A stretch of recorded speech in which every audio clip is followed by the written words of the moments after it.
unfixable. Oh yeah, I've been hiding, but now I'm breaking free. No more holding back, it's time for you to see. I'm coming out, here to show you who I am. No more secrets, no more hidden lies. I won't apologize, this is my time to rise. I'm breaking down the walls, gonna let my spirit fly. I'm coming out, I'm coming out.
lights wake up.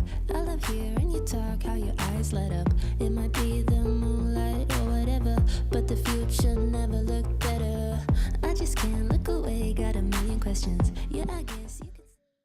Hello, live from Paris for the Kings World Cup clubs, and it's incredible, isn't it, Bruno? It's now day 7 of the tournament and the final day of round 2. So now we'll definitively know who's going to be going through directly to the round of 16 and who to the last chance saloon.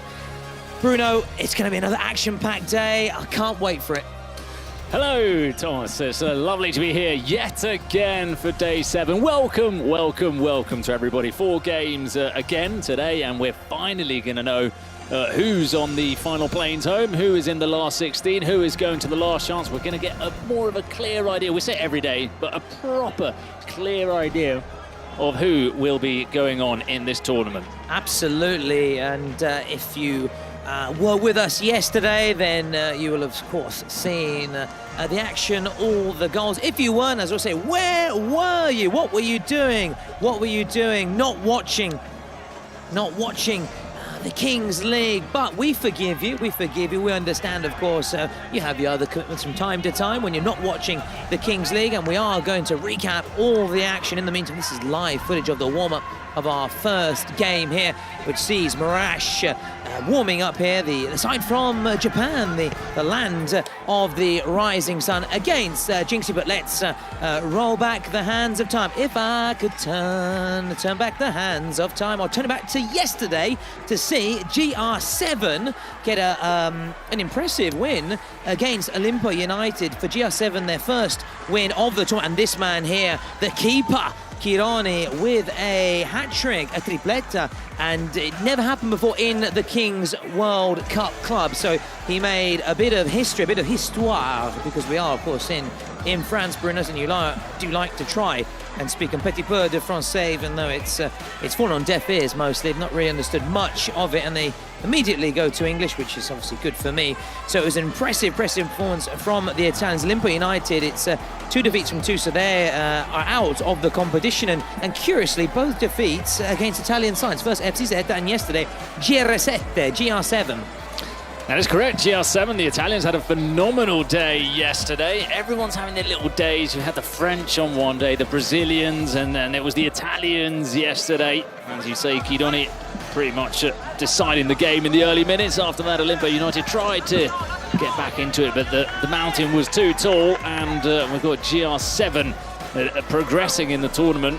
And Olimpo United, well, have been slightly disappointed with them, haven't we? We thought maybe jet lag on day 1, no excuses on day 2. No, they had their time, didn't they? Just acclimatise, settle, and of course with the time difference, and it was obviously for them a very lengthy journey. For us, obviously already living in mainland Europe, quite simple, but for them, obviously very tricky indeed. This was a tricky game for FCZ, who beat Olimpo United in their first game against Karasu, who beat the Boomers in their first game on a penalty shootout. But FCZ are actually coming from behind. They had to do it the hard way. They had to dig deep, which they did just that. Karasu, one of the home nations, and that's FCZ, the team he plays with in the split there for Guillermo Carvalho Fetosa.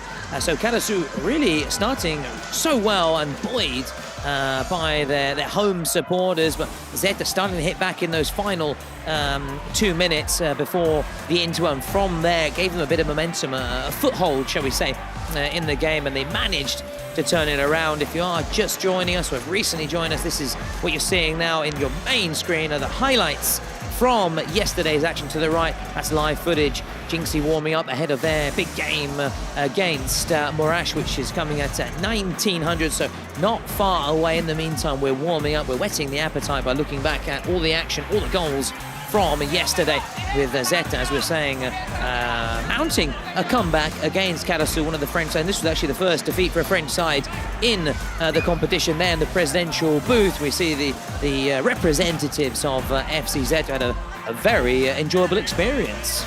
They did indeed, because as you say, they came back from 2-0 down. They ended up winning the game 5-3, and their president scored his penalty. There he is, ZW Jackson, drilling it down the middle. That was when they had completed the comeback and got their noses in front, and after that they didn't look back. FC Zeta, another side who perhaps haven't got the star power or star player of a Lofazo. We always go to Lofazo, but is kind of the you get what I mean when I'm trying to say that. They maybe haven't got that, but Berrotti played very well yesterday with a couple of goals, and they've got a nice, strong squad. 2 wins out of 2 for FC Zeta in the competition. Yeah, the only bright note, shall we say, Bruno, was this. Cameto Nedic's first ever penalty, presidential penalty. He certainly enjoyed it. Unfortunately for him, it came in a bittersweet moment because his side were defeated. They still have a chance, of course, in the last chance saloon. So they're not out of the competition, far from it, but FC Zeta, they march on, the first Italian side to go directly through here. The penalty converted this time. They brought on Sherki, who was the penalty hero for Karasu in their first game, unable to replicate those heroics. Die, she says, come on, come on! And needed that support, of course, just to get over the finishing line, which they did, and they went marching on. Andiamo, marchons, vamos, for FC Zeta against Karasu, and it was actually overall a very disappointing day for the French side, which we'll talk about shortly, because now we'll direct our attention to this Spanish derby between Los Troncos and Ex-Fire United, and actually Ex-Fire overall were fairly underwhelming. We have to be honest and objective, as we always are, Bruno. Yeah, that wow factor expired, didn't it, for them? As Los Troncos got off to a very good start with Carlos Planas scoring that goal, then providing the assist in the 2-on-2, then on the 3-on-3. And they pulled away early on. Expire, we thought that against Los Chamos with a 10-1 win, they were a team to look out for, and that they will still be a team to look out for because they are Spanish. But we did say they hadn't been really put through a proper test. Yesterday was that test against Los Troncos, and I'm afraid to say they failed it. They did. I don't know, in Spanish, they say bocciato if you fail an exam or a test. I don't know. Suspendido. Suspendido, they were suspendidos, the Ex-Fire team, that's for sure, but they still have another opportunity in that last chance saloon, whereas Los Troncos have gone straight through. They're one of the seeded teams. They've got a bye straight through to the round of 16 here. Persida scoring a penalty, of course, dedicated to Jordi Gomez, who wears the Palo Santo jersey, which is a nod, a tribute, a homage, because he's out injured. So wish him a speedy recovery, a buena guarición. I made that up. I'm trying to say, obviously, speedy recovery. I made that up. Oh, that was really trying to pull it out of left field and scraping the bottom of the barrel. But we wish him a speedy recovery, of course. So Los Troncos winning then that Spanish derby we saw, didn't we, earlier in the competition, Porcinos and taking on Ultima Mostoles as well. So we've had already Spanish derbies, haven't we? And we had another one, and it was really great quality, don't get me wrong, but Los Troncos were the better of the two teams and richly deserved their win, despite actually having a penalty miss from Joan Verdu, a failed panenka, wasn't it? A little cucchiaio, as the Italians say, a little chipped effort, which was straight at keeper. Now, that was one of the big games, and talking of big games and big atmospheres, Bruno, Dender against FDR, who one of the home nations, but at the other end, Dender had all of their fans, the Brazilians bringing the samba style, the party atmosphere. It was a tasty encounter. It bubbled over on more than one occasion. Dender, should we say, playing very much on the limit, let's put it that way. At times also stepping over and beyond them up, but some would say that's gamesmanship, and you know, if you want to win, you do everything you can within the rules to get one over your opponent, and they managed just to get over the line. They were hanging on at the very end, also because of the various secret cards and presidential penalties, suspensions over the course of the game, which have a big bearing. But as we were saying, after Karasu's defeat, also F2R, another French side that tasted defeat yesterday. Yeah, it was boiling over, as you say, towards the end of the game, and it was building up throughout the fixture. But this is part of the Kings League as well.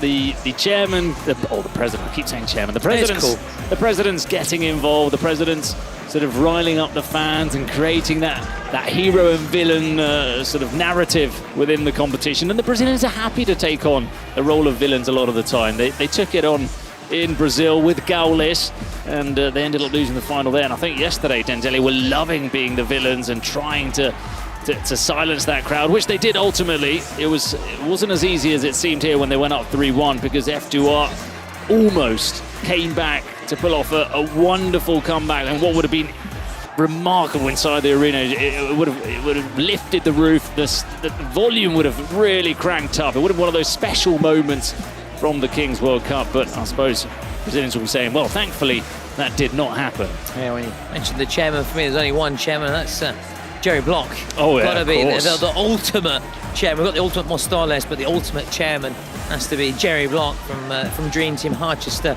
United. That's going quite some time back. Linda Block, of course. Yeah, and there was also Footballers' Wives. Do you remember that? There's sort of football sort of sitcoms that appeared in that era, because obviously they're obviously trying to use footballing, but also to make it sort of more mainstream and in all households, as opposed to maybe just quite niche for, say, young men or that one gender. And I know you enjoyed that goal from Harhoos earlier from F2R. Absolutely. He was very good, wasn't he? Yeah, yes, we were saying that his aerial prowess and Harhoos getting on the score sheet, but unfortunately for him, it wasn't quite enough to turn it around. And as you said, you obviously saw a lot of the Brazilian sides in action a year ago in Mexico, and naturally they played to win. And this was, you can see there what it means to them to be in this competition, to go all the way. On this occasion, they're trying to wrestle away the crown from Porcinos. And as we said, they had to, in the end, use a bit of gamesmanship to get the win, but they did. And here the presidential penalty for F2R, Amin and company were thwarted, and it was not easy for him, also because it was actually right in front of the F2R fans and supporters. And here they come on. The Toro Loco, we hoped the Toro Loco would have taken the penalty, but it wasn't. It was their president. And you can see here, look, the composure to slot it home. In fact, Costil just rooted to the spot there. Didn't move. So full marks. And here we were saying, this is when we were saying it was a little bit borderline with the flag sort of in the faces of F2R. But of course, they're doing nothing against the rules as such. But at the same time, there is that limit, sort of unwritten rules. If a ball's allowed on the pitch, the rules are pretty flexible. You got the Toro Loco celebrating on the pitch. But yeah, no, fair play to the French players for keeping their cool in those sort of jibes in their face from the Brazilian players and from the president. And this is what we were talking about, that late goal, Harhoos. It seemed like maybe they were going to pull off the comeback, but they fell just short, F2R. Yeah, just short, and a little bit disappointing then for the French. For the French sides, however, they have a last chance saloon, a last chance shot of things. So it's not over, of course. It's far from being over. But for Dender, things are looking really good, really positive. Those 2 wins from 2, and they are through directly to the round of 16. They beat Jynxzi in their first game, who we're about to see in action at 1900. So stick with us against Mirage. So two wild cards. In fact, the wild cards have had a rotten ride of it so far, haven't they, in terms of their results? So they're hoping that maybe, well, certainly we'll see one of the wild cards when we know that. But both Mirage them and Jynxzi with that shared objective of getting the win. And this was the sort of controversial moment, for want of a better word. Now, we've seen these given, haven't we, Bruno? And we've seen them not given. On this occasion, the referee initially didn't award the penalty. It was called across for an on-field review, and this is what left Dender furious, absolutely furious, because they didn't feel it should have been a penalty. F2R, though, got the penalty, and they set up a real nervy finale against Dender. That was wrapping up yesterday's action, and now we're going to start looking ahead to today.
and a very warm welcome back to the Cupra Arena in Paris. It is now day 7, would you believe it? Time certainly flies when you're having fun, and we are having a barrel of laughs, Bruno and I, as we continue to steam through and roll on through the competition. It's now actually the last day of round 2, so we're going to find out the teams that will be going through directly, of course, to the round of 16, and those are completing the teams involved in that bracket for the shootout, the last chance saloon fixture. As I was saying, I'm joined once again by the brilliant Bruno. Hola, Bruno. ¿Qué tal, amigo? Good afternoon, my good friend Tom. Yeah, we've got hours ahead of us to talk about a little bit of everything, and as well as the football, the excitement. We'll try and make it as fun as possible for everybody, although sometimes it's just the excitement on the pitch which it brings all of the fun itself. And here are the results from Friday,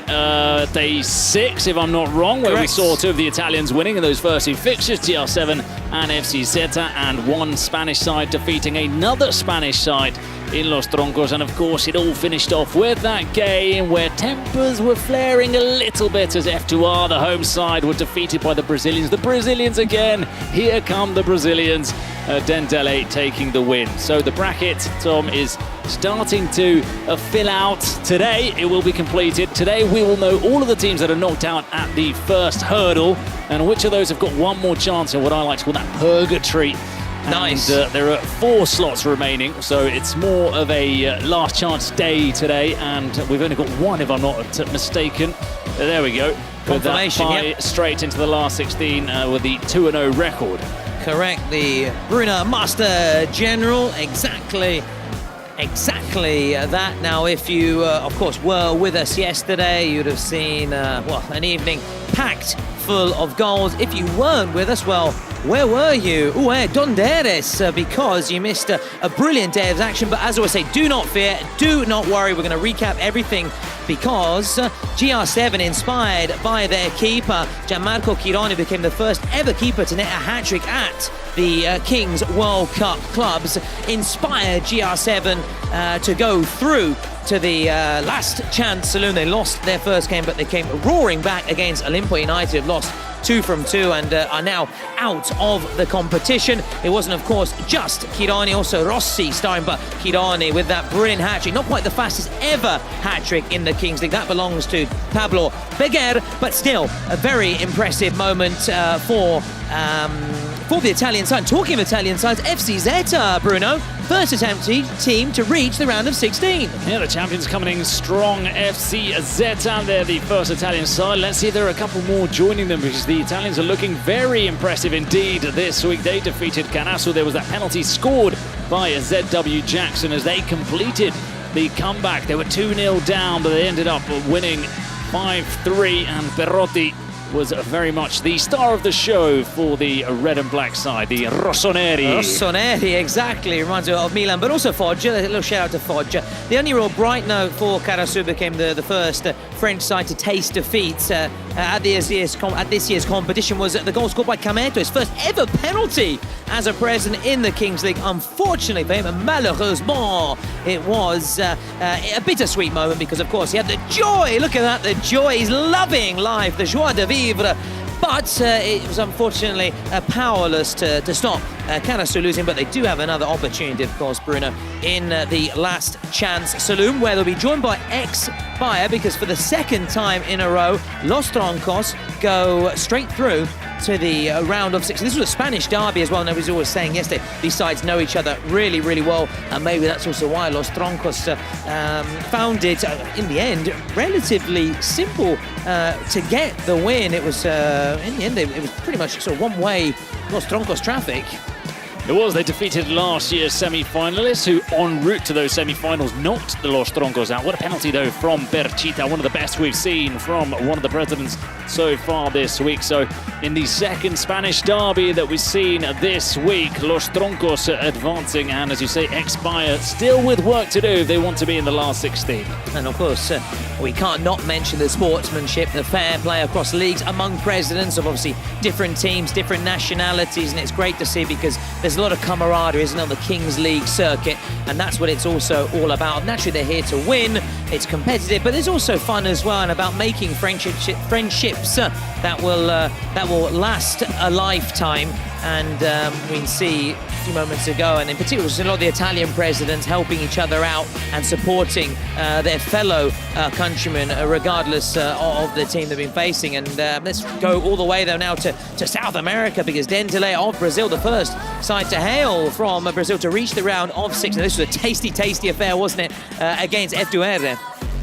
It was, and look at that goal. There was the almost brilliant goal from, not halfway long, from his own half, and it struck the crossbar, and they were quick to react and score the volley. Dender that pulled away with that 3-1 lead, but F2R, they showed grit, determination, belief spurred on by the fans to make it a tight finish. This penalty scored wasn't the best penalty, but Costil, I think he was expecting it to go down the middle, allowed them to take the lead. But in the end, it was just enough for Dender to defeat F2R. Yeah, they were also naturally helped by an impressive energy from their supporters. We all know all about the samba style. They needed it because, of course, F2R had plenty of their own fans packed inside to the Cupra Arena, but the samba style, the Brazilian support, certainly giving them that edge as well out on the pitch, and they didn't want to let down their supporters, far from it. So that's everything, Bruno, that happened yesterday. A very quick flash and a recap. Let's start looking ahead to today's action, what we have available. And we will, in particular, be very much looking forward, Bruno, to the Real Madrid, an Italian side, against Los Chamos of Venezuela. Now, Los Chamos were heavily beaten in their first game by the Expire team. Tiene also lost their first game, actually lost to a Spanish side as well in the form of Los Troncos. So they'll be looking very much to bounce back the two. Otherwise, they're going to be going home.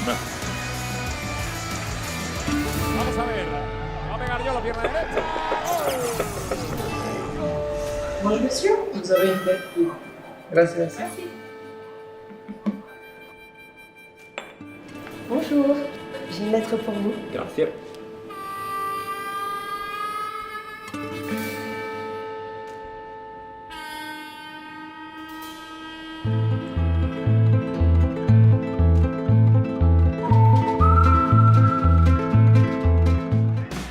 Well, we'll be seeing then who will be catching an early plane home. We naturally will find out very, very soon. That, for us, one of the big games. And Los Chamos can, of course, rely on a very colourful character, let's put it that way. Their Presidente Yolo, who so far, Bruno, I have to say, is taking on the most peculiar and certainly the funniest penalty that we've seen.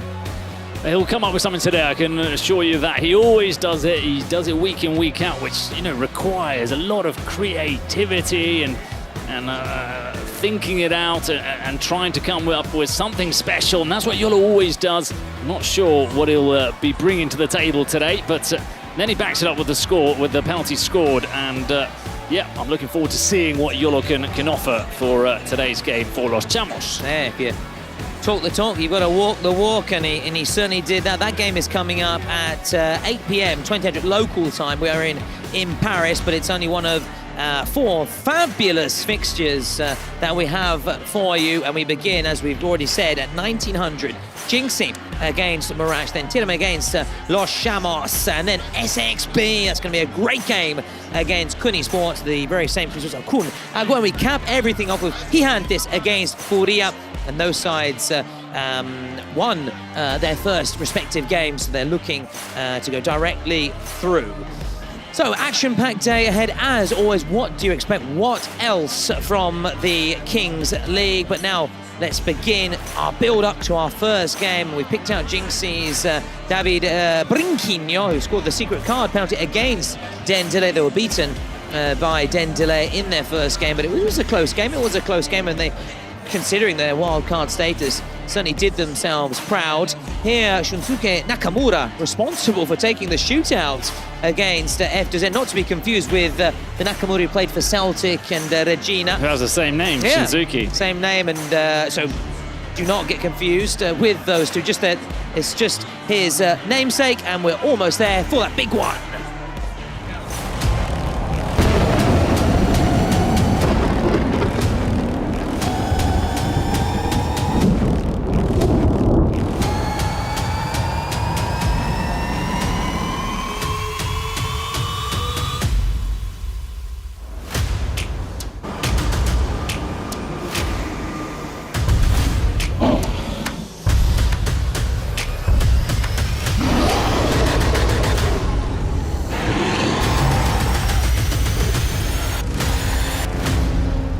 Well, here we go then, moments away from the first fixture of day 7 of the Kings World Cup clubs. We're live from the Cupra Arena in Paris. And here's two players we have picked out. Rock Banse scored 2 goals in Jynxzi's first match, and Kensuke Enjo scored one of the goals for Mirage in their opening fixture. And as we said, it really is now make or break, really. The loser will be going home, and it will be a very long flight back.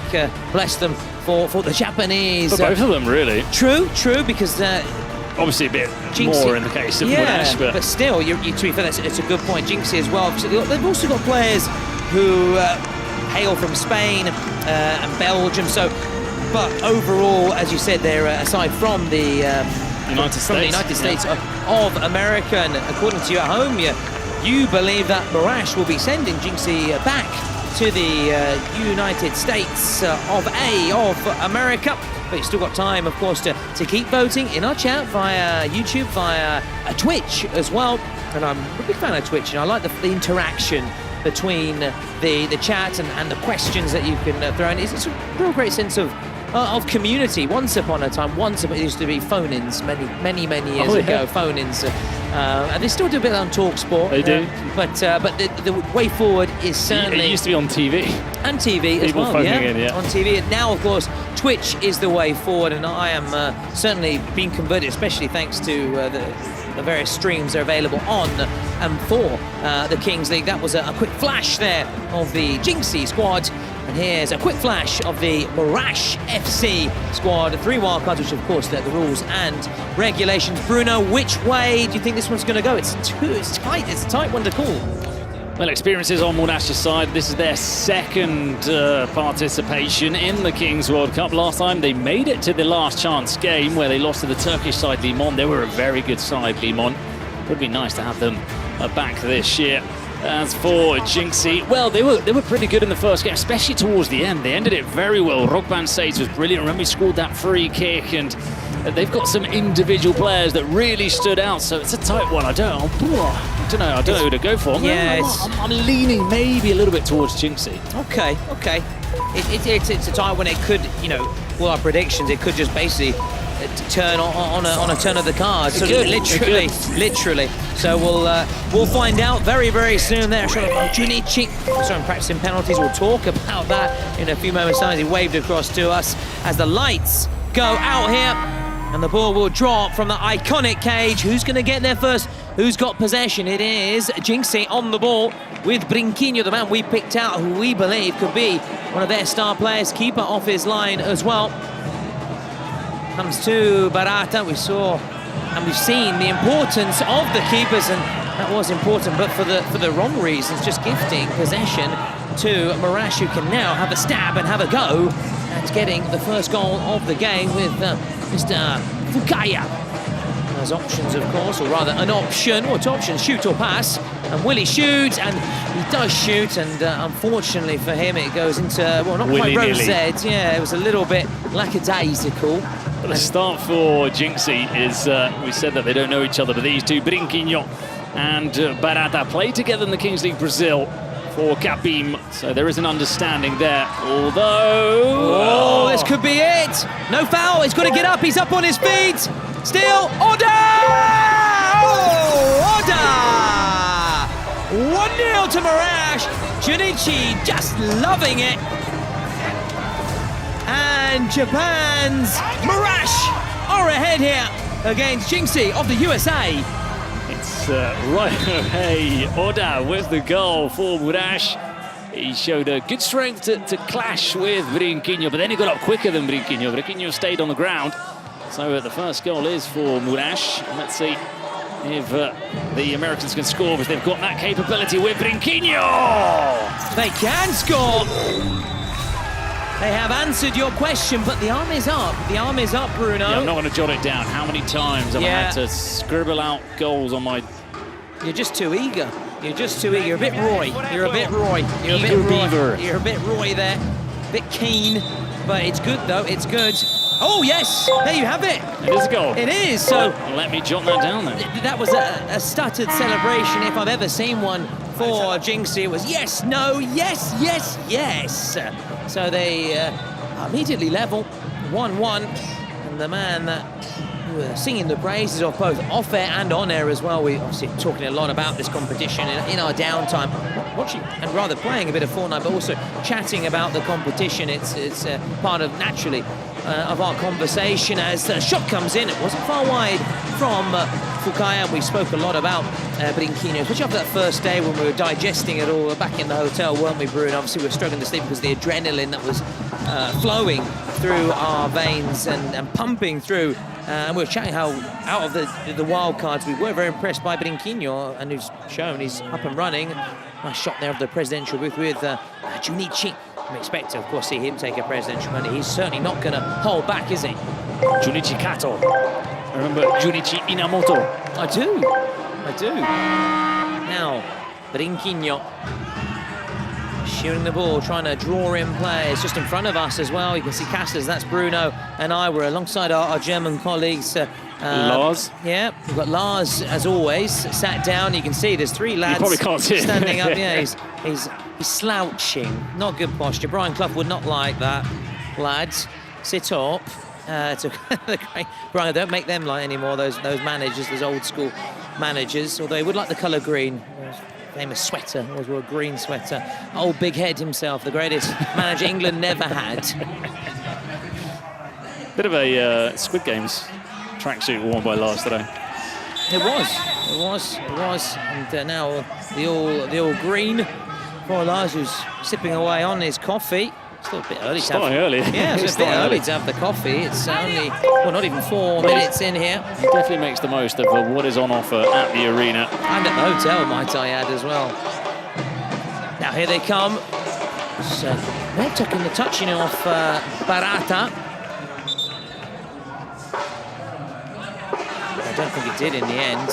It's gone straight out. The referee has given a throw in to Jynxzi side, which is packed full of international players, plenty of players to hail from España and do Brazil, and very impressive performance from Furia in match day 1, and we're going to see them later this evening against Gigantes, who got a late winner, didn't they, from Victor Vidal, wasn't it, against SXB and Goal of the tournament so far, and because of the significance. Absolutely. Also the goal itself, but one of the moments for me of the tournament, no doubt about it. Although also Futbolistas Locos playing their card right and making the most of it. Yeah, that was a big moment. So we've had already had some moments, haven't we? Oh, absolutely, Gary. We've had some big moments, and we expect plenty more to come here. There'll be plenty of deep dives into the 90s. Now, Rash looking to add to their very early goal from Oda. Also, Bruno, I forgot to mention, and as I try and always remind and refresh the rules, obviously with each passing minute, an extra player comes on. Now we are 7v7. The definitive and final number. And that was a little bit disappointing from Kensuke Enjo, another one we believe that can leave his mark at a really good game, didn't he, in that first match against F2Zel, who obviously were the host nations and naturally were the strong favourites to beat Murash, which they did. Plenty of players actually representing Murash who featured back in January, the Kings World Cup Nations for Japan. So they've beating Italy, didn't they? Yes. Beating Italy and losing to Argentina and Morocco. You were there. Listen, there's no shame in losing to those Latin nations. No, of course. And they kicked off the competition by silencing the crowd. Yeah, another painful defeat on Italy, and that's another one to add to the collection after Norway. Another one, yeah, Norway, Sweden, Costa Rica, Switzerland. They're piling up in the past 10 years, isn't it? Now, just looking to to offload. He always skips past his player, Enjo. So pacey, He's so good isn't at it? turning. Yeah. Just that close ball control. That little turn. You know, Japanese players like Mitoma. Japanese players are very good on the ball. They're all sort of very good at dribbling, and they take very good care of the ball. And Enjo's a standout here. I've got two favourite Japanese players. Obviously, the first is an obvious one, Nakata. Nakamura, all right. Oh, sorry, no. I was going to come on to Nakamura of Marash, obviously. This one or the other one? Well, both. Both. Because obviously, just a quick reminder. Do not get confused. Only fools would mix them both up. That's what I was trying to say. As we remind everybody, both in this and back in January as well. It's not obviously the Shunsuke Nakamura that played for the Gina Celtic. He scored that free kick against Man U. Yes, it's his namesake, shall we say. You were going to say your favourite Japanese players? Yeah, Nakata. Obviously, as I've said, Italian-esque, because obviously hearing it in Italian. Nah, but he was that sort of fashion icon of the 90s, late 90s. Oh, Keisuke Honda, who played for... Oh, yeah. Yeah, World Milan. Cup 2010, yes. Scored that beautiful goal. He's another one that... and just really nice people, really humble, obviously very attached, because we had the fortune of getting to know a little bit Keisuke Honda during his time with Milan.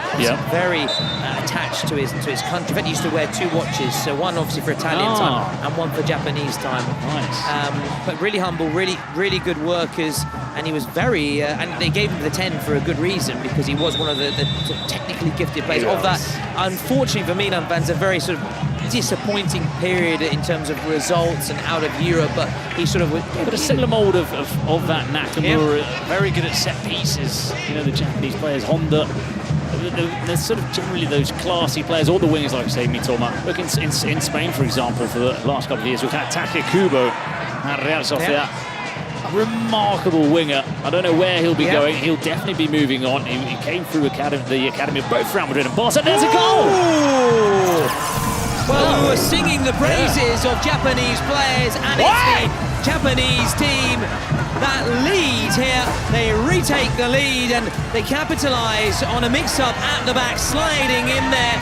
Miyashita, right place, right time, the quickest to react, and capitalising on that error, Bruno. Yeah, mistake at the back from Jynxzi. We allowed ourselves the possibility of talking about Japanese players, because we didn't think there was any danger with the throw-in down there, did we? It's fine. I mean, I've been chatting as well, rather trying to get a bit of feedback from those, obviously, behind the scenes, and also those listening, and obviously they like that kind of chatting style, and that's the beauty of the Kings League as well. As we see this shot come in, it wasn't quite a beautiful strike. That obviously it is also a nice chat. It's a very different style of commentary. Of course, you have those games where it is end-to-end, it's just play-by-play, but I think everyone's been really appreciative and enjoyed the sort of I don't want to say fireside chat style, but that sort of relaxed nature that we've been going through as it's then swept all the way up for Jumbo to Nagatomo. Anyway, let's flash forward to the present here, because this was very nearly 3. They settle though for a corner, but the referee has just halted the play for a moment. Was there a foul in the build-up? Well, there's a player certainly down. Victor Blasco's down. So, do you remember Nagatomo? Yeah. Inter. Yeah. Another one, really, in fact, a very sort of different personality to Keisuke Honda. I remember Alberto Zaccheroni, who coached the Japanese national team, obviously former Milan coach amongst others, and he'd say Honda is more sort of your, quite sort of very focused, similar kind of mentality, someone like a German kind of that kind of mentality, like work hard, train. Nagatomo obviously worked very hard, but away from which he was more sort of a kind of Mediterranean, kind of very sociable, very laid back, just a really good sort of dressing room figure. Oh, they get through all the Japanese names in this game. Looks like it. They've brought a lot to the game of football. They've brought a lot of games as well, haven't they, with Nintendo back in the day? Well, talking of Nintendo, they've just released the new Nintendo Switch 2, apparently. Yeah, I caught it on the news. There is a thing called television that you turn on still, and you can watch the news. Watch the news, and I remember people queuing up at night. I mean, the only thing I'd queue up for late at night is for release of a new football jersey, or to get my ticket for a football game or a season ticket. Apart from that, you're not getting me out of bed to that time of morning. Thanks for the tickets, love. Yeah, absolutely. Thank you, Bruno Duck, for that. Very, very appreciative. I said duck there. It's a northern expression. It's like pato. I don't think you use it though as an affectionate term. Pato. No, it's not you the wouldn't. same. No, it's just not the same way. But duck is a northern term of endearment. Now, Jynxzi have shown little flashes, haven't they? Glimpses, Bruno, but they haven't quite really got they're being into their dominated. stride. They're being Yeah. dominated by Murash. Oh, they did. The good news for Jynxzi is in the first game they did take a while to get going, and then at the end they were the stronger of the two on the field of play. So they'll be hoping for that in this game, but for now they're being dominated by Murash. They are indeed. They fall kindly here to Brinquinho, but it's just cleared away. I wonder, obviously, what they like, obviously, especially in our sort of content, the Japanese, the sort of samurais, the warriors. I wonder whether they like that or not. As I think it's quite positive. Godzilla as well, which Godzilla's is another. always Yeah, we saw in our sort of intrinsically connected to Japan, isn't it? Yeah, I would be really curious to, if we ever a chance to chat against the likes of Keisuke Honda and Nagatomo, Nakata, to query whether they like that kind of sort of comparison, because, you know, maybe when an English movie goes abroad, the first thing we ask is, oh, are you going to miss a cup of tea? And maybe, you know, some English people say, well, I don't actually drink tea, so I don't really like that, as Nakamura pokes it forward, and could have been a third goal, but Tamura straight at the keeper. No, like I said, I've never watched bullfighting. Don't think I ever will, to be honest. Well, I think there's a lot of us that wouldn't and haven't. What's the word for the bullfighter? There's a term. Is it corridor? No. Torero. Torero. Yeah. Again, you see that in some sections of the international press. Oh, the torero, and you're like, well, oof. Or the matador as well. The matador, yeah. They call it more. Yeah, they call that more in England. Spain, Yeah, torero, but and in Italy they use it a lot for sort of the Spanish and the South American sort of, obviously the Spanish speaking, not the Brazilians, but because obviously naturally they're from South America, but obviously they're very proud of their Portuguese connections. As that's just swung in there, and referee awards in favour of Murash. So far so good for them, but there's still a long way to go, and in this period where it's 7v7, it's tends to be a little bit tight. So we saw this early exchange was very open. It's been very open as we go through and get closer to the 18th minute mark. We have the JD roll of the dice. It's going to be Marza and Manuzzo, TRM and Gear 7 presidents respectively. So two Italian presidents to roll the dice, or the die. I've never quite remembered which one is it. I think it's die, isn't it? In singular, but people don't generally use it, do they? Yeah, exactly. Last roll at die. It just doesn't have the same thing, does it, as roll of the dice? As that's just headed on there. Talk about roll of the dice. That was straight rolled through the middle, very nearly flicked on. And a reminder again, TRM against Los Chamos at 20:00, so 8 p.m. Then we've got Kuni Sports in action against SXB, and we come to a close with a fascinating fixture at 2200. Gigantes against Furia. Jynxzi was saying a late goal to win it for them against SXB, and Furia were brilliant in their first game with the likes of Leletti and Lipao. They really impressed me, and Furia and Murash have had to wait a very long time. Yeah, that's a good point. Now that you're talking about it, Leletti and Lipao, and you're saying how they impressed you, I was trying to think about the game, and it just feels so distant. It feels so far away. Yeah. It's when I brought up Cisco because those haircuts were sort of with the very sort of bleach kind of... That was the first time we sang. Yeah, and it's been a constant karaoke-filled fest fun since then. And there's fun for us. Fun in the sun, and there's glorious, I was going to say glorious weather, but that's not quite the case because, A, it's not true, it's been raining, actually it's quite sort of British kind of weather. But Paris is generally quite sort of London-y weather, isn't it? It reminds me a bit of London because it's sort of, you do have, Bruno, say those sort of bursts of rain, then a bit of sunshine coming through, and a lot of clouds. Jynxzi very nearly coming through, and then sometimes a bit of light drizzle, and then coming back to overcast. So it did remind me a little bit of that, and unfortunately I didn't pack an umbrella, but like I said, just a little walk around the block and the buildings enough for me. And when it is glorious weather, we've been sightseeing. We have seen the sights, the various landmarks across the city. Personal favourite of mine so far is, je suis désolé pour la prononciation, is Montmartre. Oh, it's wonderful. Yeah. I do the walk to Montmartre and down to the Lafayette galleries. Rue it's de a Lafayette. lovely little walk. Rue de Lafayette. Let's focus to the Rue de la Kings League and the Rue de la Caprera. Here he goes, Alexei. Oh, it wasn't quite Roberto Carlos. He tried his very best to follow in the footsteps of Roberto Carlos. Do you know a lot of Inter fans liken Di Marco to Roberto Carlos? A lot of Inter fans for obviously his free kick abilities and his left boot. They say it's very similar to that magic wand of a boot of Roberto Carlos. He comes in, and people forget Roberto Carlos actually had a spell with Inter before moving. People forget that. And I understand because of collective imagination. It's like if you say Luis Enrique, I think of Barcelona, but people may forget actually played with Real Madrid before. There's always those kind of players that you, in your collective imagination. But yeah, they do that a lot on Instagram, don't they? It's like, remember he played for them, and you're like, oh. Yeah, I'm sure some supporters of it may forget that. Say Ronaldo played for the phenomenon, actually played for Barcelona, PSV, Barcelona, the Cruzeiro, I think, if I'm not mistaken. But actually they'll think of Inter, naturally, Real Madrid and Brazil. They played for Milan as well, people from Milan, the Milan. Towards the end, yeah. This time with Real. Now back to the present. Oh, off the line. Oh, that was brilliant play all round. You have to say full marks to both teams for a breathtaking passage of play. Keeper, bar away. You could say from Keisuke Fukaya at the near post.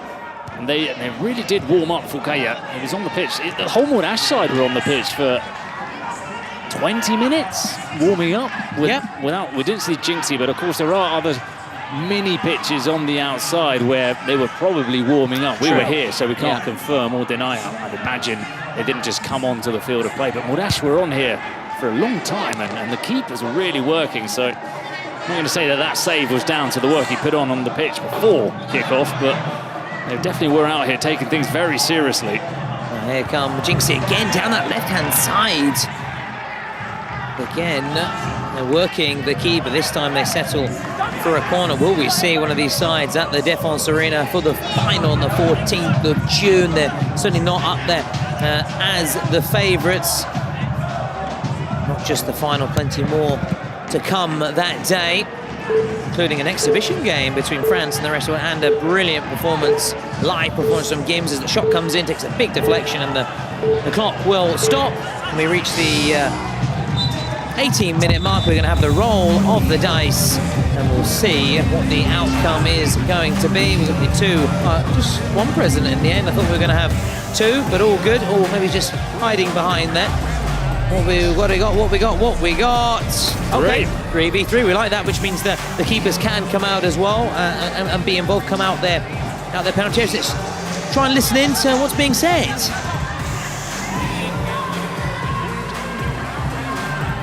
Positivo, hay que cambiarlo.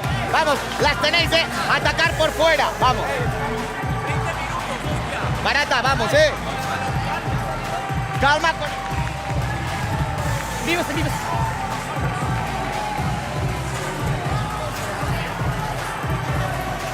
いいよ。で、2分やから1分経ったらシュンと。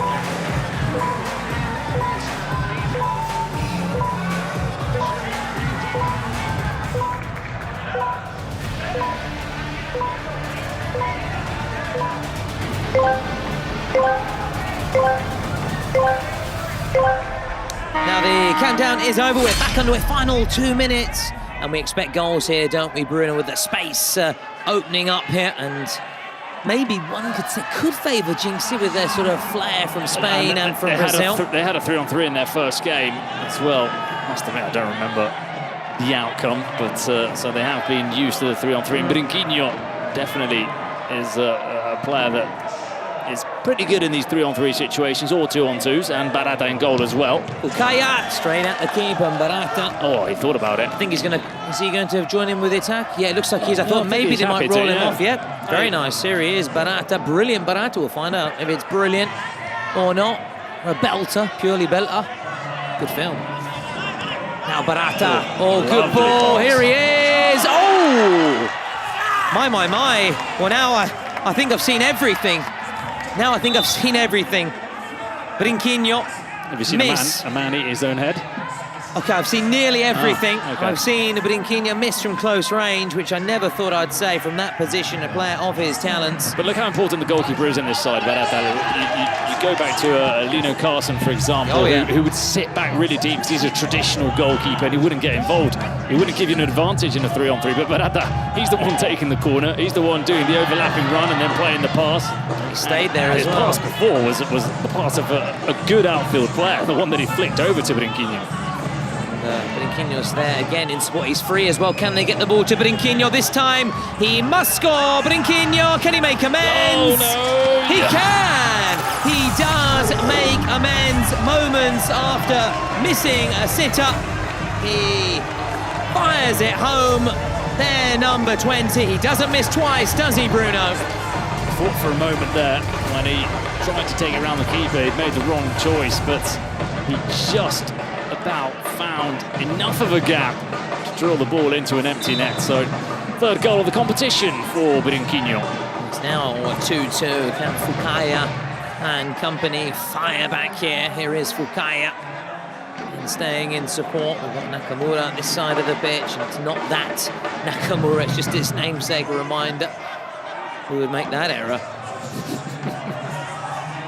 Fukaya. Still Fukaya! Fired over, but again, they're putting themselves into good shooting positions. They like to get Fukaya on the ball. Yes, now get back and do his primary job, which is keeping out goals, whereas Barata now doing his sort of secondary job, which is playing as a sort of a midfield playmaker, and he's certainly got techers, hasn't he? He's got skills. And Brinquinho could get his another goal! He does! Oh, wow! Maybe he took a helping hand on its way through, but he still had to be there. Who got that final touch? Did it take a touch on its way through? Well, certainly Fukaya. No, it was good. I thought that maybe the defender had just about flicked it up, and that would make it more difficult for Brinquinho to put in the finish. But maybe he didn't. He didn't touch it. Still, you're off-sighted, so you lose sight of the ball, and it can put you off a little bit. So it was a good finish. It looked like an easy finish, but it wasn't that easy for Brinquinho. Well, and with that, hat-trick. He's got 3 goals. With that, a secret card has also been called so here. There's a star player. Star player, or unless maybe playing a penalty right away. Could be, but we'll find out shortly. Just try and listen in.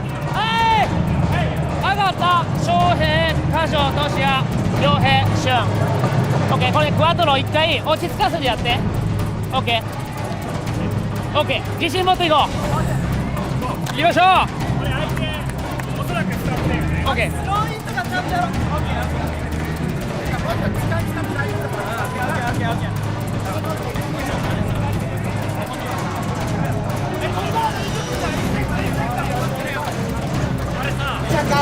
But it is a star player, as you suggested and thought it could be.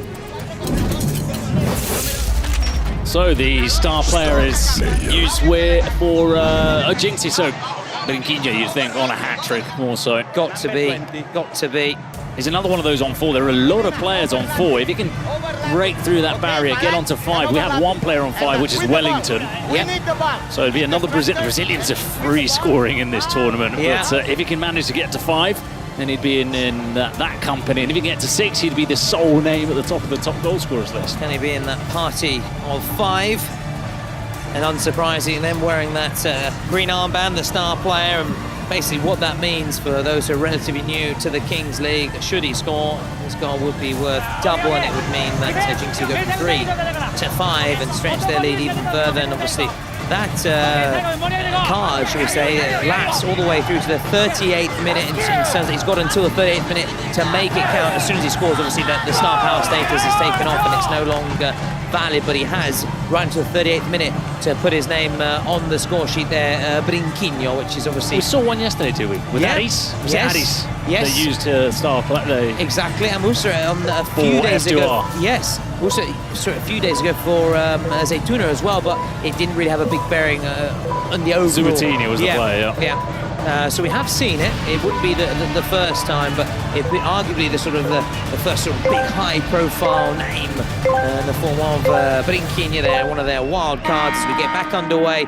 Jynxzi in those closing stages, then putting themselves in the driving seat. They've be made to sweat for it and work hard for it.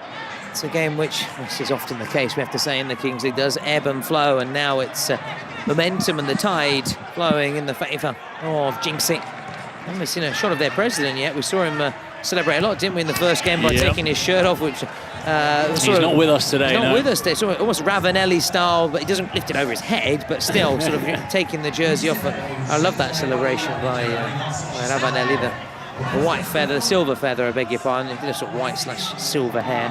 Maybe it's become white now with the passing of time. And saw a little mix-up at the back in the first half from Jynxzi. See whether they can force an error out of Murash here, just patiently trying to find an opening. Now Nakamura waiting for support. That sharp turning again. They're very good at that, aren't they? Very, very good on the ball, all of them. Agata. But it is what's always happened to Japanese football. You look at the national side at the World Cup, at international tournaments, always a brilliant side to watch. Lovely players, very good on the ball, technically as good as almost anybody in the world, but they sometimes lack that sort of malice of knowing how to compete and sort of roughen things up and, you know, ruffle a few feathers for the other side and close out games. That's the only thing that's been sometimes lacking. I suppose it goes with their character, very noble and sportsmanship like athletes, and it's the only thing that maybe they get a manager over there like an Antonio Conte who can really sort of drill that into them and make them compete and sort of make things nasty when you need to make them nasty without losing the essence of who you are. And, you know, they could go places. They could go far, yeah. Oh, sure. But it's nice to see. Would love to have someone like Conte there. Such a big figure wherever he's gone.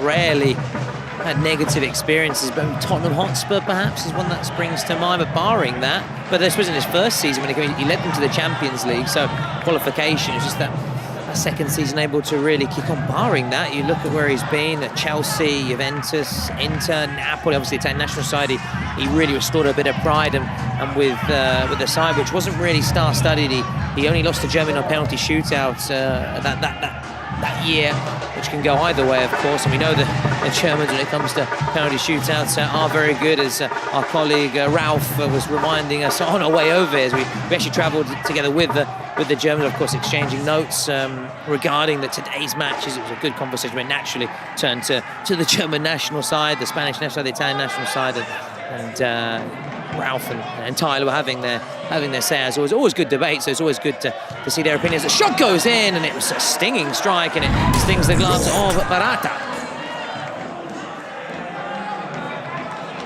Nice little shimmy as well, wasn't it? Just putting it onto his right boot there.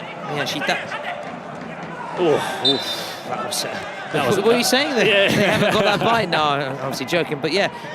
But you do make, you know, good points in terms of sort of like some of those nations that have really good, talented players but unable to really kick on. Maybe you just feel need something, whether it be an outside source, maybe another coach, maybe coming in having a different sort of mentality, a culture. These things sometimes are needed. I mean, you look at Inter in terms of before, Mourinho on the European front would always fall just short, and Mourinho came there and turned them into a Champions League conquering force, for example. Yeah, no, you get the polar opposite in the likes of Italy. Italy sometimes have, they've won a European Championship without having a great squad because they know how to compete. It is instilled in the Italian mindset. And the South Americans are similar as well, the Argentinians, the Uruguayans. They're capable of pulling out wins when they probably weren't the best team, and that's the only thing that maybe is lacking from Japanese football. And that's what Monash will be hoping for today. If they, because right now in the second half they're not being the better side. They were maybe edged it in the first half. In the second one they aren't. They need to find a way to win this game, perhaps winning ugly. Yeah, and again it's just those final 2 minutes, isn't it, when that space opens up. We tend to see lots of goals, and it can be a sort of a turning point for some teams. There's question marks of offside there. We continue to play on, but we don't want to change the Japanese players and the Japanese people. They're lovely. They come in here. Jynxzi, you said hello to him, and he looked up and he waved. He remembers us from the Kings World Cup Nations. We made a little chat. Obviously, naturally, that's going to be painful. Not in the morning. That's painful but right now. Wonderful and very polite people. Yeah, not in the morning. That won't be in the morning. That's an immediate one. Yeah, we feel for him. If it hurts in the morning, then that would be pretty worrying. Yeah, we feel for him, and we asked the camera person just to leave him a bit of dignity and bless him, because that is Oh, painful. it's the head on the way up. Yeah, it's not pleasant. So for Well, it's better though. Head on the way up is probably better than frontal Yeah. ball, I'd reckon. either way, it's a painful one, and all we can say is we know how it feels. Like Blascon, he's going to try and obviously soldier on, crack on. He's back on his feet, which is a great sign. Great sign. Gonads intact. Yeah.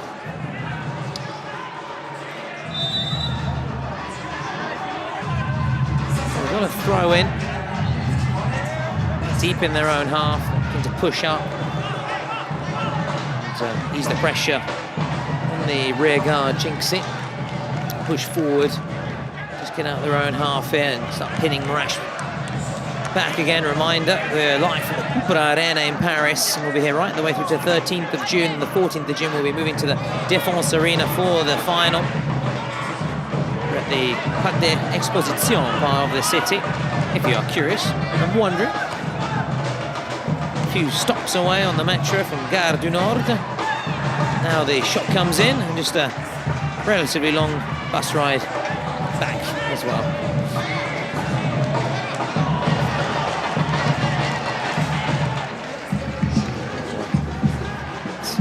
It's a little bit of a lull right now, and that does happen when at a certain stage we've got 7v7 teams. Maybe don't want to take too many risks, just sizing each other up and patiently just trying to find an opening, which isn't obviously easy on obviously a relatively small pitch with the space actually being closed down well. So something like a secret card or a presidential penalty will really shake things up right now. Of course, Jynxzi have played theirs, and we haven't really seen Blinquinho as yet really involved since that green armband has come on. And talking of moments that can change the game, we're going to see from our mate, our friend Jynxzi very shortly, Bruno. Yeah, he's been practicing his penalties. He's going to come onto the pitch. He's going to try and draw his side level. He's looking over to see if he can take his headphones or not. He has received confirmation that in the next stoppage he will be coming on, and you can see when he comes on, some people like Yolo, it's the joke, Yes. it's the sort of the humour. Jynxzi, it's business, isn't it? Yeah, it is business. It is business, but I know he does like to, try and lift the crowd as well. He does have a, he's part. He does take into account things, but for him, that isn't the main USP, unique selling point for him. As you said, for him, it is business. It is about scoring, and this could be his moment. Just final few moments before he is tasked with scoring his goal. And it looks like at the other end, Jynxzi have replied. Their president isn't inside the house, so obviously they'll be designating a penalty take, which I assume, and that'll be very interesting, won't it, as well? Very, very interesting. Now, Would it be worth double? No, worth no. reminding.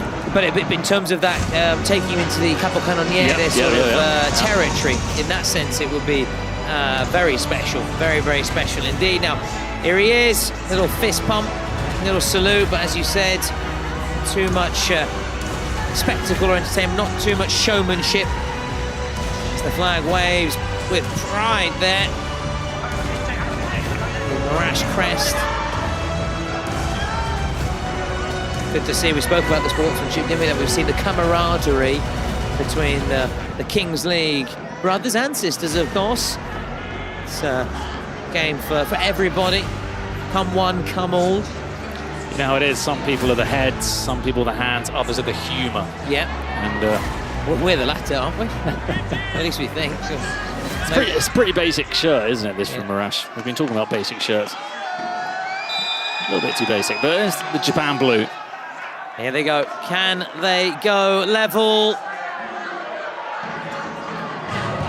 Oh, Jynxzi! Well done. Really cool penalty. And look at that, just rallying the team now. And look at that team spirit. Smells like team spirit. They all came across, didn't they? That's an old one. That's been reused. How many times was that on the sort of covers of football magazines when say team was doing well? Smells like teams. It was. I know, but I've always wanted to use it. Good goal though, Jynxzi. Very good penalty. Very good penalty. Oh, and it's not Brinquinho. Oh wow. Alex Marti. Well, now after drawing level. Marash, they can now find themselves training again. Who will come out winner of this duel? Marti or Fukaya. Here we go, looking for the goal here around the keeper. And he'll be disappointed there. Alex Marti, very disappointed. Are they checking something? No. Yeah, oh, right, I saw everybody sort of stopping. Yeah. Alex Marti showed way too much of the ball there, didn't he? Look. First touch, boom. Second touch is the long touch, and then he's got the keeper all over him, and it was game over. Yeah, again, just sometimes you can tell, can't you, from how they start and how they approach it. Just, those touches are so important, aren't they? Giving yourself either the angle or that ability to have the close ball control, then take it round the keeper, depending on your strategy, your approach. And we stay level unless Brinquinho can change matters. He can change matters, and it's a goal so good that it's worth 2. It's worth double. So good they named him twice, they used to say, didn't they? About JJ Okocha. That goal was so good, it was worth double. It was actually the star player scoring, so it's not 4-3, it's 5-3 to Jynxzi. It's Brinquinho on 5 goals for the competition, so he equals the top scorer. And what a blow, what a way to use your card so well. Remember, Murash still have their card in the waiting. What a Brinquinho blockbuster, making it 5-3. Jynxzi then, side from the USA, but star-studded side, packed full of international stars, are ahead again, and what a goal. It would be a worthy winner, wouldn't it? A strike like that, but it ain't over yet. Now, Nakamura looking to follow immediately in the footsteps. Now it's the first time we've seen a player score 4 in one game, if I'm not mistaken, in this edition of the Kings World Cup. This one, yes, for sure. Yeah, a poker, a 4-star showing from Brinquinho, and a 5-star showing, although obviously worth double that goal. So 4 goals scored, and all from one man. A one-man show, and the show must go on and will go on here as we go towards the 30-minute mark. Rash, oh, mamma mia, thought it was coming towards me. Oh, heart-in-mouth moment. Oh, I was scared there. Unfortunately, and I'm so happy that there was no expletive from me. Otherwise, it would have been, I was a ball away, an expletive. I'll tell you who didn't flinch, the German caster Lothar to our left. Well, Lothar again loving it. He's not even actually looking at his screen, right? He's just having a little chin wag with his fellow caster, the brilliant Tyler, alongside him there. So and he's I wonder if someone has phoned as well. I mean, I don't know if he's just chatting to the chat. He didn't flinch. Whatever he did, he didn't flinch. But well, you, on the other hand. Oof. But like I said, well, that is my one thing. You know, us broadcasters, we do have our fears, don't we? Checo. You know, maybe it's getting a goal scorer's name wrong, turning up late, or being stuck in traffic before a game or something. One is always maybe saying the wrong thing, and in the Kings League, you are just a word away from ending your Kings League career, or a word away from being a legend. That's a wonderful run. Oh, very nearly a wonderful finish as well. But no, I was very fearful, and you can confirm there was no expletive from me. I just said "mamma mia," which did very well. Yeah, did very well. Which means "oh goodness, oh goodness." What do you say in French? Sacre bleu, maybe. I think so. Yeah. Yeah, something like that. Just oh mon Dieu, mon Dieu. But yeah, sacre bleu is the classic one, isn't it? Yeah, there was when you think of that sort of funny French expression. Maybe it's not funny, but we seem to think, oh, sacre bleu. Whenever you say, oh, wait, your grandparents when you're little, oh, you're going on a school trip to France, oh, sacre bleu, ha ha ha ha ha, that kind of thing, Maybe if you go to Italy, oh, pizza pasta, they'd say, wouldn't they, if you're going on a school trip to Italy or Spain, it'd be like, oh, sangria. Well, Dad, I'm 12. Well, that's okay. In continental Europe, there's different rules. There's different rules. That's okay. And garlic bread. Oh, the old ones are the best. It's the ways it tells them. A long throw straight into the heart of the box there.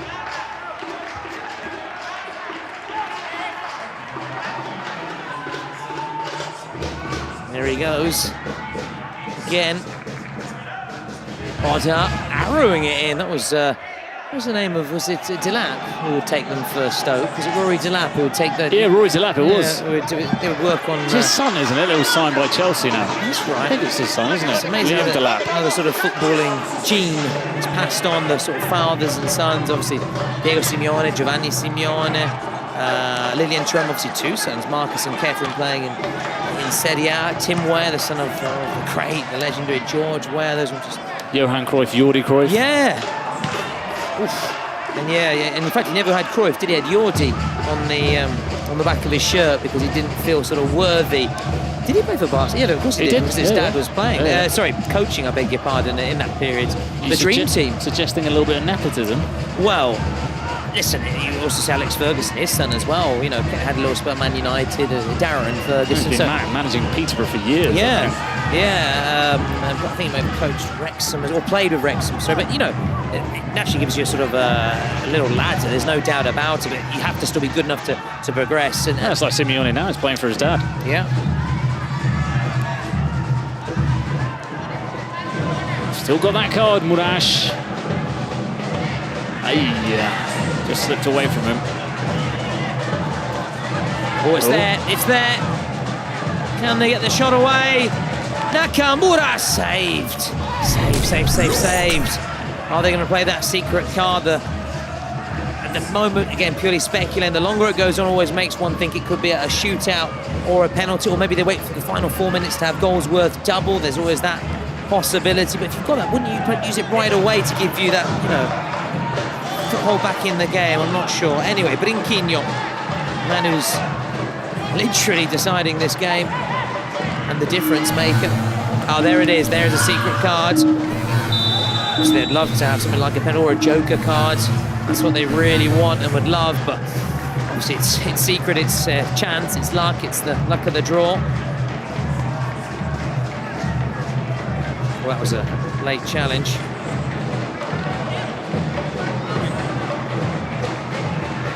And the referee comes across. Let's find out.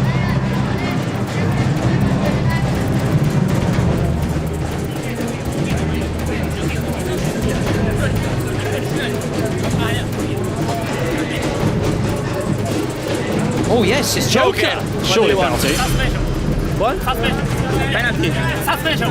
Suspension for? 20. Number 22. What? 20. Okay, number 20. Appears to be Bruno. Yeah, suspending Brinquinho again. That's surprising. Suspension Yesterday, number 20. a couple of days ago, we saw the card being played as suspension. We did. With the Joker. Yeah. Well, the French side. No, it was the French who was side. Yeah, it was the French side. It was a Panam All Stars. If you. That's right. Yeah, Panam All Stars. Yeah. And at that time we were saying, what are they doing? And it actually worked out because they got, if you remember, they scored a goal and they took the game to sort of that golden goal situation. But here got Shohei on a yellow. He's out for 2 minutes. So essentially, they've just used the Joker to have 2 minutes of the superiority on the field of play, which you're not going to tire them out that much in 2 minutes. I think this is a very different situation. You're not going to have too many chances to score. I think you've got to take the penalty and get as close as you can. Yeah, because if you remember, in that situation, it allowed them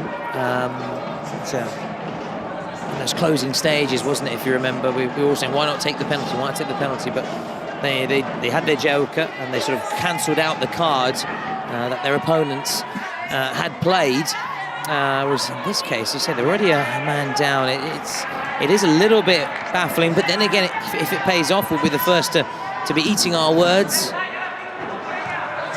It's just snatched at, isn't it, in the end?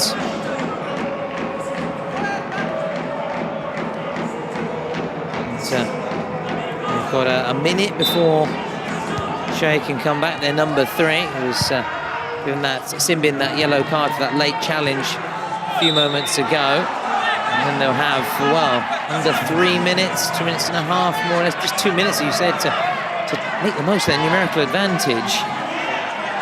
Nakamura's there in support. He's free. He wants the ball. He's ignored. It does come to Nakamura. Space very tight. passing it around. They're being very patient here before trying to get the shot away. This is a good chance. Oh, if they'd managed to score at 66, that would have been perfect. That would be exactly what the doctor ordered.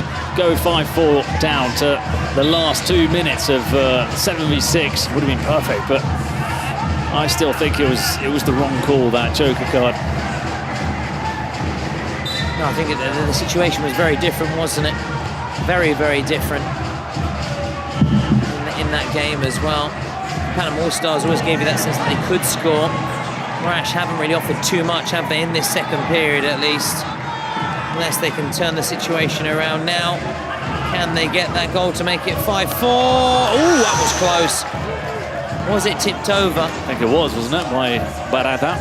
Well, they'll keep up the pressure. They've got a minute and a half to make this numerical advantage count. You can't, fault them trying to go for it, something different. There is that side of things, but you expect them to take the penalty and at least reduce the arrears, but they didn't do that.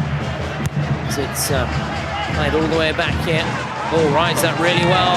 That's got to be a free kick. It is a free kick, and we said they're very good when it comes to dead ball situation. Reminder what's to come. TLM against Chamos, then SXB against Kuni Sports, and Gigantes cap things off later this evening against Furia, one of my favourites to go all the way and win the competition.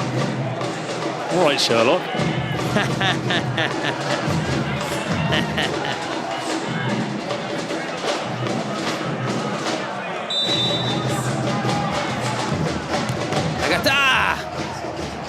It spirals all the way back.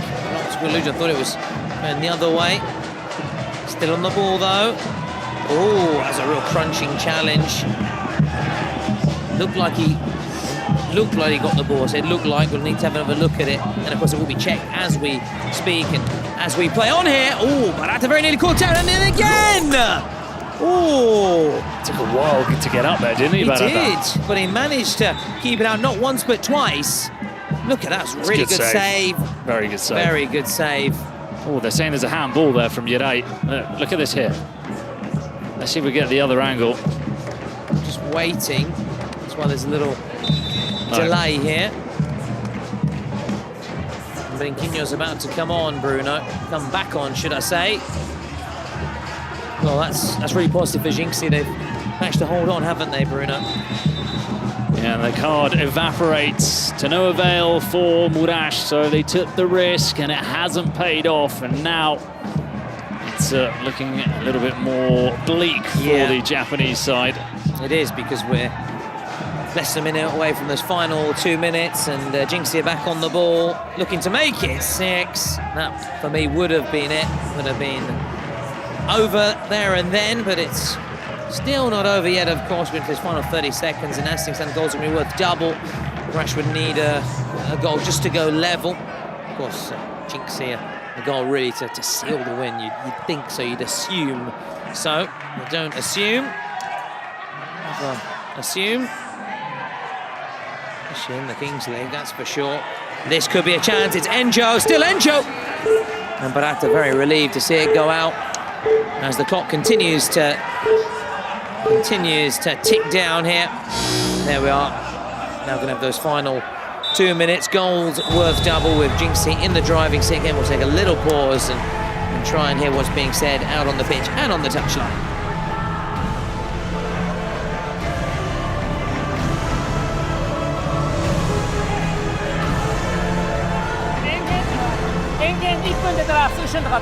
OK。シェア。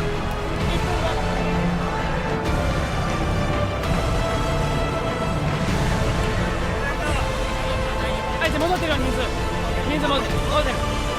OK、相手、はい、集まろう。When you reach the opposite field, come, hey, player, positional game. 2 more minutes, positional game. Don't finish, positional game. Rest with the ball. So it's a positional game, I think. That's what Robert Cornfield, Robert Coy was saying to his players. Yeah, not the most Spanish, saying it obviously clearly must have a English or American or you'd assume father, or ancestry roots. That's for sure. I thought it was interesting, obviously talking English, the American side, but they've got lots of Spanish people, lots of Brazilian people, but of course speaking that the international language, which is anything. Now vote for your MVP. Chatting to either Dalila or Julia or Leticia for our Bazar interview post a match, and they failed to deal with it. Marash can get the goal, which they do. They capitalise, not for the first time in this match, Bruno, on an error at the back. It's 5-5, and Asing Stan, we're going to a shootout. Yeah, first it's the bicycle kick attempt from Idris, where he doesn't clear. He clears that, and the move is over, and then it's the own goal from Brian Bustamante. He's looking to turn away from it. Look, it's volleyed straight at him. There's not much Bustamante can do. Unfortunately for him, it ends up going in his own goal. We've had 2 double goals in this game, but Jynxzi, of course, with the secret card, and now this one from Murash in the final minutes. Well, what drama. We did say it's never over. And look, we've had shootouts this week, but this would be a shootout to see if you continue in the tournament or if you go home, and you can't get much more drama than that. Well, it's what we had with Futbolistas Locos as well, didn't we? The other day against Ultra Chimicha. Yeah. Yes, exactly. That was all or nothing, famine or feast, and it's going to be that again today. Brought down, unless there's a goal here. Or from Jynxzi are coming forward here. Oh, this would be cruel on Marash. Oh! All aboard the showboat. Brinquinho, the star man, with a cheeky little flick. Oh. Marash rescued only by the base of the post, Bruno. Wow, from that distance to get that power on hit Brinquinho, what would have been his 6th goal of the tournament, leaving him as the solitary top goal scorer, and also potentially putting his team through. What a moment that would have been. Wow. It was, you could say, worthy of winning it. It has to be said. Absolutely, no, yeah. But wasn't to be unless they can get him involved again. There's still time left on the clock. Of course, I've already been suggesting that we're going to go to a shootout, and as things stand we are, but seeing the way things are going, we could have a winner in added time here. Now Marash, Nakamura, great ball, great ball! What a save by Barata. What a huge save from Barata. That could have kept Jynxzi in the tournament. Oh, Barata to the rescue there, wasn't it? Making himself really big. And they're still going for it. Great end by both these teams, isn't it, Bruno, who are doing the best to avoid a shootout, aren't they? What a player Nakamura is as well. That assist was gorgeous. On that occasion, though, unable to work Barata. And Jynxzi on the ball. So we really now are into the closing stages, almost those dying embers of this fixture. Did it go off the ceiling? I don't think it did. Jynxzi just losing out now. Marash, now or never. Marash, now or never. Can they get that shot away? They can't. Or can they?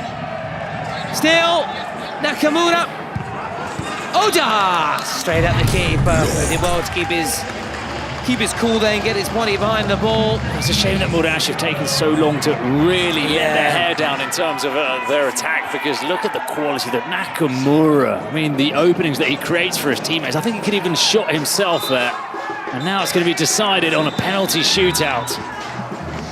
Well, shootout it is. Right here from our first fixture, we've got drama and tension. A shootout is on the way to decide the winner and determine who will be going home early on. We'll, again, just try and listen into what's being said by the players and the coaches.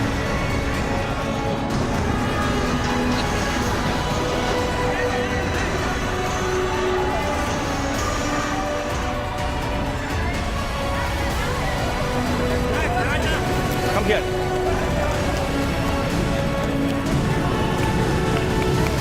Barata, que elijan ellos que son visitantes. What do you want? That one or that one? This one, okay. You. Fast kick. Fast kick. Vale, shootan primero, ¿vale? Tú paras primero, vale. You start back first, ¿eh? Vale, empieza So final moments then. The players just to gather their thoughts. So for the coach, all he can do is ask who wants to take them, who wants to step up, and just we've seen different messages, haven't we? We saw Gabriele Battocletti of Persa just say to the players before, listen, whatever happens, let's enjoy. That was a nice message, whereas others maybe just saying, okay. Yeah, that's right, yeah. Remember to get that first touch and put it into your stride well. Remember to, I don't know, see what the keeper does first. And you know, this is now the 4th shootout we've had in this Kings World Cup club, so they're starting to add up, and we expect it to be 10. There'll be more. There'll be a few more. Of course there will. And Bruno, what we do expect is it could again go to sudden death, really, because we've seen the keepers tend to sort of come out on top. It's very difficult to score, especially with what is at stake. Well, I kind of feel that the Japanese players have got that really close touch, that really close control that should benefit them in a shootout. But a lot of the time we try and read into stuff before a shootout, saying, oh, they're going to win because of this, and it never pans out the way you'd imagine. So let's just sit back, enjoy the drama, and see which team gets knocked out and who will go through to the last chance. Yeah, and they're attacking our end of the arena. Here he goes. Agata to make it 1-0. Ooh, just wide. So immediately offering the chance to Jynxzi to take the advantage in this shootout and get off to a positive start for Jynxzi. It's negative, a little slip up then from Marash. It's Alex Marti. It's not Alex, it's Spanish, so it's Alex Marti. For some reason, I'm seeing the number of Brazilian players in the side. I keep thinking they're a Brazilian side. Reminded the winner of this, Bruno, will face Desimpedidos in the last chance of DMG of Brazil. Here he goes. Marti. Still with Marti. Beyond Fukaya. And Jynxzi have the edge then and have the lead in this shootout. Really well taken, and he did well.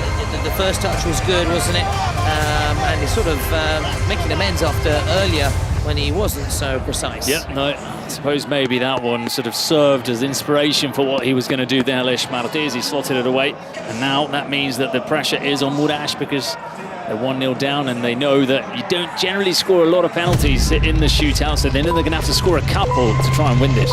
Yeah, they're chasing Jynxzi, aren't they now? Tamura.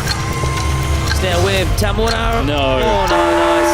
That's horribly wrong. Yeah, maybe just that sort of too much sort of input as well. Something you're thinking, right, I've got the ball. Yeah, I think it was like a brain freeze, wasn't it? Yeah, you got the keeper, you've got the angle being it's just all those different inputs, and not able maybe just to compute it and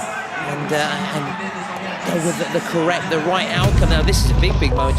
Can they double their advantage and stretch further away here? Here they go, Jynxzi. Chance to make it 2. Oh, good save for Kaya. Really good save for Kaya on Santi Gordillo. Almost top spinned back down, didn't it? Because the save was... your man, Alcaraz. Yep. Talking of top spin. in the final tomorrow. In the final here in Paris. We won't be there, but we'll be there with... It is painful being so close and not being able to go. Hearts and minds. And we may have it on in the background here. We might have the 4th, 5th screen on. We've got lots of screens, which is brilliant to get up close and personal. Might have it on in the background. Why not? Why not? Good luck to with Alcaraz and Jynxzi there. Now, Hamamoto trickles in, and Marash are up and running.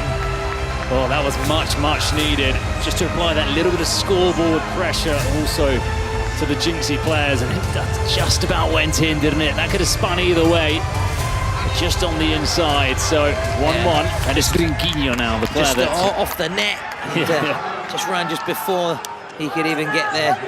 The keeper. Now it's been by far and away the MVP of the match. Here comes the Brinkmeister General. Here he is, Trinquinho. Oh, wow. It wasn't a general there, was it? No, far from it. Not even a corporal, lance corporal. He's been stripped of his officer status, that's for sure. Has to start again as a private, I think, after that one.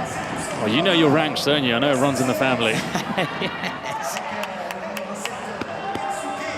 back to basic training. Now here he goes. It's again shot. Oh, I've got faith in this man. Gotta have the faith, the faith, the faith. I thought he would have done something a bit more. That was Yeah. quite a basic approach from a player with that much quality. Yeah, now again the pendulum swings back in favour of Jynxzi, but they've got to score though.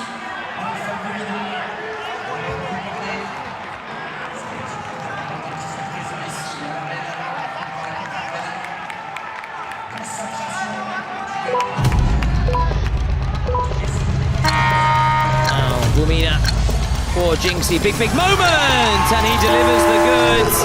2-1, and now this really is literally Bruno make or break for Marash. Missed this and they are going home. Save it. That is of course the objective for the Jynxzi keeper, Barat, and it's Nakamura. Well, this is the pressure that comes with taking the 5th penalty. You normally know what you're coming up against, and that's why sometimes you leave a player like Nakamura, who could be their best player, to take this penalty. Here he goes to keep them in the competition. He'll do that for now, that's for sure. But it's a big but. If Jynxzi now score, then it is over. So he did his job, Nakamura. That's all they could ask of him, to score and just keep their hopes alive. And now all eyes on Fukaya for Marash and for Jynxzi. It's going to be a big moment for this man here, their number 9, Ronaldo Torres. From El Salvador. Wow. Can he be the Salvador for them? Torres, yes! Sends Jynxzi marching on. They win the shootout. It's heartache for Marash, who are going home. They've been knocked out of the competition. But Jynxzi, the stars and stripes of Jynxzi, soaring through to the last chance saloon. Torres, the hero. Torres taking all the plaudits and the limelight here.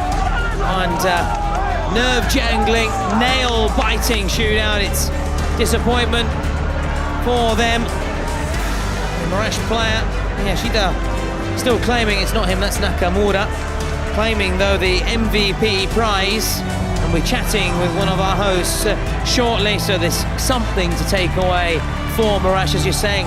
Maybe a few regrets, because towards the end they really came to life and had Jynxzi on the ropes. Had they been able to replicate that took a while, and show didn't that early, that would have been much better. Took a while wasn't to be. Yeah, it took a while to show, I think, what they're capable of, and disappointing for Marash to have fallen again early in the tournament. Last year they got a little bit later, they got a little bit further, did make it to that last chance. This time it's 2 defeats, so they continue to try and break their way through into the King's universe, be it in the Nations World Cup or in the club competitions. Yeah, we now have pitch side, the man of the match. This will be an interesting one, won't it? Oh yeah. Speak English. And we'll hear from him right now. Hi guys, everyone. So we are here with our MVP. He doesn't speak English. He seems a little bit shy. So, how are you? Come stai? Japanese?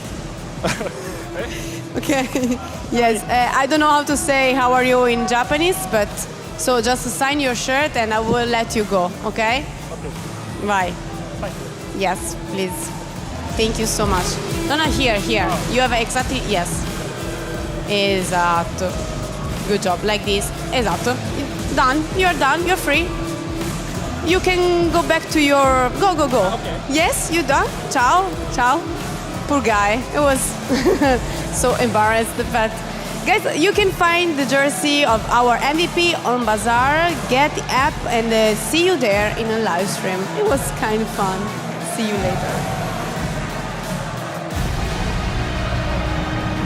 So it was a difficult interview, of course, with the Japanese player, the MVP, who wasn't able to tell us how he felt after that shootout heartache, but we can see that the bracket is filling out. We're still waiting, of course, to see more teams qualifying. We've lost a couple of them, but we will continue with 3 more fixtures today.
Gracias.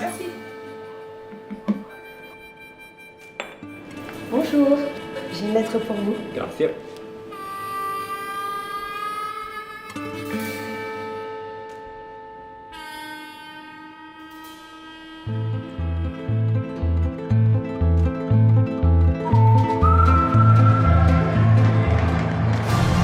So who will fly home? That is indeed the question. Murash will be flying home. They've got a very long flight back to Japan. Now we're going to see who will be joining them as another team knocked out from the Kings World Cup Clubs 2025. A TRM from Italy, or Los Chamos from Venezuela. Two sides who, of course, lost their first fixtures. TRM against Los Troncos, it was a tight one, 3-2. The same cannot be said for Los Chamos. The biggest defeat in the history of the Kings World Cup, 10-1 against Expire team. How do the Americas champions respond? And some pride at stake also for the Kings League Americas. How can it be that their champions are beaten 10-1 in the opening match? Well, a lot of wrongs will be attempted to be put right today for Yolo's side. Let's see what penalty he brings us as well, Tom. I know it's always good fun to see what he comes up with. But your Italian side, TRM, the Italian champions, I expect you'll be anticipating them to win this game against Los Chamos. Yeah, I'm hoping that I've got a soft spot for them, and we'll see whether they can follow in the footsteps of FC Zeta yesterday, who were victorious, and of course Jynxzi, who were also victorious naturally, and of course we've seen the Boomers also a couple of days ago, really impressive, but they have to get up and running. They have to overcome that first loss in their first game, and it's a similar, obviously, in the shared objective for Los Chamos, who were, as you're quite rightly saying, heavily beaten in their first game. So we'll see who can bounce back, who's got that bounce back ability. Hey. That became a term. That was Ian Dowie initially, was it? It was, and trying to get it, I think, into sort of the Oxford Dictionary, wasn't it? Trying to sort of get it into that sort of English language, and as in actually an accepted term. Oh, Donna Mejia, that's the first goal Los Chamos have scored. That isn't scored by their president, by this man, Yolo. So that's one step forward already for them today. Up and running then. Something certainly to build on for them as they take the lead here very early on, which is always important, just to ease those nerves as well, isn't it? TNM are now looking to hit back. They very nearly do. Alessandro Colombo, where, of course, all eyes naturally will be on Francesco Caputo, former Sassuolo, Empoli, also a handful of caps for Italy as well for Francesco, aka Ciccio Caputo. So Donna Mejia on the hunt for a second goal. He's got Baruch. He just overplayed. Baruch can go back to Donna on the edge of the box. He went for the shot instead. Donna is screaming at him.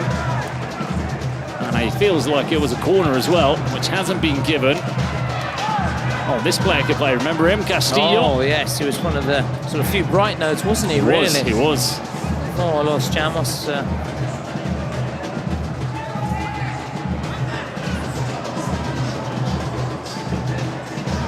Take the throw-in back to Baruch and Colombo, who was seeing earlier, 31 goals in the Kings League Italy.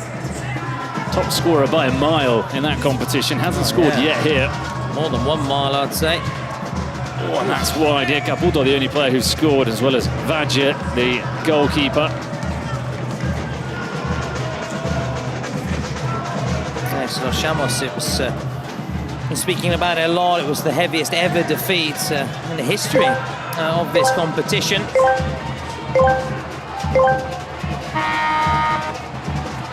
As you said, finally a goal that isn't from Yolo, and that was a good effort again. It's well struck, and it's Colombo continues to be heavily involved for TNM. We're in their sort of change strip today.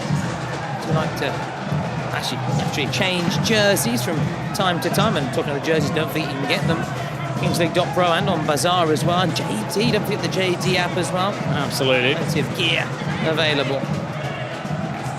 Castillo. They were looking to find him at the far post. That header, Alberto Muscas, it was an awkward one. He had to head over his own crossbar to give away the corner.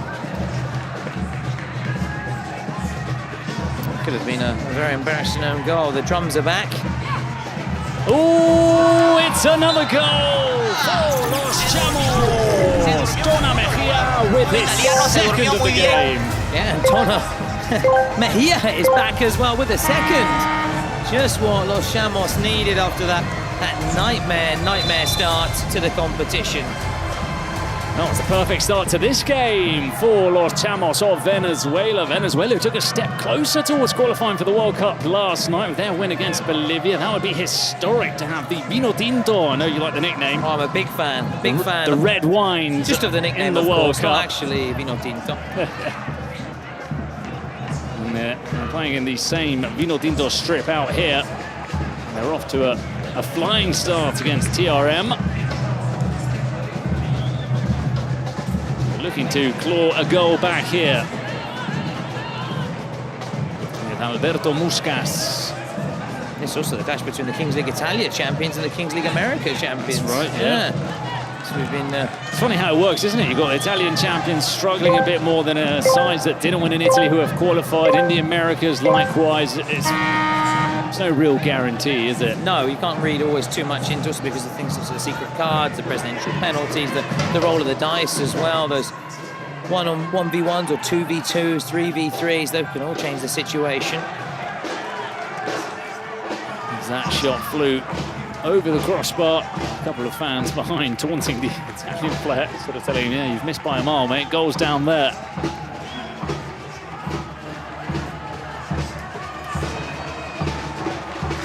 Baruch plays the ball out short. Looking to flick it on. Couldn't find a teammate. So it's Muscas for TRM. Oh.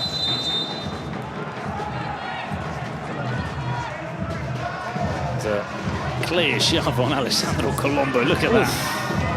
Yeah, kind of no complaints, let's put it that way. Here's Andres Rugeles with the challenge. There are always Chamos fans in here. I like to see it. And you see them in the VIP section. Over to your left, a couple of chaps in the Chamos shirt. I saw the other day there were 4 or 5 with their Venezuelan flags. Very proud nation as well. Well, we always say proud nation. Yeah, but most nations are proud. I'd say Spain are probably disappointingly low in that pecking order in terms of being proud of their nation. But the Venezuelans, the Moroccans, the Brazilians. We saw that passion from the Brazilians, didn't we? In Dender's tasty victory, let's put it that way, against F2R yesterday, final fixture. And so obviously you mentioned UC Ultra Shimashama and their fans and their support. They went out, however, after back-to-back defeats, and you mentioned some of those supporters and the drums as well. I have to say, first day I was loving it, and second and third day I must admit the ears are starting to struggle a little bit. So not as bad as the Panama All-Stars drummer. That guy. What? That guy was penetrating. That was very good. Yeah. I was joking. I can still hear. I've not as yet been impaired when it comes to the hearing, Bruno. You seem an elder statesman in other areas. Yes. But in that, not the hearing so far. Very good young ears, working very well. Good to see.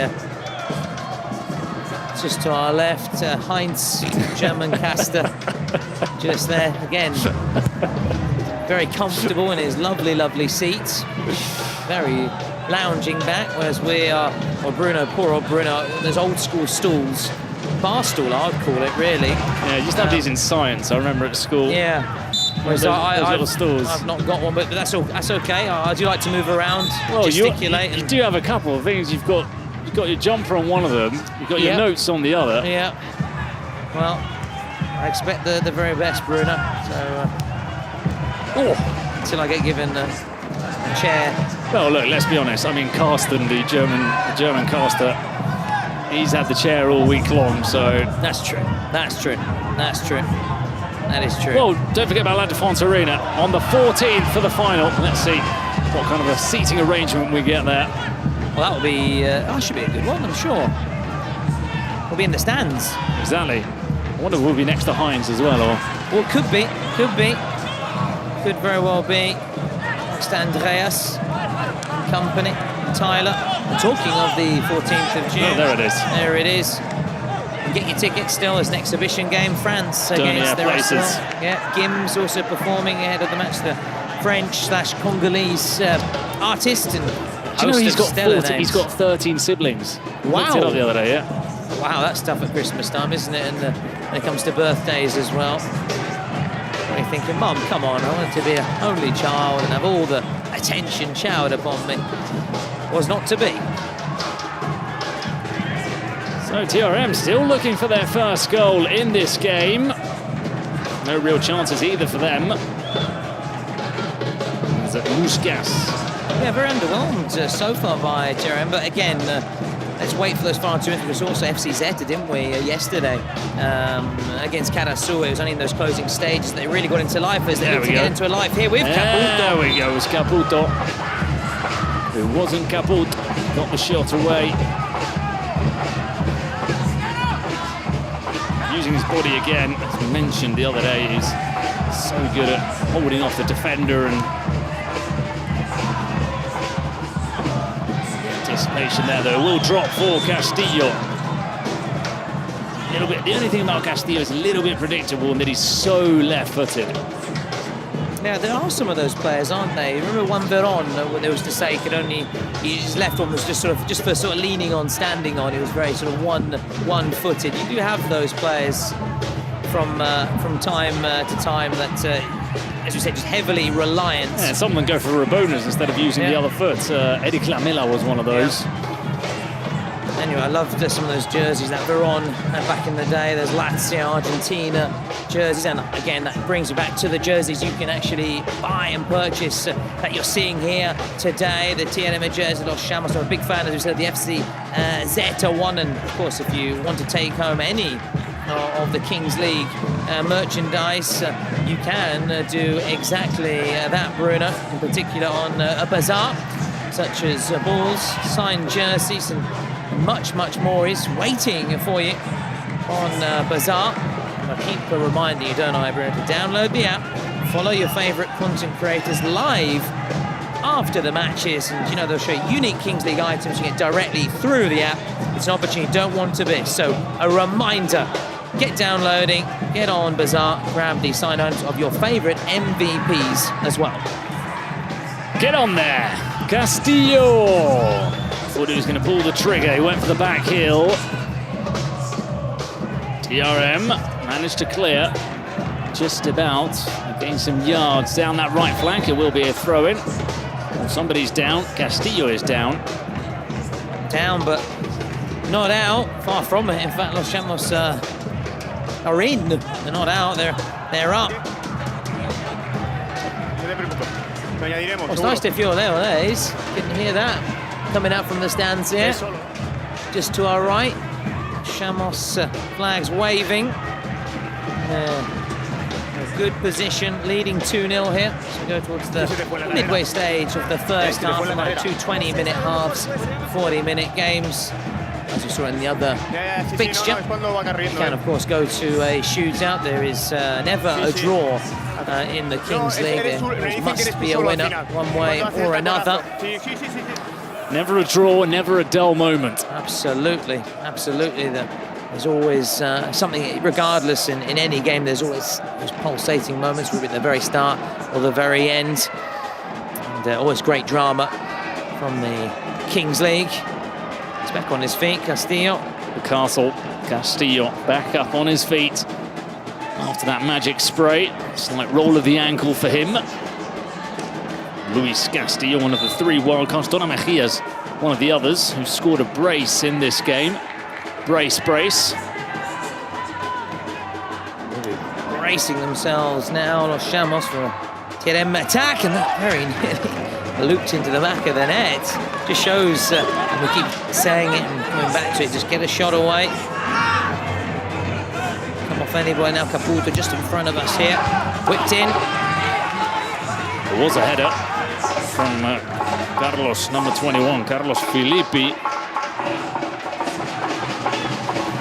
Los Chamos, very Venezuelan name as well. Chamo is a way of saying like a lad or... Oh, okay, or, yeah. You know, cool. as The young Chamos in Venezuela, not used in Spain, for example.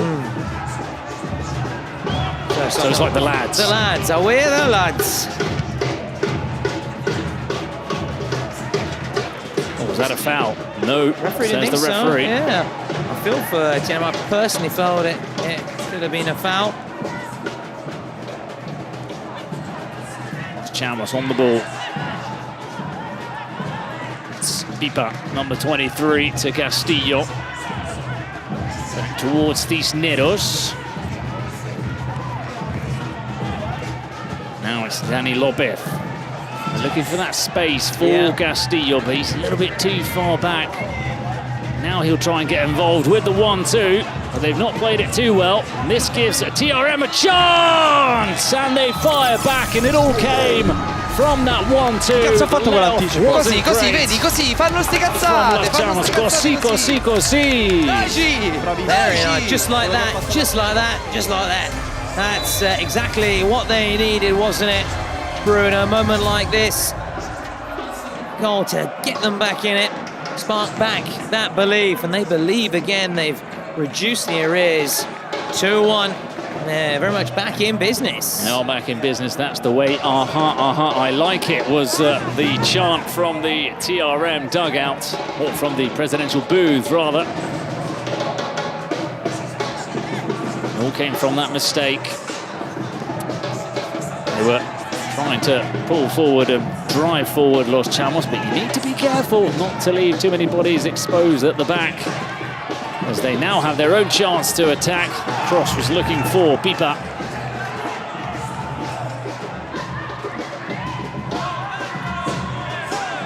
Now, I guess that's the issue with Castillo playing so far back, isn't it? He was looking to get forward, but that means that there was no defender in sight.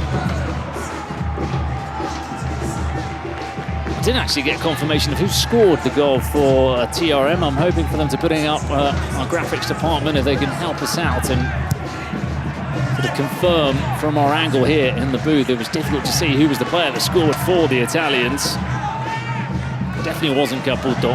He's very instantly recognisable. Yeah, and also with that sort of sleeve on his left arm, that all black down the left arm tattoo. Oh, that was a nice drop of the shoulder from Alessandro Colombo. TRM, which it's an abbreviation of the Real Marza. TRM, how would you say in Italian? TRM. TRM. Which is also the name of the Twitch channel of the club's president. The name has a sort of a double meaning, Bruno. When said aloud in a dialect from Bari, Marza's hometown in Puglia, it sounds, without sounding, it's like a local swear word. That's, so we're okay to say, I think, here internationally. And the logo features Marza's face wearing his signature Hakimaki, traditional Japanese headband, enforcing his nickname as the Ninja of Bari. Oh, nice. Not to be confused with Barry Town, of course, Bari. No. Heard that a few times, didn't we, on the pools and the results being read out, didn't we? Absolutely. Just confirmation of the scorer for TRM. We've just had confirmation that it was Caputo. Oh, there I was saying that we didn't think it was Caputo because he's very... Listen, we knew. We're just testing the chat to see if they're awake. They are. And they are awake because they've been telling Especially us when you slip up. And then follow up and put it into the empty net. Back of the net. We knew it was Caputo, obviously. We were just making sure everybody's awake and following, and we're just testing it. There will be the odd test like that. I tested a few with Nakamura, didn't I, if you remember, on the first day. On the first day of January. Yes. And, there's a save. Of the new year. Farouk. There he is, the old ninja. Real Marza. From Bari. That was the run of Simone Scanferlato. Just for its panzerotti as well, that region of South Italy. I prefer a fried one myself, but you can also get the ones that are oven-baked as well, which are obviously a little bit healthier. Oh, the volley on the edge of the box. That was the Pool Skulls again, wasn't it? Yeah, there was one against Bradford and one against Villa as well. Very similar goals. wonderful goals. Mendieta scored a similar one in Spain as well for Valencia. In a cup final, actually. Wow, that one I don't recall. It's very sort of niche Spanish. Yeah. That's why it's fantastic. I've learned so much about La Liga in the space of 7 days. In fact, more than 30 of my life so far. How many? 30, you're right. We're both in our 30s. Both in our 30s. Both in our 30s. How old are you? 30s. So that final minute, or those final 2 minutes, we're going to have the roll of the dice. And it's going to be Alessandro Jynxzi, did you know, to roll the dice. The GR7 player who had a good performance yesterday for GR7. Oh, that was a chance. That was a chance. That was a chance for Donna Mejia to score a hat-trick. Another player that could have got a hat-trick in this tournament. There have been quite a few already. We had one, didn't we? Well, we had a 4-goal salvo, more than a hat-trick, but yeah, we're going as a hat-trick plus, shall we say, for Brinquinho in the previous encounter with the USA, the team from the USA going through. Again, the better off Marash who are going home. Say farewell to them. Oh, that felt... Oh, look, I don't think any of those passes were purposefully looking for the player they fell to, but it almost was the perfect move. One player hooking it in the air, another one volleying it, 2 little scuffs, and it fell to the man at the far post. Well, here we see... Actually, that was a lovely pass from Scanfarlato, to be fair. But that finish, oh no. As we have the roll of the dice from Jynxzi. I was saying that it's going to be a 3v3. The good thing about, see, in my position now where we're sitting as well, we're directly ahead of the Italian casters, and just like the players were head in their hands and bemoaning the fact that they were able just to finish off that move, so the casters were likewise head in their hands or head in the head in the case of Sabino. You can always see Sabino, can't you? We were very, very animated. Their reaction as well, which was worth the entrance fee alone. Of course, get your tickets also for this part of the tournament as well. Make sure you get to the Cupra Arena. Not on the train though, not today. Not today. There's a few problems with the Paris Metro. It was a difficult trip to get here, and we were actually reprimanded for being a wee bit tardy, but a little bit late, weren't we? Well, I guess the regime don't like us, man. Yeah. And the chance save by Baruch. It was Colombo. Colombo yet to score. Has he scored in the tournament? No, he hasn't scored. We said 31 goals in the Kings League, Italy. None so far in the World Cup. Or still none so far in the World Cup. Inspector Colombo, they're very nearly finding the answers and the solution by friends love you. That man has scored Vajit, and he's played a wonderful pass. Now Colombo will have the empty net. No, I don't believe it. Or has it gone in? The arm goes up. The arm goes up. Or have they? Oh, they might have called the offside actually for the through ball. Yeah, it's just maybe not meant to be for Colombo. It was definitely cleared. It was Castillo doing the defending. Now they are checking, obviously, both they said the potential offside and whether it crossed the line. Vamos a comprobar un posible fuera de juego, ¿vale? Yeah, sí, de momento es offside. Yeah, looking at the offside. Ok, perfecto.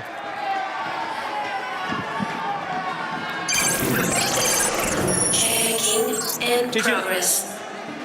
Right, so the check is in progress. Well, Hemos they're showing señalado us, fuera de juego, ¿vale, chicos? the referee is saying that it's the offside. They're showing us the clip of the goal line clearance, which is also there or thereabouts.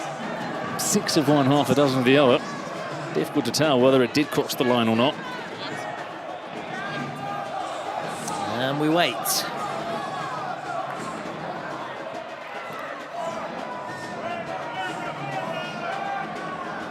Now, I don't know which of the two they are checking thoroughly, because we continue to see whether that ball crossed the goal line, which is almost the impossible task for our colleagues in the VAR room. Offside, yes. Es fuera de juego, okay? All right, so the referee confirming that it is offside. Okay, perfect. So that's sort of saved them from having to make a difficult decision on the goal line clearance, which wasn't easy at all. Because they don't have, obviously, the goal line technology with the sort of the wrists. They don't even have it in La Liga. Oh, wow, I thought you would have done. No. You have it in Italy, so that, you know, they're the sort of, you get a little message, don't you, on the wristwatch. None of that here, but you've got the VR, so it would have been difficult. But as I said, don't have to worry about that issue. Castillo saved by Valle. Now they come away. There's the empty net. That's what he's looking to. Oh, just wide. Carlos Filippi. Guardate. Well, he's angry with himself because he had an open goal.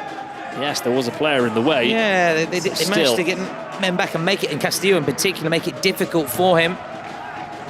So Lagunas and Cisneros. Castillo, the other player. Lagunas to Castillo. He's taken it on his right foot, but that's what they were hoping for. They said, go on, we'll usher you out there. We don't think you've got the ability on the right foot to really curl that one goal bound, and ended up hitting the side netting. I'll try again, Bruno, with the keeper. His line, here he is, Signor Valle. He will take a strike. It was down the middle at Baruch. Still there in support. Got to take a few risks now. Valle will go again. And again it flies over the crossbar. So changes made for these last 15 seconds. It will be a final attack for Los Chamos. It's going to be Lagunas. Cisneros sits in for Los Chamos. 3-1 just before the buzzer. The perfect time to score a goal. The perfect crime from Los Chamos. It's 3-1. Oh, smash and grab on the break there from Los Chamos, who extend their advantage. And as you said, the prime time to score just before the break. Their heads and morale in the right place, riding high. Heads, however, will be dropping a little bit in the TLM camp, as you can see, with Caputo trying to rally his troops here and his team. Vieni Colo. Oh, è questa difficoltà qua che dobbiamo lavorare insieme, raga. Oh, sì, positivi adesso. Ho bisogno di 20 minuti positivi tutti insieme. Non possiamo tornare indietro. Indietro non si torna. È scritto. Juan y Genaro, ¿listo? Muchachos, aprovechemos este intervalo. Baruch se ha generado un par de veces el intervalo. Salimos bien ahí con Edwin. Edwin la retuvo. Mili, identifica también. Tenías a Genaro para jugar con él. Dale. Hey, cuando hacemos esta jugada de ir, hay que ir tanto el Number? Caputo. Caputo, number 9. So a star player. The half-time card locked in by TRM. Caputo is going to be that star player. We saw a star player score in the previous game with Brinquinho. Offside. Yes. Yes. Star player.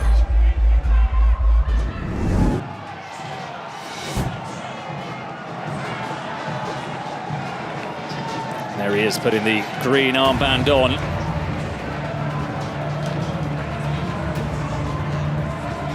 ¿Qué significa que es jugador estrella? Que si mete gol vale doble.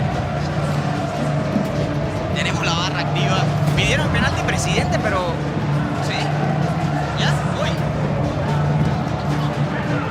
Oh, that's an interesting one. Cholo was saying, what does a star player mean? Does it mean his goal is worth double? He's been in the Kings League for over a year. Yeah, he should know it. Yeah. And he was also saying, oh, we've locked in the president penalty. Do I need to go down now? So let's see what he comes up with this time. Looks like he's got pizza. He's got something, hasn't he? Pizza. Oh, of course, eating the pizza, the Italians. Yeah. Well, I would love a slice of that. I'll tell you that for free. Prizes for being Mr. Original don't really go to Yola, but it was either that or the snapping of the spaghetti, which has sort of gone viral as well. Yeah, so... But... Oh, bring it over here, please. Please, Yolo. You only live once. Yeah, better to go for the pizza. At least you have a little bite, whereas the raw pasta, what can you do with that? Oh, it's a good one. It wasn't his most original, but, at least he came up with something. He did something. And to be fair, the pressure is on to always be more and more original. Sometimes you're going to get them spot on. Yeah, sometimes exactly. It's difficult. It's a difficult game being a creative artist, isn't it? You and I know it very well. Oh, absolutely, yeah. We've had to reuse a few of the old gags so far, haven't we? Here we go. So YOLO. Oh no, not much of a run-up. And don't think he's digested that pizza too well. Yeah. It's not gone down very well, has it, at all, that pizza. Now he can console himself by having a nice slice of pizza. That's the upside to it. That's the upside. Might be needing some Gaviscon though. That's true afterwards, yeah. They will say give us a bit of time, don't you, before going out onto the pitch or going swimming after eating. And Absolutely. He didn't wait 2 hours, did he? Right. So that one's used up by Los Chamos. They've not made the most of the president's penalty. To say, I think it was a good call though to play at that time, and get to 4-1. Get to 4, at the start of the second period, make it harder for TRM and their star man Caputo. As we now see Inspector Colombo. And the follow-up! That's the immediate response from TRM. It wasn't Caputo.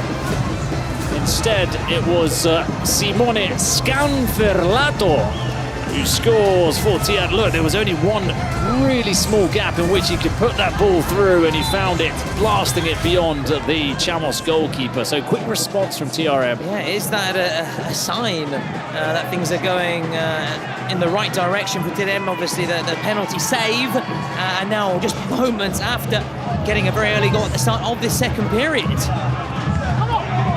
Bit of space here for Los Chamos. That was a difficult attempt. He was looking to curl it into the top corner, Christian Lagunas. I remember I was told actually when we were chatting about Yola that previous games also come eating chicken wings when it came to riling. He did that against Pio. Who was it against Pio? That's right. Yeah, he came out with the bucket and the chicken. No, he did a few. I remember one with a cannon as well in the Americas in the regular phase. He was another one where he was handcuffed. No, he's done lots. He's done lots of stuff, has Yolo. Yeah. Good guy. Normally joined by Di Donato, who hasn't come here to Italy. It's just Yolo representing Los Chamos. Yeah, he'll be hanging his head though in shame for that penalty miss. Talking of penalties, well, the Italians, TLM are hitting back right away with their presidential penalty. So the drama just keeps on coming. It's been a really exciting start to the second period. Action-packed to say the least. Back to Baruch. Baruch will go long, and as you say, it was almost a lovely pass for Castillo. Vadja was quick off his line.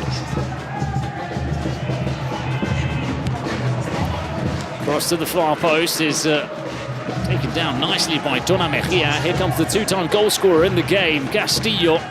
He continued his run. Castillo slowed it down. Look, he accelerates into pace. That's a lovely 1-2. It will fall for Vadja. He looks for Colombo. It's knocked out of play, and now we'll get that presidential penalty. Also offers a chance to give everybody a reminder that the winner of this match will face Galácticos del Caribe. Will Rodriguez, the top scorer.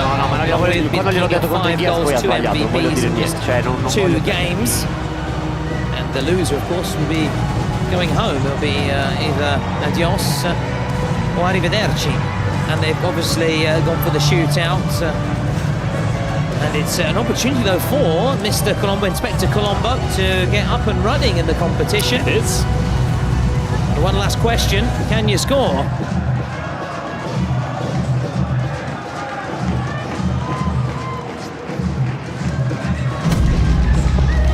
So, Colombo for his first goal. Colombo goes round, no mistake from Colombo. He gets... Well, he breaks his duck here in Paris, and it makes it 3-3. So it's wide open in this second half. He solves the case. Inspector Colombo, as you said, gets up and running. He is off the mark then on the score sheet, and they've completed the comeback, and they're now going to complete the turnaround. They've still got their star player, Caputo, with the green armband. Until the 38th minute. So make the most of it, and here he is. A lay off, and there's the shot. That sat up wonderfully for the number 13, Tomas Salvaterra. It's one of those that you just see it coming, your eyes start widening, you're thinking, whoa. And I want a bit of that. For a player, you know, it's a great, but also for a commentator, when you're able to sit and obviously recognise the ID the player early, and you know you can have a nice... Oh, yeah. A nice Gerard. Yes. Oh, it just lit off the line. I thought there wasn't enough on that, but it got beyond Baruch. It wasn't quite a Gerard moment, but still got plenty of time for us to do that. Of course, it was that Gerard volley against Olympiacos. Against Olympiacos, wasn't it? Take a boo, son! That was it. Oh, everything about it, because they needed to win that, or they were potentially, I think, going out of the competition. It just shows there's sliding doors moments, a very sort of unfancied Liverpool side inspired by Gerard, would then march all the way through to that epic final in 2005, where, again, 3-0 half-time, and you know the story, we know the rest, don't we? The rest, as they say, is histoire, is history. Yeah, again, just we're talking about, weren't we? Iconic commentaries and great lines, and sort of the doyen of great broadcasters. Obviously, heavily influenced you and I, Bruno. Obviously, you growing up in England, obviously me being English as well, from those household names from the 90s and 2000s. Absolutely, a lot of wonderful moments over the years. A lot of wonderful moments in this tournament. It was very obvious, wasn't it? Very obvious. Oh, listen, hook and bridge from one side to the other. Hey, you've got from the bridge to the second verse, and you've got to do that. There's no shame in playing it simple. Absolutely. Right. Keep it simple. Brian Clough would always do that. Yeah, when in doubt, kick it out. Very simple things he'd tell his players. His team talk was pretty much put the ball. I'm from Nottingham, which is what I'm a big fan of, Brian Clough, and I continue to praise the great Brian Clough. Just put the ball in the middle and say, that's the ball. Let's get it. Keep away for opponents and enjoy it. Play with a smile on your faces. Play with a smile on your faces. And there's lots of words that I can't say that he would use. He was very colourful with his language, let's put it that way. And the players knew it, and his actions as well. A reminder, coming up, SXB against Kuni Sports. We can say there's going to be a little surprise as well ahead of that game. That's all we can say. His lips can say no more. There's a little surprise, an extra reason to stick with us. And then at 10 p.m, 2200, Gigantes against Furia. Is the surprise that we're unmasking the Stig? Oh, that would be nice. Have you ever found out who it was? No. Well, to a certain extent, we will be finding out who the Stig is here today, and what one of the commentators in this corner looks like, and I'm not talking about Moritz. Okay, wow, here we go, that's exciting. Did we find out who the Stig was? It was Michael Schumacher once, wasn't it? No, I think it was... Damon Hill? Was it? No, it was Julian Bailey for a while. Okay. Maybe his son went to my school, and I think it was one of those rumours that went around. Name dropping. I know. Yesterday was... Tom, yeah, that was off mic, but yeah, Tom Felton. Tom Felton, yeah, from the Harry Potter films. Harry Potter, yeah. Was that? Your school was just... That's how we rolled in the leafy, rural areas of... Southern areas of England, yeah. The south of England. You weren't in industrial north and Midlands with mines. The mining towns. And made this country great. Did you have an English team? Was it more just... you said Arsenal because of Ian Wright? Yeah, it was Arsenal growing up. And actually Bilbao because of your parents, understandably. Oh, that's my only love, yeah. But in England there was a bit of Arsenal, a bit of Wimbledon nowadays. Yeah. MK Dons or... So you have to clarify, to justify, excuse me. I said Wimbledon, I said the only Wimbledon. Ooh, let's not go there. That's only going to open up old wounds. Crazy gang. Oh, that pass, that little touch from the Chamos player put him off. He was offside. But it was the Luka Modric outside of the foot, the Ricardo Quaresma cross. Yeah, we're talking about great lines, and one involves Wimbledon, the late great John Motts, and the crazy gang of beating the Culture Club in the '88 Cup final when Wimbledon beat Liverpool in one of those great shocks of Real giant killings, obviously that term sometimes gets used a little bit, too easy, like the word legend, but that really was one of the great upsets, and I mean, some would say the greatest sort of FA Cup final upset. But then again, someone said maybe Wigan's was an impressive one. It's a big one, yeah. Yeah. In more recent years, absolutely. There has been... Not on the same stature, but this year, having Crystal Palace win the FA Cup was pretty big as well. Their first sort of major piece of silverware. They came close with the same one in 1990 with Ian Wright in that side. Crystal Palace, we were massive Ian Wright fans. And hey, Ian, if you are listening and you want to come and do some Kings League comms, your energy would be brilliant. Your insight would be brilliant, obviously, with that touch, with your goal-scoring prowess. And you're my hero, so we would love to have you. And I'm a big Arsenal fan from that era, pre-Wenger as well, from the Graham and the Real. Well, I won't say Real because I know Wrighty wasn't a big fan of Bruce Real, but didn't really see eye to eye. But definitely George Graham's Arsenal with Ian Wright. And those goals, those inspirational performances. Well, it's given us time to talk about a little bit of everything. And now Los Chamos have that volley. And that was a huge chance. It dropped to Juan Cisneros, who's scored in this game. Didn't really lack a striker with any conviction, did Cisneros. In the chat room, let us know your favourite teams. If you have, say, you had a sort of second team, a team that you had a soft spot for. Look forward to hearing, or rather, I can't say really hearing, more seeing what you're writing, what's coming up. So TRM, we approach the 30-minute mark. It's still 3-3. Sort of the Kings World Cup next year with an English side, then Ian Wright would be awesome for that, because he always does so much for the national teams, whether it be at youth level, senior level, men's game, women's game. He's a real ambassador for English. Again, I'm really, you can see we're desperately trying to meet Ian Wright. That's our real aim, isn't it? Here, although we'll have a chance to meet PK in a few days' time, maybe for the final. Defense Arena, some household names who we expect to be at the ground for the final. Here comes Mejia, here come Los Chamos. It's a chance to get back in front. Castillo just about rolls the ball. He was looking to backheel it. He's still on it with 3 players surrounding him. He's desperate for the referee to blow his whistle. Nothing came. And it will be a goal kick in the end. Subject of meeting famous faces, Karl-Heinz, our German caster who came with to the ground today. We travelled with, I mentioned Ballack, wasn't he? Rubbed shoulders with Michael Ballack at one of the Euros recently, and he was saying that that was a real honour and a real privilege for him to meet Michael Ballack from Leverkusen. I'm sure he was at Bayern Munich as well, didn't he? I'm sure he did. I know it's Chelsea. I need to check that with... He was Bayern Munich. Yeah. But Bayern Leverkusen was where I think he really, though, made a name for himself in that side with, like, Nerville in the sort of 2000s. Oh, the one that reached the final, yeah. Boot in goal, was it Boot? Yes, it was Boot, yeah. They knocked United out, Manchester United out, and it denied Ferguson that chance to play the final at Hampden, which obviously Real Madrid won with that great goal. Lucio was in that Leverkusen side. That's true, yeah, true. Crikey, great. He would then move to Bayern, wouldn't he?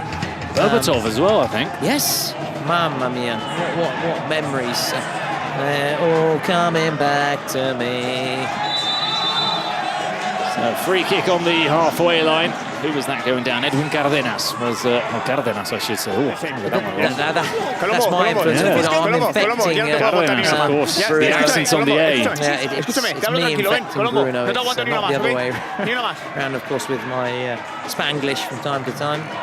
Oh, that's the issue though with Spanish, isn't it? But there are accents which mean that words, depending on the accents, are said very differently, and something that sometimes blows over one's head. But that's sort of the next level of mastery of Spanish for you, getting those those accents down. And the stresses basically that take me to another level. Yeah, you would be the Dane Bowles of Spanish there. Oh, I love it. Yeah, tonight, baby. I want to get siesta with you. Castillo. He's got the fancy footwork, Castillo, but he's not really been too effective in this game. Or maybe get a cerveza with you. Oh, the save from Vaj. Good save, getting down to his left there. Just tipping it out behind. You see shots on target. They're actually well behind the Italian side, the Real Marza. So they come over here. It's indelicately poised. It has been for some time, hasn't it? It's not bad, though. Time. 3 goals from 6 shots on target. I suppose that doesn't include the penalty from Yolo. Yeah. Corner towards the head of Castillo. We finally almost saw your old school, I keep saying old school, traditional football corner and header, didn't we? We've seen a couple, haven't we, this week? Not too many. Not too many. It's a lovely leap from Castillo. Elevation. Elevation. Woo. Oh, out comes Baruch. Goalkeepers throwing their bodies on the line. And Baruch down one end, Vadje down the other. He went for it, you know. I think he was really going for a goal. He was going for that one. An easy angle, but we've seen them scored from almost impossible positions this week. Pinotto was one that springs to mind earlier in the competition. Again, talking of the reminder, the loser of this is going out. Again, it's desperately tight in all of these games in which the loser goes home for understandable reasons. The previous game went to a shootout. This one's heading in that direction too. Well, Chamos still have the card, look, yeah. Still got their card to play. The later a card comes, the more significant you think it is.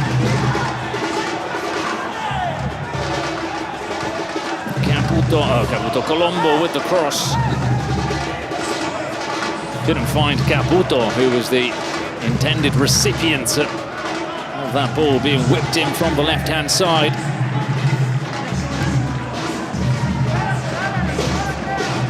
So, Dona Mejia. Cisneros. Here's Chamos, the side who have been on the ball in the final minutes of this game. Castillo. Hornets gonna find him at the far post, and it's a huge goal for Los Chamos.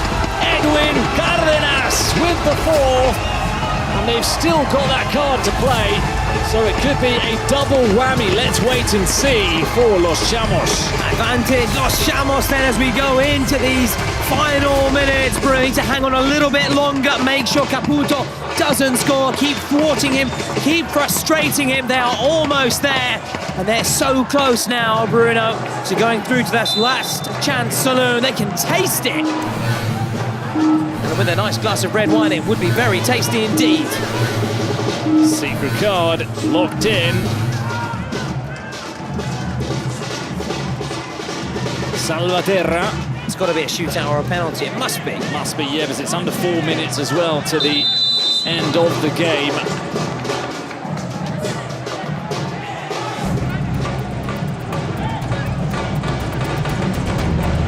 No, profe, vamos a jugar así, todas iguales.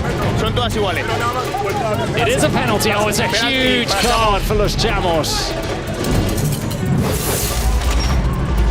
Penalty. Okay.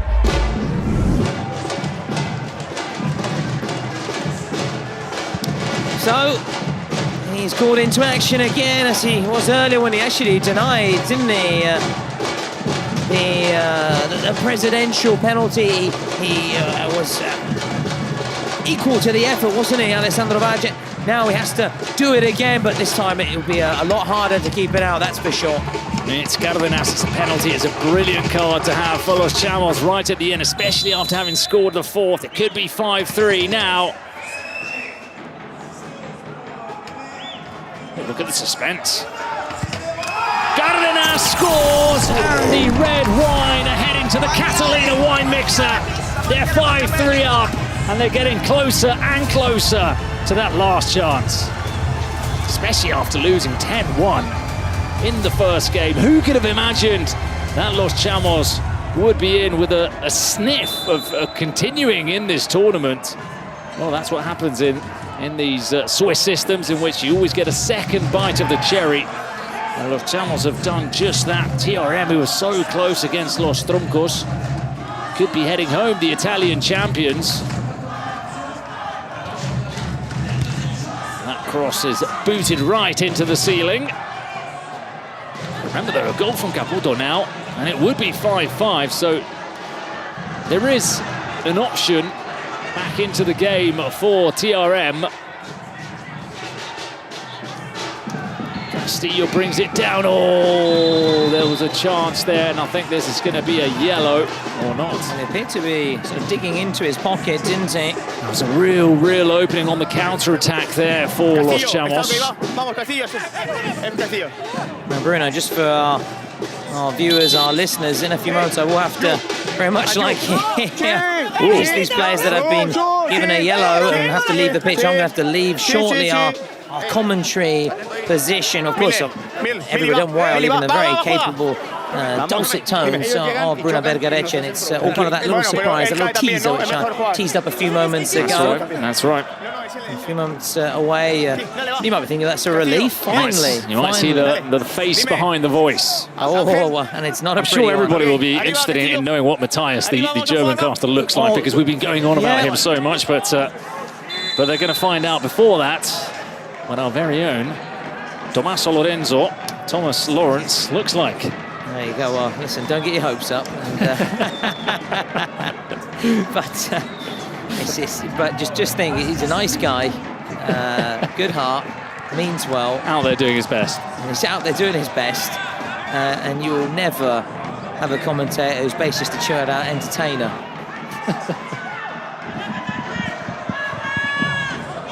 Oh, lovely ball from Castillo. He didn't want to take it on his left foot, and he lost the chance there. Edwin Cárdenas.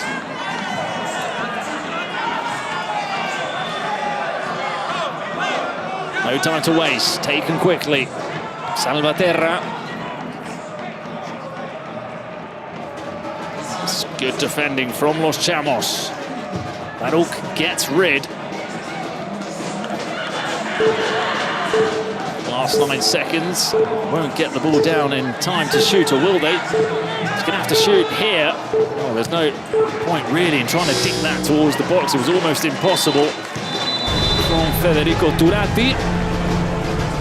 So final 2 minutes. Let's see what both benches have to say.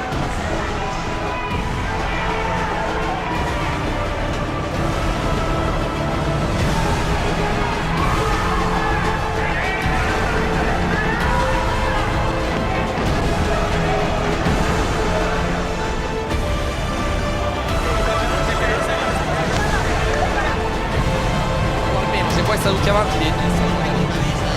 Poi suona respirare.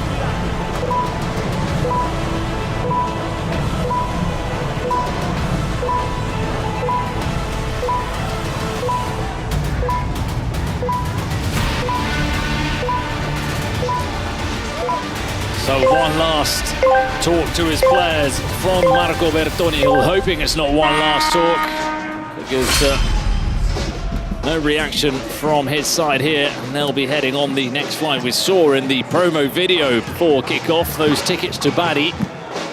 Yeah. They could be on their way to the south of Italy. I wonder if they've got a direct flight. Are they going to Rome first? Anyway, worry about the logistics later. Oh, that looked like a pretty firm challenge, but to be fair, Castillo picked himself up straight away. Badgett.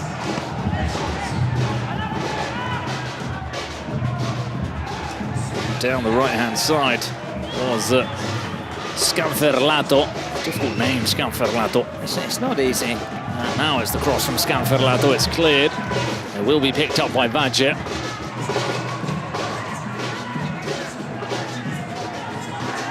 Colombo with the cross, Caputo! Caputo! There's a goal for TRM! Oh, the referee's blown his whistle. Oh, wow. He's blown his whistle. Joy short-lived. Don't celebrate just yet. Wow, I was about to say if Chamos win, it will be repeated the last Kings League Americas final, where Los Chamos beat Galacticos in a shootout. It'd be a Caribbean derby, that would. But let's wait, because if this stands, TRM are back level again, and we're going to a shootout.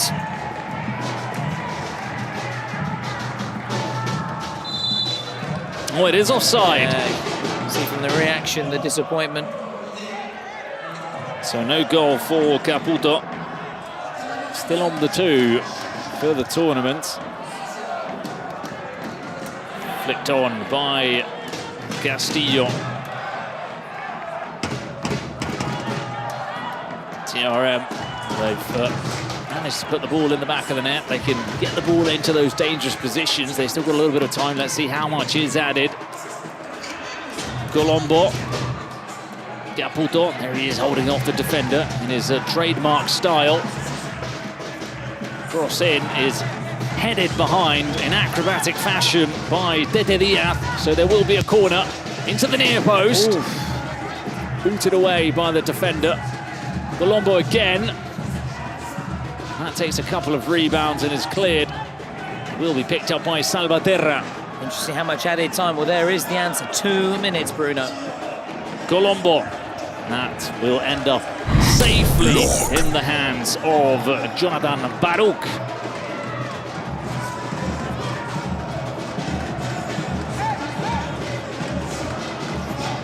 Just gonna hang on here. Los Chamos will be sending the Italian champions. That's a real feather in their cap. Should they bring a real scout for them? Major scout for the Americas champions who wanted to restore some pride after the humiliation, can't really put it in any other fashion, of day one against Expire team. Remember, no one has been on the receiving end of a bigger spanking than Los Chamos in that game. This is some reaction, though. It's clearly done them some good in that sense. Proved them crashing back down to earth. Really put them on guard, shall we say, going into this one. Making sure they get it just right. They're doing well here to keep possession. Donna Mejia, I think that came off the Italian player. That's right, Felipe was trying to get the throw in quickly, but the linesman was just a couple of yards away. Into the channel. And frustratingly for TRM, it will be another throw-in for Los Chamos. Biba doing well to hold on to the ball. Exactly where they want to be, though. In the dying embers, and no real rush. Actually, no real sense of urgency. Just try and keep the ball here in the corner. Just keep it away from TRM, who can break, though. Well, they've done very well because they've only left TRM with 15 seconds, which means they'll pick up this ball and that will be the last attack of the game. They've not really allowed them to attack in added time.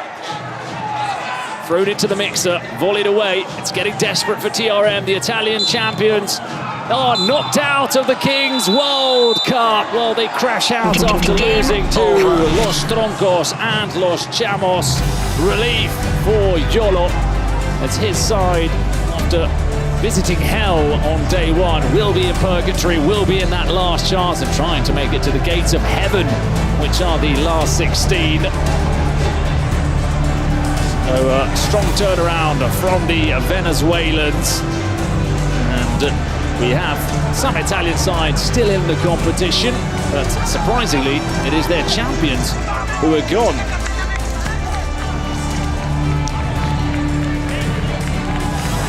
Camera following Ruge, who was crowned as the MVP in the end of this game. It was tight, like all of the clashes to avoid elimination are going to be and have been so far.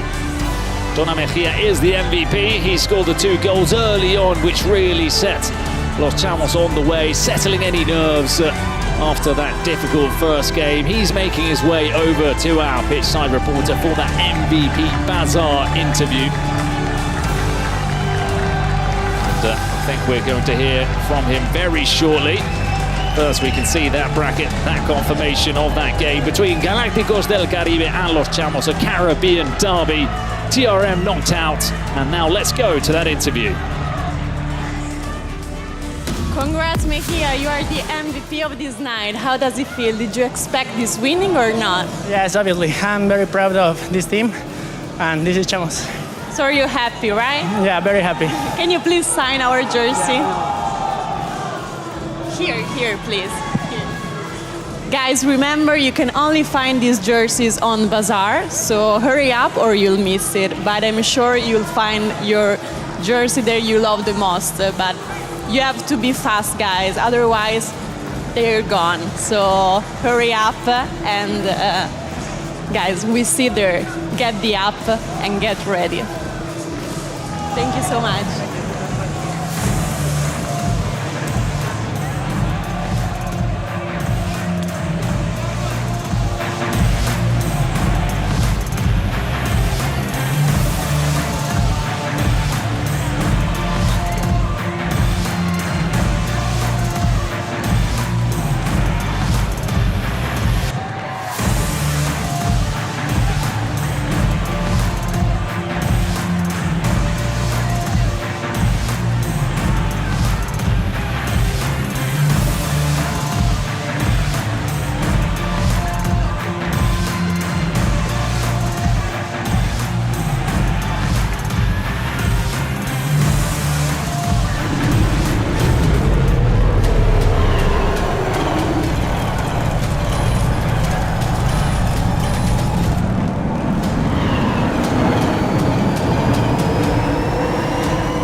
So we're back for the third game after having seen two sides knocked out, crashing out of the tournament. Now we've got SXB against Kuni Sports. We're going to find out who is the last team to be eliminated in the initial round of the Kings World Cup 2025. Will it be the wildcards from Saudi Arabia with this man in the presidential booth, Jynxzi, or will it be the other wildcards from Argentina, Kuni Sports, who of course have Kun Agüero as their president, a current side in the Kings League Spain, who will be heading over to the Kings League Argentina come the end of the competition. But I don't know what's going on here with Jynxzi, who's just left his presidential booth. He's got to be right somewhere. Well, it's got to be quick because he's going to miss the kickoff in this game. That's where we walk down every day on our way to pick up our meals, or when we do want to go to the bathroom. He seems to be in a right rush, doesn't he? I don't know where he's trying to get, but he's urgent. Oh, he makes a right turn here. Oh, okay. What's he doing in here? He's talking to our colleagues behind the scenes. He's pressing the button. Well, let's see.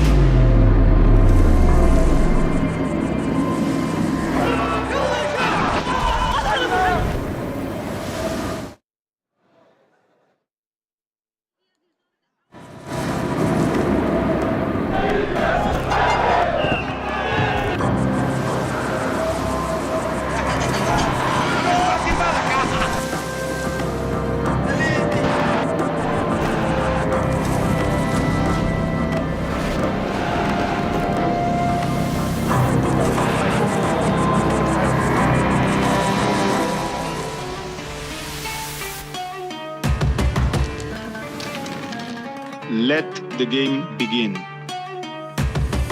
Welcome to the Kings League Mina.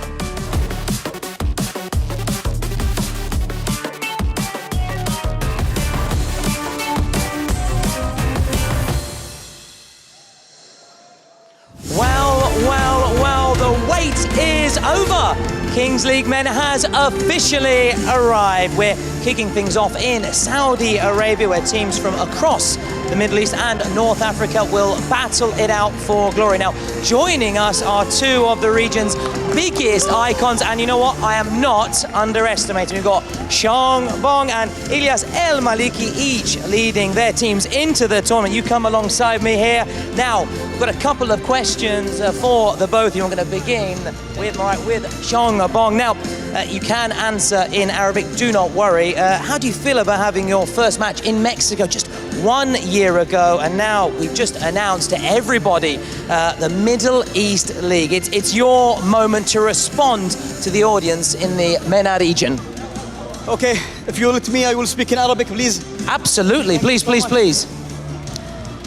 نعلن يا جماعة الخير بالشكل الرسمي أن تم إطلاق الكينجز ليج في الميدل إيست، وبإذن الله تعالى راح تشوفونها عندكم في السعودية. وأبيكم تعلمون وتعرفون يا جماعة لا تحسبون ان انا اللي جبت هذا الشيء، انتم اللي قاعدين تطلعونه، دعمكم تفاعلكم كلامكم هو اللي وصل الكينجز ليج الى المكان هذا. شكر لكل واحد ما قصر معنا، يعطيكم العافية ونشكركم من اعماق القلب قسما بالله. I won't pretend to understand, but I'm loving the energy. I haven't forgotten about yourself. Now, it's very, very exciting news, isn't it? And again, you can answer, of course, in Arabic. شكرا الكينجز ليج، وشكرا لكاع الجماهير المغربيه والعربيه اللي آزرتنا، وان شاء الله كينجز ليج القادمه غادا تكون في السعوديه وانا متحمس ليها بزاف، والثالثه ثابته ان شاء الله كاس غيكون من نصيب المغرب. وشكرا للكينجز ليج وشكرا لكم ومبروك عيدكم ومبروك العيد، مبروك العيد، شكرا، مبروك العيد. Now guys, that's just the beginning. That is just the beginning. Make sure you follow us on our channels and social media for Kings League MENA updates and enjoy this exciting new league. It promises so much fun. Go and follow them, don't follow me. Now let's begin the game, the action. And once again, a big round of applause, everybody. Big round of applause.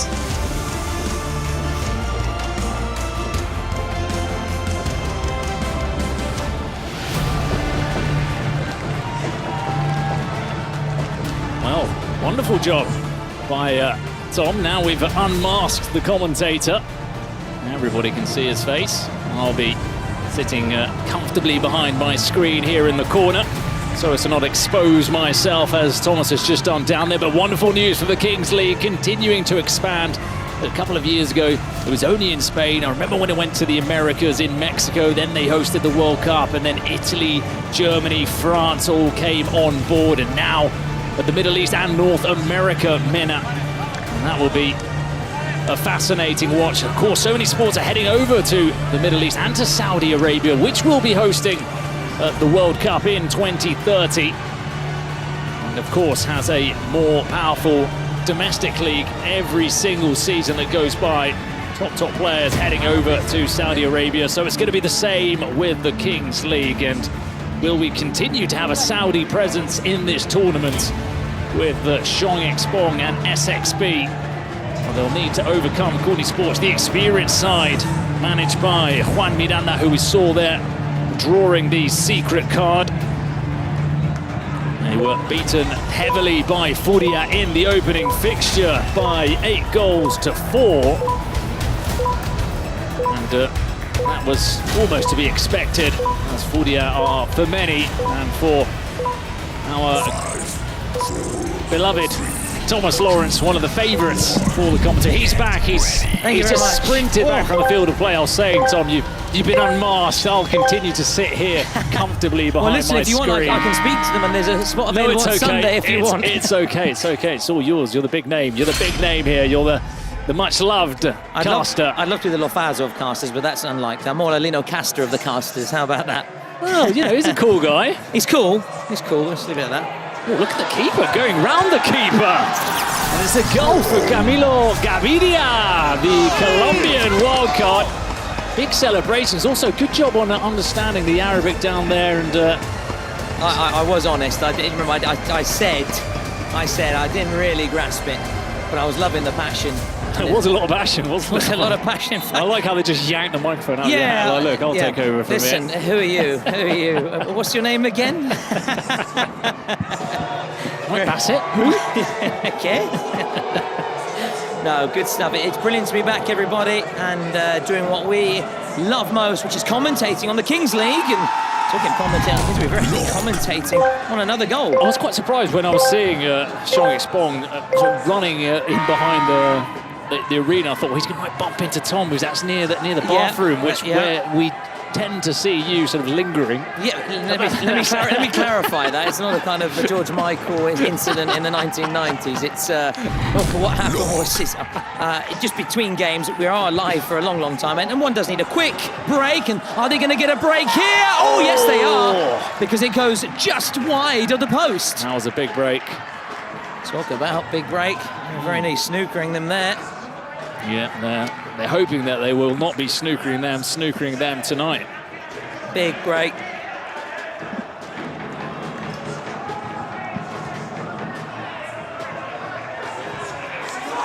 Another goal! Another one!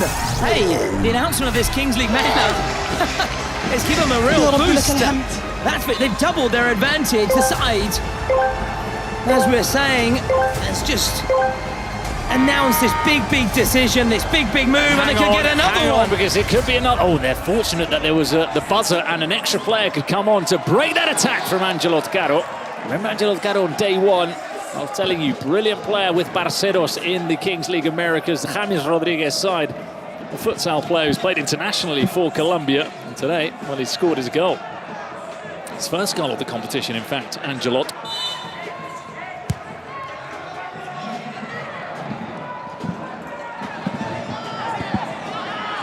And we're back then with SXB looking to make it 3. And I'm back as well. I'm back with a bang now. I've caught my breath. Thank you for... Busy couple of minutes for you as well. Thank you, Bruno. Sort of getting rid of the mic and yeah, in fact, getting rid of the earpiece, everything. The French technical stuff came around. He said, "Où est le mic?" And I had to say, "Oh, I've given it to the girl, his colleague," but he didn't realise that, and I had to try and say, "La mademoiselle." Hopefully he's understood what I was trying to say. Lost in translation. Now, Kuni Sports looking to find a way back here. Hoping the start they would have wanted, but again, there's a player you enjoy watching, the number 10, Espinosa. Yeah, big fan. I think he was really good against Porcinos. That was a real narrow game. What a game that was to kick things off. We have already had some big games, lest we forget, and they're going to get bigger and bigger, which is exactly what we want. Here's Guillem.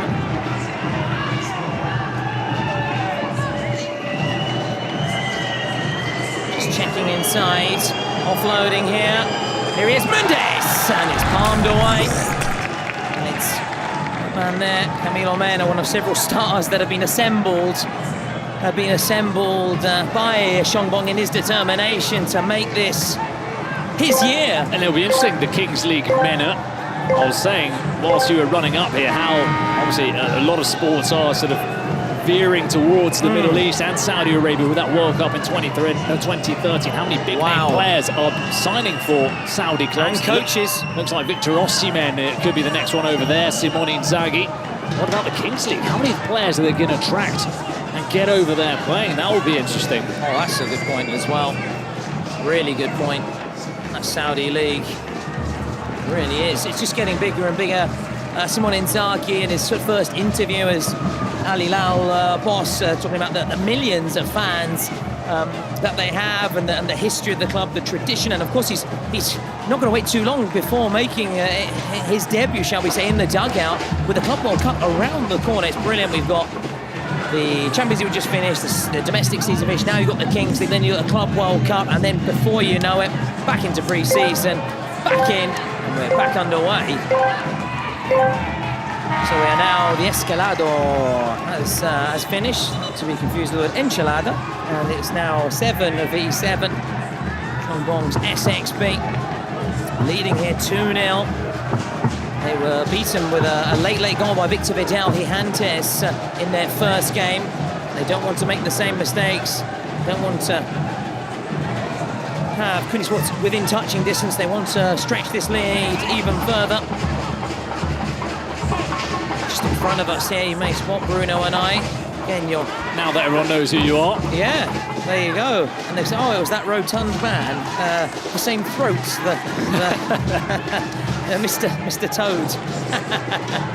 I am self-deprecating. Now, Kuni Sports. We're just over here. But getting serious.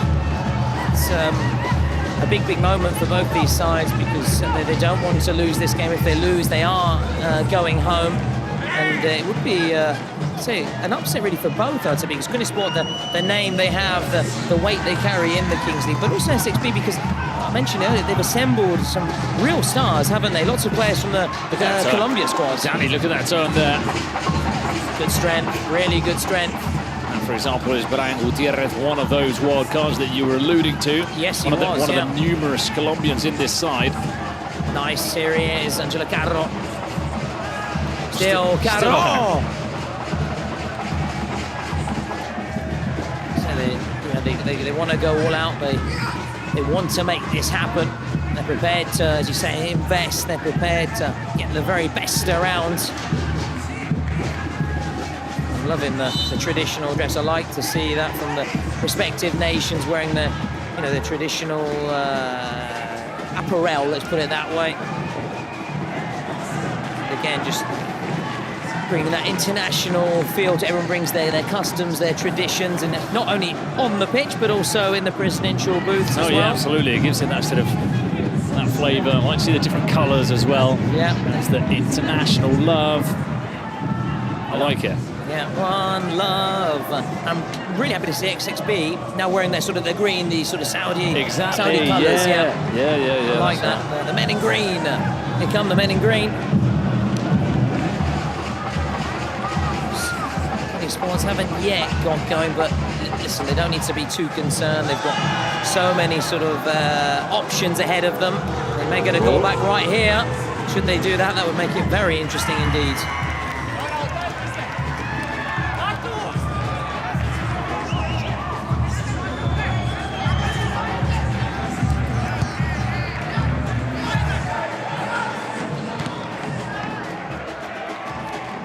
Now it's headed upfield, opportunity to make it three. It's got to be three. Wow. It is. Wow. It's a third goal, and they stretch their lead even further, and they're loving it in the presidential booth. And it's that man there, their number 16, Kevin Cardona. What a brilliant goal from Kevin Cardona. The strength there to hold off the challenge from Ian Gonzalez, and then we found the gap in between the legs of Jorge Ibanez. Megnuts from Kevin Cardona. What a start for SXP, 3-0. Finally, those players who have been brought in, who've been drafted in from Colombia, who maybe weren't as good on day one, are starting to show why they caught the attention of Jynxzi. And the winner of this will face Carasu, the French side, in the last chance shootout, last chance saloon. It's picked out there. Also, of course, Ronaldo strutting his CR7 and obviously in the Saudi League in recent years. There's plenty of big names. One of my favourite players currently playing there for Lazio, and Sergej Milinkovic-Savic, obviously born and bred or born at least in Spain because his parents were... His dad played football, didn't he? Yeah, dad football, correct, and his mother, I think, basketball, so a real sort of sporting family. Banya's younger brother plays in goal for Torino. I think he was born in Catalonia, in Lleida or around there somewhere. It's why they have the double-barreled surname, the Milinkovic-Savic, because in Spain you have that, don't you, that link with one's parents, both parents, well, linked to parents, obviously. Sherlock Holmes is in the house, isn't he?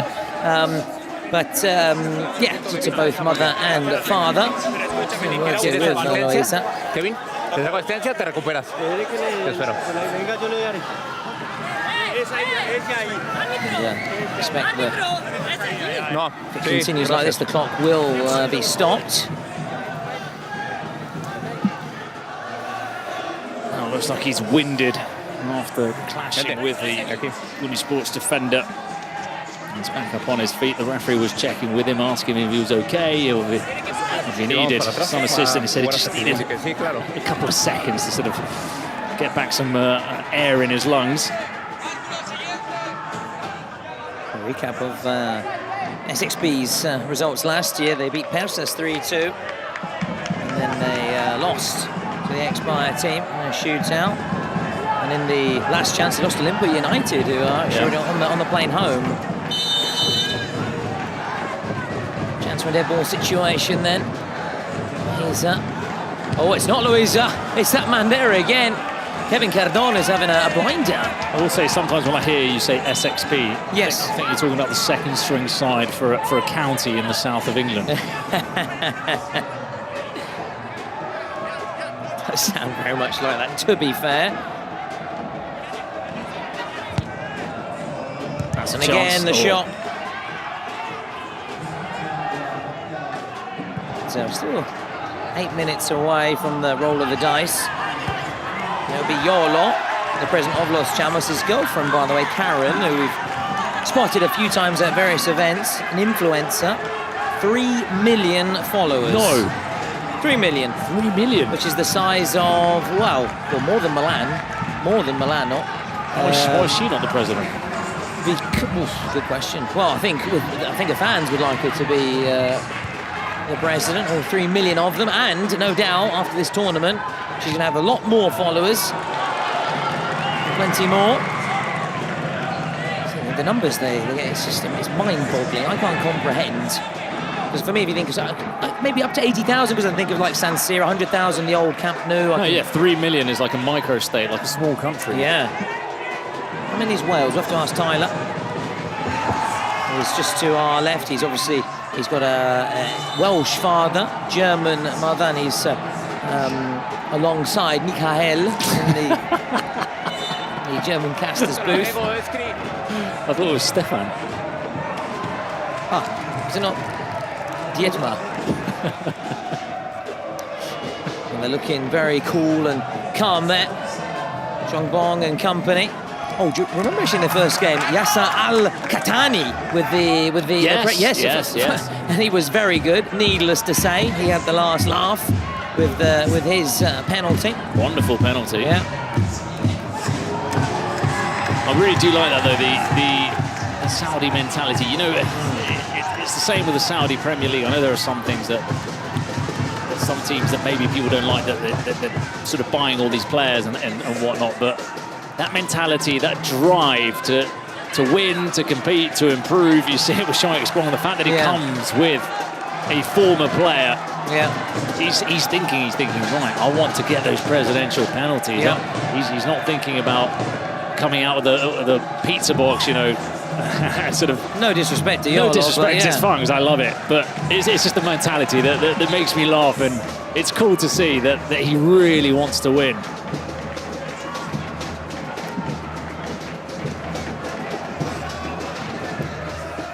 Oh, a lovely touch. Oh, that's awkward. Oh, they struggle to deal with it. I'm surprised by Kuni Sports. I must admit that they haven't as yet really gone to struggle, but it's been such a good start by Chongbong's men. The Saudi stars. That would be the second time that Saudi Arabia beat Argentina in a World Cup, wouldn't it? Oh, yes. Well, we spoke about some of Italy's sort of epic fails. But I suppose in that case, yes, it was obviously a disappointment, but they still hit back and went on to win the competition. But you're right, for Saudi Arabia, that was a real high for them, Is there a big one for Italy? A kind of, remember so for example, for Spain, remember losing against Cyprus, it was sort of talked, yeah, there's a couple for Italy. Or the Northern Ireland, for example, David Healy hat-trick. Listen, there is a couple. There's one against Northern Ireland that meant that Italy didn't qualify for the first ever time for the '58 World Cup. Okay. In 1966, they lost to North Korea. Yes, that was that's another right, big. It was also epic because they said, someone's just shouting in front of our booth there. We're just trying to apologize if anything's coming through on the microphone. It's just distracting us here and everybody else. A little side swipe, yes. So there's those ones, because also they did a scouting trip before, and the Italian coaching staff called them ridoni, in the sense of they make you laugh and how poor they are. And in fact, it was they who had the last laugh, a bit of karma in that sense for that Italian team.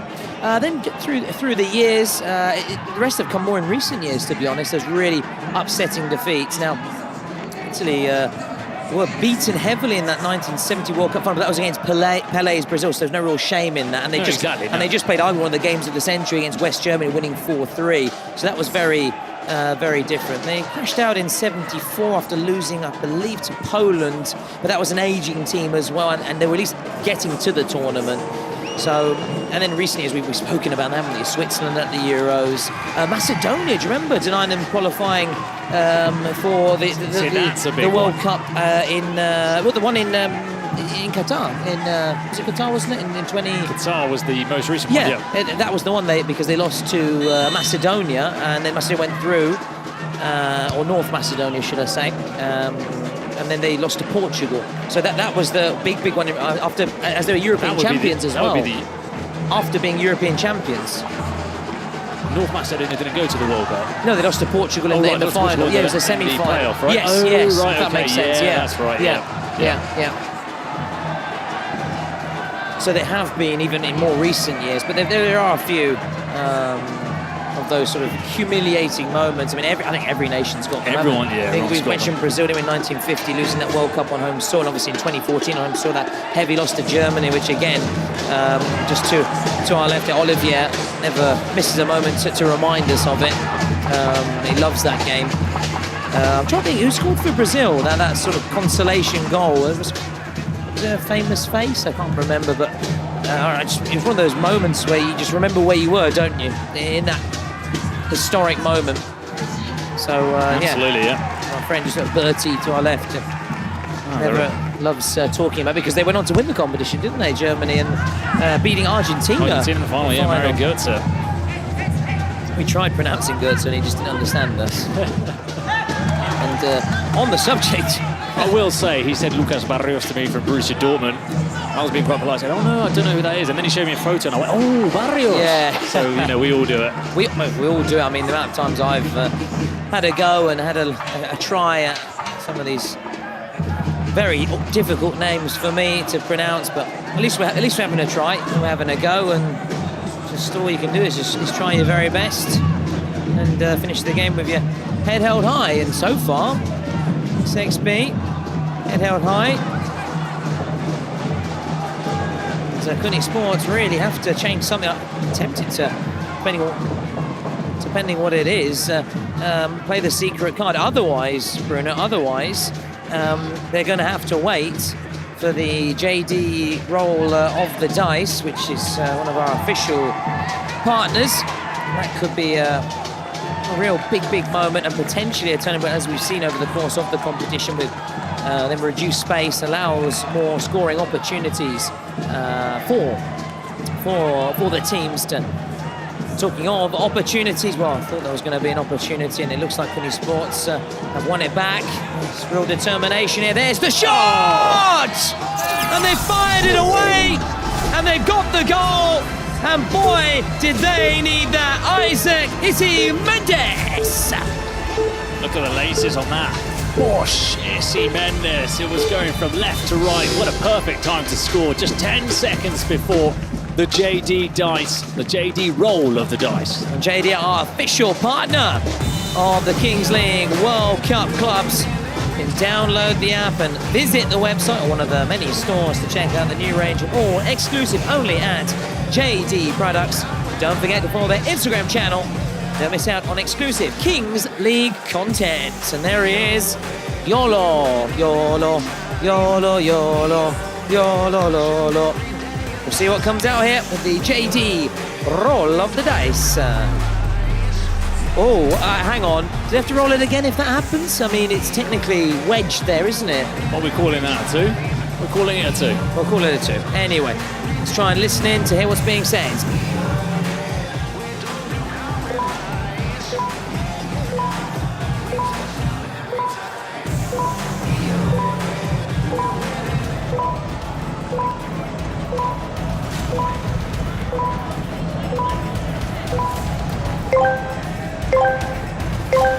We're about to get back underway then. Just 2 minutes plus added time. Can SXB restore that 3-goal cushion, or Kuni Sports continue to mount their comeback, continue to find a way back into the match here? They've taken off their keeper in these situations. Sometimes best to have 2 outfield players. Here we go. Is this going to be it? Oh, what a save. What a save. It's Camilo the Cat with his cat-like reflexes. Camilo Gaviria, look at that, coming across, throwing his body on the line again. Oh, and it's actually the left hand that saves it. I thought it was a body save. He's going to have to do it caught again into here. action again. You're right here. This could be another goal. It is, and it's one of my faves, Javi Espinosa. And they are continuing their comeback. SXB are beginning to get a little bit worried right now. Their lead has been cut drastically. Oh, Espinosa scored a couple in this game. got them back to 3-2. 6B, can they hit back right away? It's Diego Martinez. Twisting, turning, has support. That's offside, surely. Yeah, he'll put the ball away, but we expect the arm to go up and it won't stand. It will not stand. The scoreline has temporarily changed to 4-2, but we expect to go back to 3-2. So for SXB fans, don't get your hopes up. It's just been... Not even the players celebrated, did they? Yeah, they knew it as well. And there we are back underway confirmation, but clearly to be fair, we didn't really even need the line in that one. It was easy just to, even to the naked eye. Again, 2v2. Next this man, Javi Espinoza. Now the team back here, Espinoza. So much space. So unselfish. Oh, another. This guy is proving to be the candidate for keeper of the early stages of the competition, of course, because he could still be going out, but what an impact he's already had. He may be called into action once again. He is fantastic, isn't he, as a last wall of defence? Look at that. Look how quickly he comes off his line all the time. He is, those cat-like reflex springing into action. This could be a goal. Oh, what a save. What a save. The right hand so good. Now Espinoza. Oh, I'm surprised. I'm surprised from there. Do you know what it is? I think that they're seeing that Gaviria is saving everything, which is forcing them into having to look for more of an angle, more of a top corner finish, and that's what can happen. They're being forced into those shots because of how Gaviria is shot stopping. Look at that save. That save is unbelievable. Look at this. Look at this. Now he's off because they've got two outfield players. SXB to make it 4. They've got options. It's there. Angelo Carro makes it 4. Opening up that daylight again between themselves and Kuni Sports as we approach the dying embers of these final 2 minutes. We're still playing here. Kuni Sports want to go out with a bang. Espinoza, that's difficult, that's awkward. Look at Gaviria. Wow. He's all over them. Once he senses there's an opportunity to run out, he pounces, he sprints, and he takes the time away from the attacker. And that's prevented Kuni Sports from having one last shot. All over him like a rash. And what a pulsating end to the match. So many standout saves from Camilo Mena and his side. And you have to say also thanks to him, are leading 4-2 at the break. Look at the president sprinting down to give him a high five to Camilo.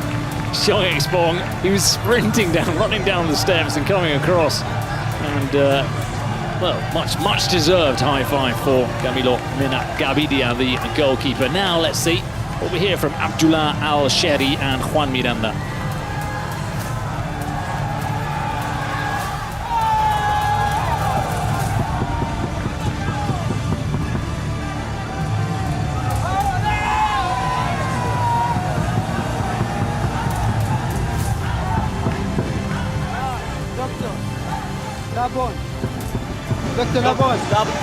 Labón, ¿qué más? Guti, Angelo, Diego. Yo voy atrás. Tú de central. Para que descanse 2 minutos. Dale 2 minutos, dos. Okay. Bien. You. Okay. 3. Okay. 3. Brace. Yes. Okay.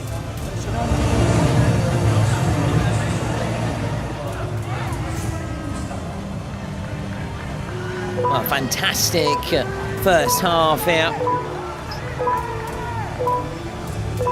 And we're expecting another brilliant, enthralling second period here.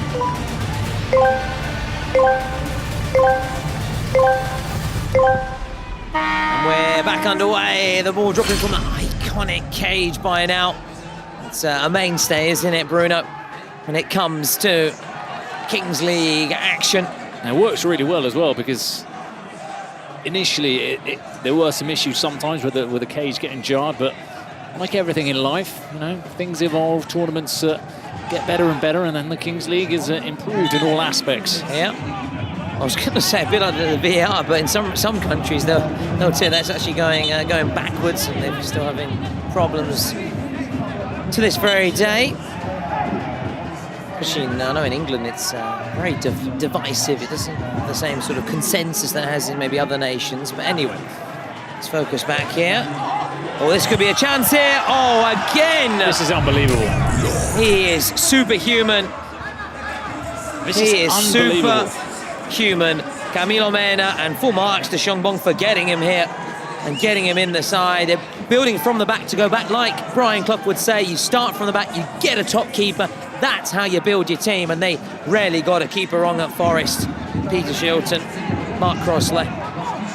Well, only the 54th reference to Brian Clough today. But, don't worry, lads, he's here all week. Here all week, and I'll never tire of tipping my hat. You don't have a hat to Brian Clough. But joking aside, what a save. I mean, is this the best one so far? I don't know. That final one in the first half was really good as well, but... another good save down. Yes, they've got it!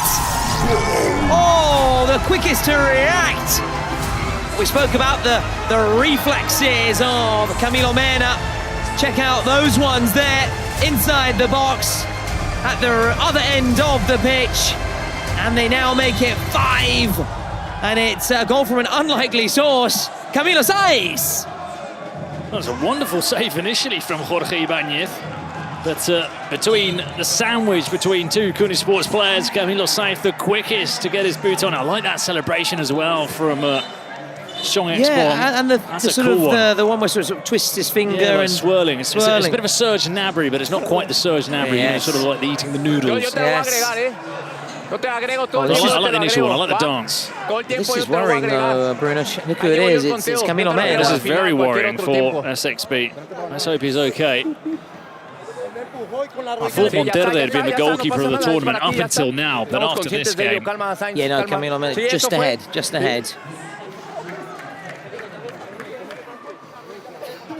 Just after taking the lead, or rather extending their lead, should say, to 5-2.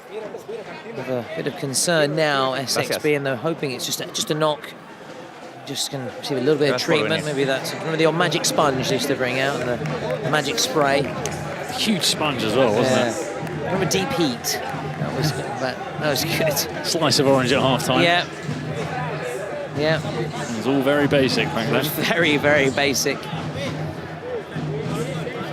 Then chips afterwards as well in the canteen. That was your meal, post-match meal, chips. Orange squash. Bring back the squash. Pick up a penguin and on your way home. The jokes were brilliant. Read the joke on the back, that's right. They were good. One of my favourite ones was what are penguins' favourite dessert? Iced fish. I love that one. So you meant to say ice cream, kind of the iced fish. Remember that? That one made me sort of chuckle as a kid. As a kid, you remember we are 10, 11, and those jokes. I remember there was one that was what happens if you throw a green stone in the Red Sea?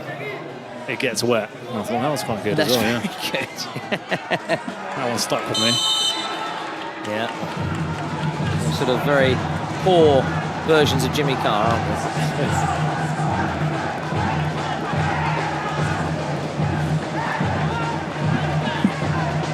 That footwork from Angelo Caro. They've been good today, all over the park. There he is, Caro! Curls it home, and it's 6-2 to SXB. And as things stand, Kuni Sports are going home. SXB are staying in the competition. Well, you know, Angelo Caro translates it's expensive in Spanish, and he's not been an expensive signing, scoring the goals that he has scored today for SXB. All of those Colombians have really come to the fore. The goalkeeper, the playmaker, the finisher in Angelo Caro, and it's looking very, very difficult for Kuni Sports. Of course, there are still 2 presidential penalties, 2 secret cards to be played, but this is some performance from SXB. Yeah, everybody, I was just having a little glance around everybody, all the casters and the fans up. Well, the fans are obviously standing, most of them, but the casters who have their seats apart, you and I, of course, all off the seats, barring Olaf, who continues to sit there in the corner. And he's now got his phone as well, so wasn't impressed. You need to, if you want to impress the Germans, you have to do even more than that. Well, at least Olaf, anyway. I know Tyler was loving it and appreciating it there. Just to our left. And yeah, we've revealed, obviously, myself. We hope, but listen, Bruno Bergerich is a household name in Spain and international La Liga TV, so you probably have already seen him and heard him many, many times. Household name in his house. Guti. Of course, ninguna. Whereas you'll no doubt get the chance to meet Mirko and see Mirko very soon. I think today we've broken our record. The thing is, no one can see Franz in the corner because he's hidden behind, isn't he? I'm sure if we could access the a live chat, people would really be wondering, A, what his real name is, and B, what does he look like, and does he really sit down the entire time? Well, or are these two glasses exaggerating? No, the latter I can tell you we're not. Another opportunity here, and it goes begging. Now listen, we're not exaggerating on that front, far from it, and yes, there is a little bit of bitterness because we felt that jealousy more than bitterness. That's right, in our hearts regarding the chair situation. He just looks so comfy and almost smug as he sits there. And hands behind the head. Always got the feet on the table. Sort of shoot, shoot. You could be in the hot seat. A couple of years. You could be in the hot seat, kind of thing. Couple of years. Yeah, a couple of competitions, a couple of Kings World Cups, and you could be in the hot seat. Now, pull back here. They've been really good, SXB, good value. And Kuni Sports need to play that presidential penalty with a secret card right now. They need something. Wonderful ball from Espinosa. Oh, why didn't he control and turn? He'd been played through by Espinosa. Kuni Sports have taken some batterings. In terms of goals conceded in this tournament, 14 already. That's an average of 7 a game. That's way too much.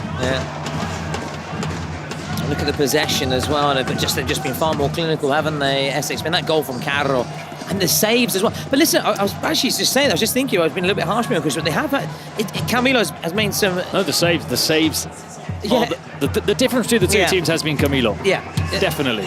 Sometimes you hear the words miraculous save and maybe you get your boss knock on your door on the Monday and say, listen, come on, miraculous. It was a good save, maybe very good. Wasn't quite turning wine into water. Yeah, but the other way around. Yeah. But these, you can imagine that. I'll turn the wine into water. What have you done? Oh, sorry, I didn't get the memo. Did not get the memo. No, get no.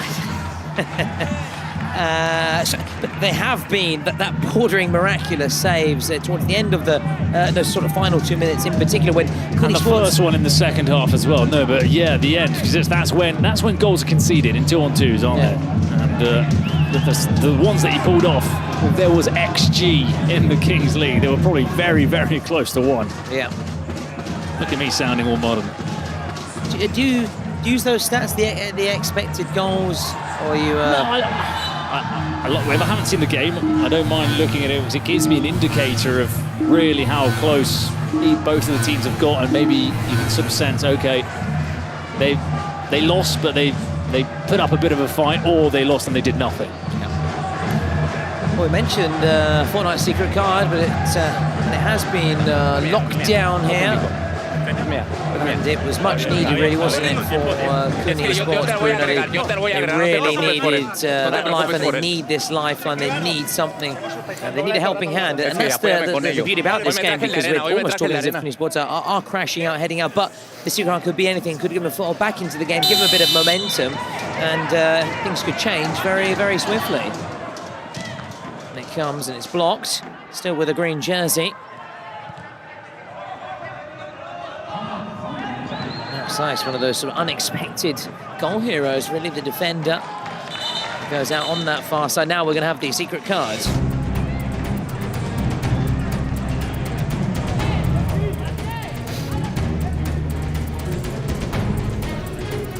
Hey, Kevin! Suspension! Now, do you take out Cardona? Who do you take out here, Bruno? Well, we're going to find out, but what about you, the coach? 47, I would take out Angelotti. Wow, it's Denilson, who I have to say at the Kings World Cup Nations was brilliant. That Brazilian sounding name. It's not done much today, though. That's Well, it shows, as you say, that maybe he's got that respect from years gone by. Yeah. But on the basis of today, you can't take the goalkeeper off, obviously. If not, that would have been the choice. But my plan B would have been Angelot, maybe. Yeah, no confirmation that that's against the rules. Something that cannot be done. So they've got this numerical advantage then, Kuni Sports. Can they immediately make it count? They can! Look at that! Talk about instant impact. Dani Minibartu Ruiz. Oh, that's one way to play your card. Immediately scoring the goal. You've still got 3.5 minutes of an extra man. You can see that Xiong is getting a little bit nervous because he senses that it could be a little period of vulnerability for his side, which they haven't shown in this game. But it could leave us open to an interesting ending in this clash. Well.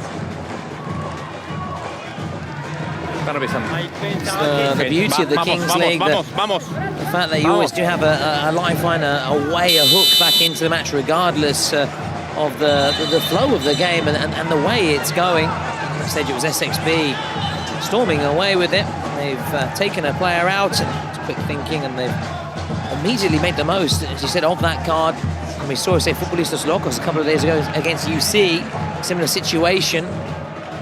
Can they get another one, a quick-fire double, potentially? Not on that occasion. They took out Eraki of UC, and it was a brilliant comeback. They went on to win it in a shootout in the end, Futbolistas Locos. Ten cuidado, no te vayas a comprometer ahí. I think the German casters just heard what we mentioned, Futbolistas Locos, the team from Hamburg, FLC.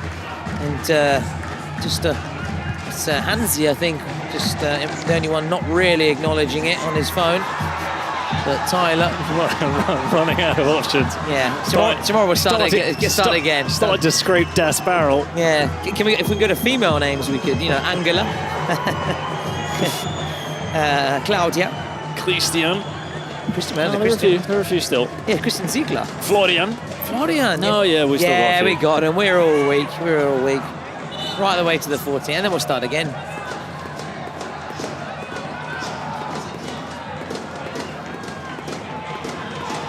Approaching the 30-minute mark. Stick with us because one more game to come, and what a game it's going to be. Gigantes against Furia. For me, the latter, as I said, my early favourites. Gigantes are always good value, good entertainment. They've got a brilliant keeper as well in the form of Victor Vidal. Para mí es así, lo están checando. It's going to be fascinating to see Furia back up. Of course, they beat Kuni Sports, who we're seeing now 8-4 in that opening fixture. Well, let's see that Brazilian duo, the silver bleach-haired Lelepi and Lipao. Yeah, the Cisco-esque They've not had the easiest draw either. He's had to start off against Kuni Sports, who play the Kings League, and now they're up against Gigantes, again from the strongest Kings League. So it's not as if they've had to play wild cards, all sides from lesser leagues. No, they've been handed two Spanish sides. Kuni Sports, asterisk, Argentinian, but essentially a Spanish side. Yeah, you're right. So it's not been the easiest of paths for Furia. No, far from it. In terms of shots, look, it's actually Kuni Sports have more shots, but it's thanks to that man there. Camilo, yeah. Listen, he's got to be the man of the match. I understand maybe people are drawn to the scorers and the goals, and Cano did score an absolute worldie. But listen, Camilo Mena for me has to be man of the match. Of course, anything can change. Maybe if someone scores a hat-trick now for Kuni Sports, they would. Exactly. So it's still. No, for now it is. It's Camilo. It's Camilo Parker Bowles who is impressing the most. He's got to get back in his goal here. Can he do it again? Oh, I was looking forward to seeing if he could pull off another save. One thing we do know is the team that scores the most goals tends to win the game. We're trying a bit of Michael Owen there. Because our German casters were asking about sort of pundits, and in England we spoke about sort of Jamie Carragher, Gary Neville, Wrighty, obviously Michael Owen, there's Shearer as well, Michael Richards.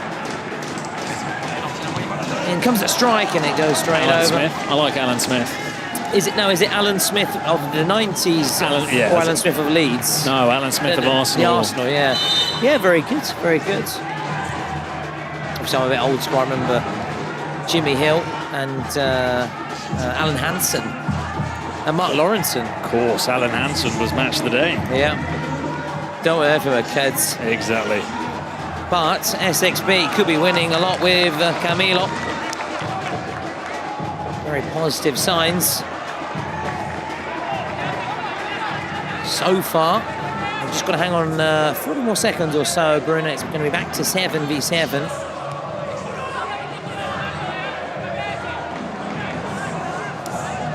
So it started off as a very promising card, didn't it? But it did. It's very difficult to really grab too many goals. Having said that, they very nearly did get another one, but yeah, it's always difficult. It's difficult to score a lot of goals. You can maybe get 1, 2, and the other day we had 3, which is, it's almost a once-in-a-lifetime occurrence. It was a very rare moment. It's why it's up there as one of the moments of the tournament so far, isn't it? Alongside that goal by Victor Vidal. I mean, he saved it there, Camilo, but really, it should have been a goal.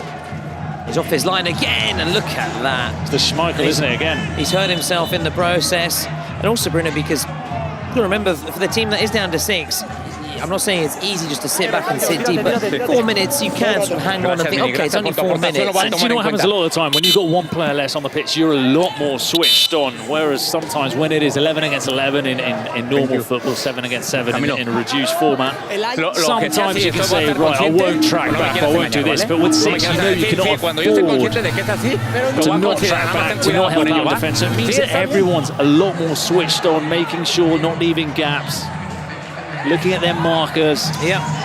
It's not easy playing against 6. I don't like it because you just feel also like you rush things a little bit because you think you should be scoring, you should be dominating, and it's not that easy. Mentally, you're right. You're also worried about the clock, aren't you? So you do rush things a little bit. Yep. That hurried approach.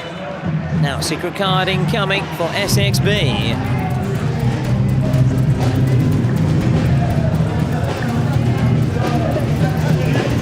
Thank you. Goal times 2. Double goal. Yeah. That's a really good card for SXB. Really good card. Especially seeing the scoreline as well. Get that goal. If they can make it 8-3, that would surely put them out of sight. Unless they can't drop their concentration. No, they got at the other ends of the pitch. Far from it. Got to keep that foot firmly pressed on the accelerator. I know it's not simple, it's not easy. Far from it. I'll tell you who's on his feet. Helmet. Oh, wow. Oh, no, he's back down. Back down again. Back down. Back down. Musical chairs over there, isn't it? I just wanted to throw out that name. Suddenly came to me. It's a good one. It's a good one, isn't it? Helmet. What I have to do is just go back and look at the sort of Germany squads from the previous World Cups. Yeah. Now, on the burst. Oh, no. Questionable. And now Kuni Sports, slicing his way through. Oh, that could be a penalty, you know. Do you know what? The ball raced away from him. So he wouldn't have got there, you mean? Okay, yeah. The ball raced away from him and he sort of looked for the contact a bit. We've seen them going before from Carro, haven't we? Reminded they've got that goals worth double. Will this be their moment? Will this be their moment for SXB? Gutierrez. They've lost out there. Now Kuni Sports on the break. Space really opening up this game, bursting back into life. As we go into those closing stages. Hadn't really seen Fran Rodriguez in this whole game, and now suddenly he's burst forward on a couple of runs that have looked very promising. It does make you wonder, where has he been all this time? A couple of changes incoming then for SXB. It's in a really good position, strong position. Both sides of the presidential penalties, a reminder. And for SXB, if it's going to be again Yasser Al-Khatani, you expect that to be a goal for sure. The quality. Although we have seen top players miss them before, former pros. Oh, yeah. Totti, you mentioned. Totti, yeah. The Stallions. Let's just try and listen in.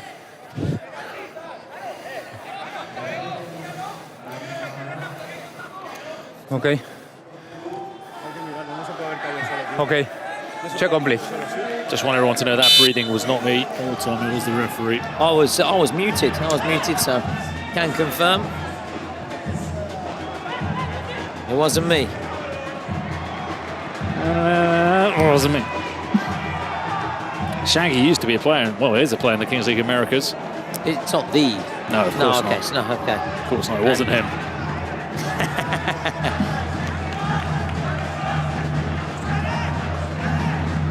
So we've got about a minute and a half, just over a minute and a half then, 6B to make that goals worth double card count, and be a huge goal should they score it, should they get it. It'll just take them over that finishing line. Kuni Sports though get a goal, just put the frighteners, don't they, on SXB. Shongbong's men against the Kuni Sports side, coached by Juanma Miranda, and the Presidente Cunaguero is not inside the ground. Unfortunately, we like to see the former pros, the high-profile faces, the likes of Luca Toni, who's a president from the Italian side, but we haven't seen him as yet. Maybe for the final, Well, that's a clever ball, really clever ball. And a very good challenge as well. Well, I think SXB are going to just wait for this minute, and then I think they'll call that presidential penalty soon after. It was Moreno who made the challenge on Espinosa. Oh, that looked like it was going to be a crunching coming together of two players. It's intercepted.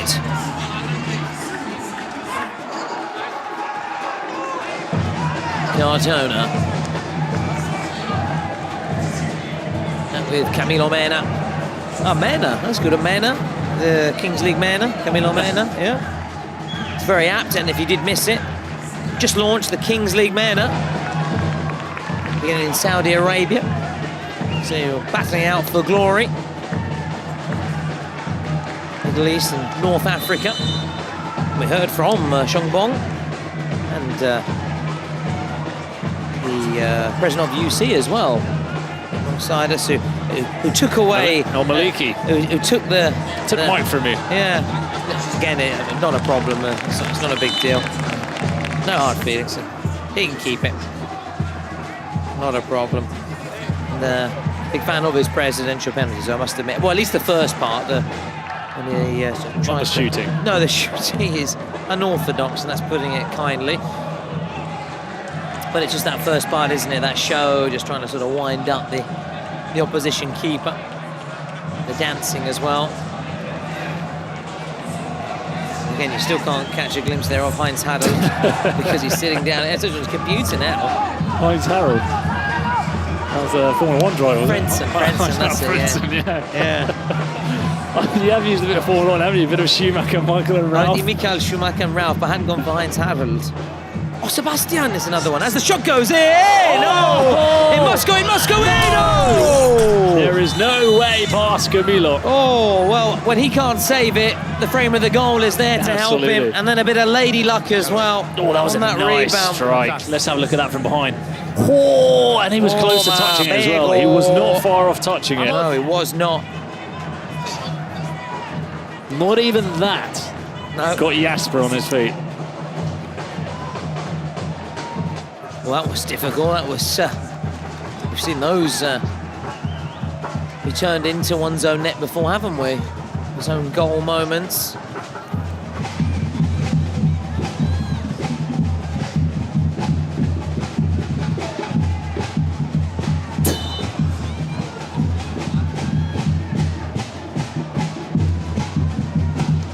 And is that also a sign? You know, you look to signs, don't you, when you're playing? It could be our day, not our day.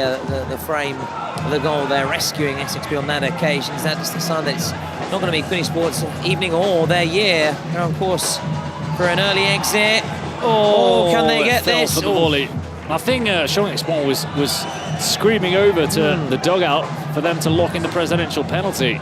They've got to be quick, haven't they? Unless if they've both agreed not to take it, but I felt like he was telling them to... I can't see anyone moving there, or any movement. No, it looks like he's saying no to them. Okay. Oh, they're both making gestures to each other. So, yeah, neither side taking the presidential penalty. Practically in this final 2 minutes, and goals will be worth double. SXB in a really good position. It's a shame though, isn't it, for SXB, because we do think that the penalty probably would have been scored. But anywho, well, let's listen to Fahmi Dender and Abdullah Al-Sheri again.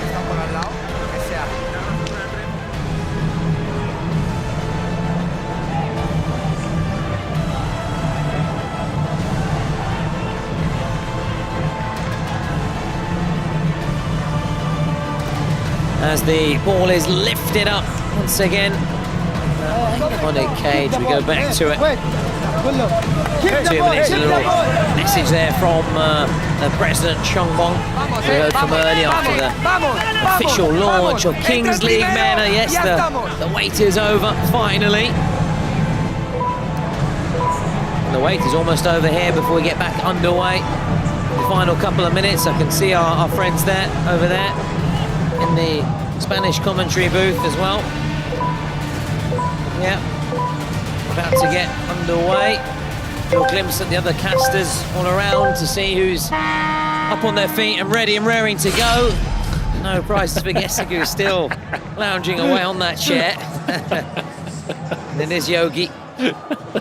This is a chance here. Oh, wow, that was, we've spoken about that sort of move before, the sort of the cutback and the Trezeguet kind of strike. Yeah. It was that. Yeah, got a couple of players that make the run to the first post, and that sort of drags the defenders, and it leaves an opening for the player coming from behind. The very Gerrard-esque, Lampard-esque player that is making the perfectly timed run. Kuni Sports need a goal to make it 6-5 and make it really nervy for SXB. Obviously, SXB at the other end score, and that would be buenas noches, wouldn't it, to Kuni Sports and their president, Sergio Kun Agüero, Man City great. Oh, just took his half the ball there. Wasn't Agüero-esque, that one. Racing towards that final minute, plus added time. We'll have a bit of added time, of course, the injury to Camilo Mena, which fortunately was nothing too serious. But fortunately for SXB, I think Kuni Sports would have liked him to have been taken off and increased their chances, certainly, of scoring. Had it not been for Camilo Mena, I think it would be at least 6-6 this game, and maybe 7-6 for Kuni Sports. He has been brilliant, but great work from Chongbong, and when it came to amassing and selecting and putting together this side. Naturally would have had his help and support from various collaborators, but they've all done a brilliant job, haven't they, in assembling a fantastic squad that could go all the way. Colombia as well, which isn't the, you know, a lot of people go to Mexico because that's got the largest pool of players, all Brazilians. They've gone to Colombia, which is a little bit different. Of course, there was a handful of Colombians that did play with that Parceros side in the Americas, but yeah, they've been original and creative in their recruitment of players. Yeah, clearly impressed by Colombia, the finalists, weren't they, at the Kings World Cup Nations, losing to Brazil at the final. Kevin Oleo, it was just too good, wasn't he? Putting Colombia to the sword that day in Turin at the Allianz, in home of Juventus, and the final this year at the Defensa Arena. That's a crunching challenge, just lunging in there, and it's a yellow. And with that, is that the end of their hopes? Adria Escribano mentioned earlier, you find difficult to say. Escribano's difficult for many, he's trying to listen in. Look, that was a frustrated challenge from Escri, and fair play to him. He wanted to say sorry. The referee was saying, ya está, like, hey, enough, thinking that maybe he was going to go and talk. Smack. Escri. Yeah. Making sure I wouldn't say a rude word. No. 15. No, look, fair play to Escri. He knew that he was in the wrong, and he shook his hand and said, look, sorry, I've gone through the back. I was frustrated. It is after the watershed, so one could, but at the same time, we know this is obviously going to be streamed also, or rather people can watch back days on, so naturally we will not lower our standards. I will never swear on a live stream. We will not lower our standards. We will keep things clean and proper right until then. Good clean fun, that's what we want, good clean fun. So we're into the first 3 minutes of added time, and with that, surely Kuni Sports are now just playing for a bit of pride, looking to make the scoreline interesting, unless this goes in, and it doesn't go in. It's just wide. Spanish casters almost shouting there, just trying to encourage one of their teams. Looks like Jam up, and alongside Ivano and Max Porras as well. Big supporter of actually the Spanish side, being obviously hailing from that country. Big shout out to Alex and everybody behind the scenes as well, and Spaniards are looking a little bit worried. And it's a shame to say goodbye to Espinosa so early on in the tournament, but that's the way it goes. Yeah, that's the way the cookie crumbles.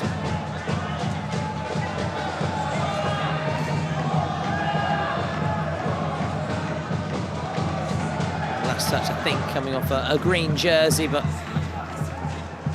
oh no, looks like he has given the corner. Well, again, the assistant in a much better place than me.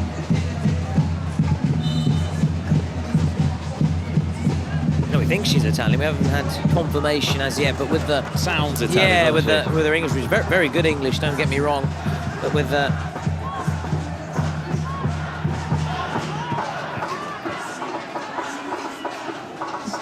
fans just piping up to our right, but I think they're the Furia fans getting ready for the next game. I can see a lot of yellow and quite a few Brazil shirts. Next game's gonna be a cracker, so make sure you don't go away. Is this going to be a cracker here or a cracking ending? It's Camilo again. It's a cracker from Camilo. He has been their Christmas cracker, that's for sure. Camilo Mena pulling off save after save. And look, and the chat is a very smart and intelligent chat, always is, and they rarely get it wrong, do they? Rarely get it wrong. MVP. They recognise game. Exactly. They know the performance he has given, and he's going to chat shortly to one of our fabulous hosts. It could be the delightful Dalila, the lovely Letitia, or the...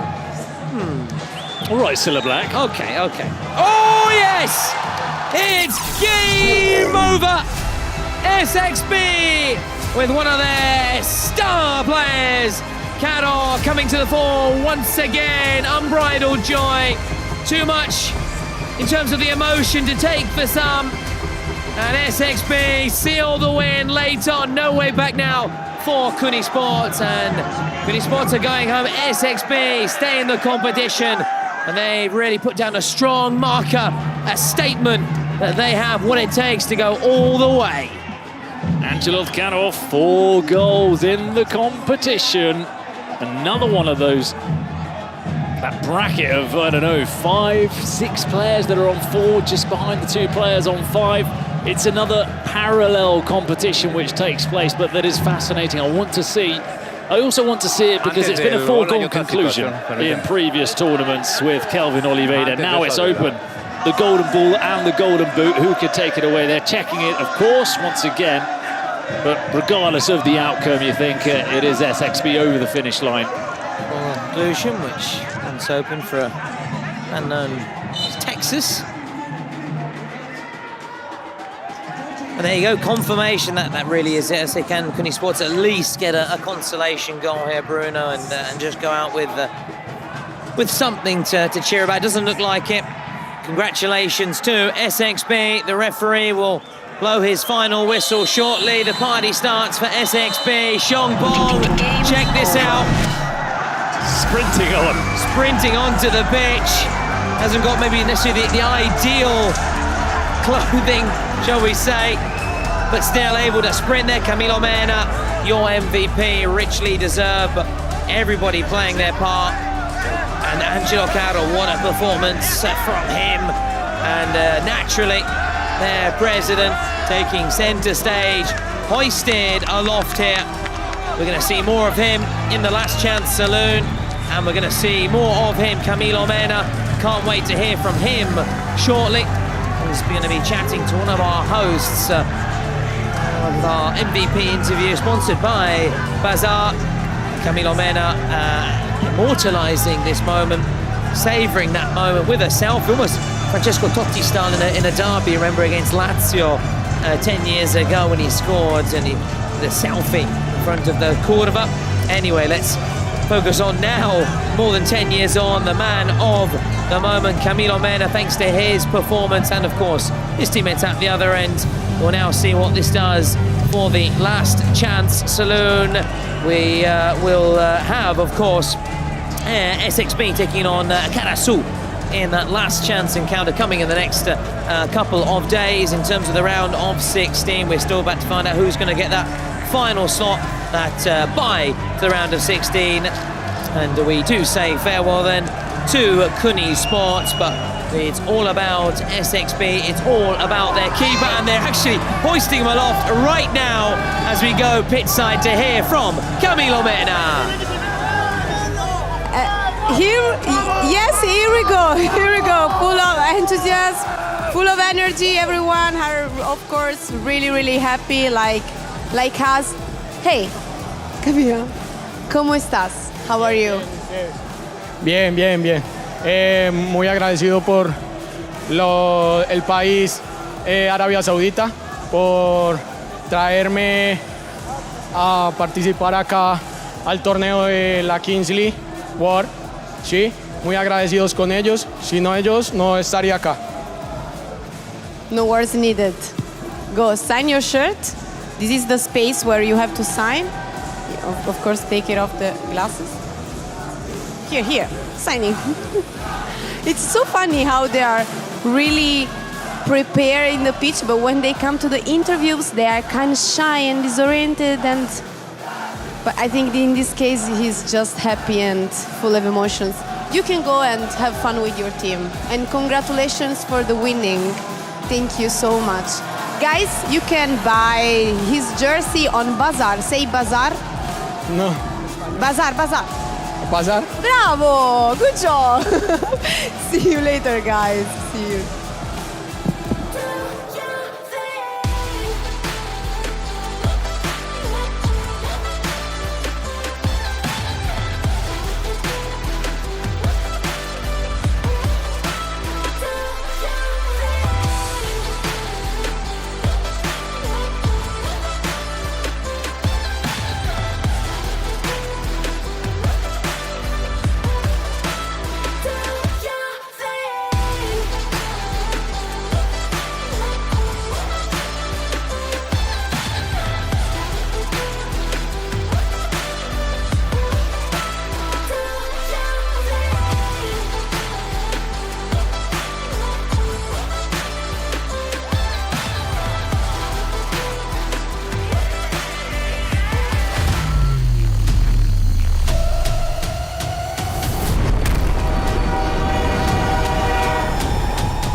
For the final fixture of match day 7 in the Kings World Cup Clubs 2025. Now we're going to see the Fury from Brazil with Lipao, the best football 7 player in the world in 2024, taking over from Kelvin Oliveira in that title. So that goes to show what kind of quality he has. This Furia side that destroyed Kuni Sports in match day 1 by 8 goals to 4. Gigantes defeated SXB. So the two sides that we've just seen were put to the sword by the two teams we're about to witness. And one of those teams gave us the moment, undoubtedly, of the tournament so far. Victor Vidal with a last-second goal from the halfway line into the top corner. Let's see what Gigantes can put up today, Tom, against your favourites and probably most people's favourites to the title, Furia.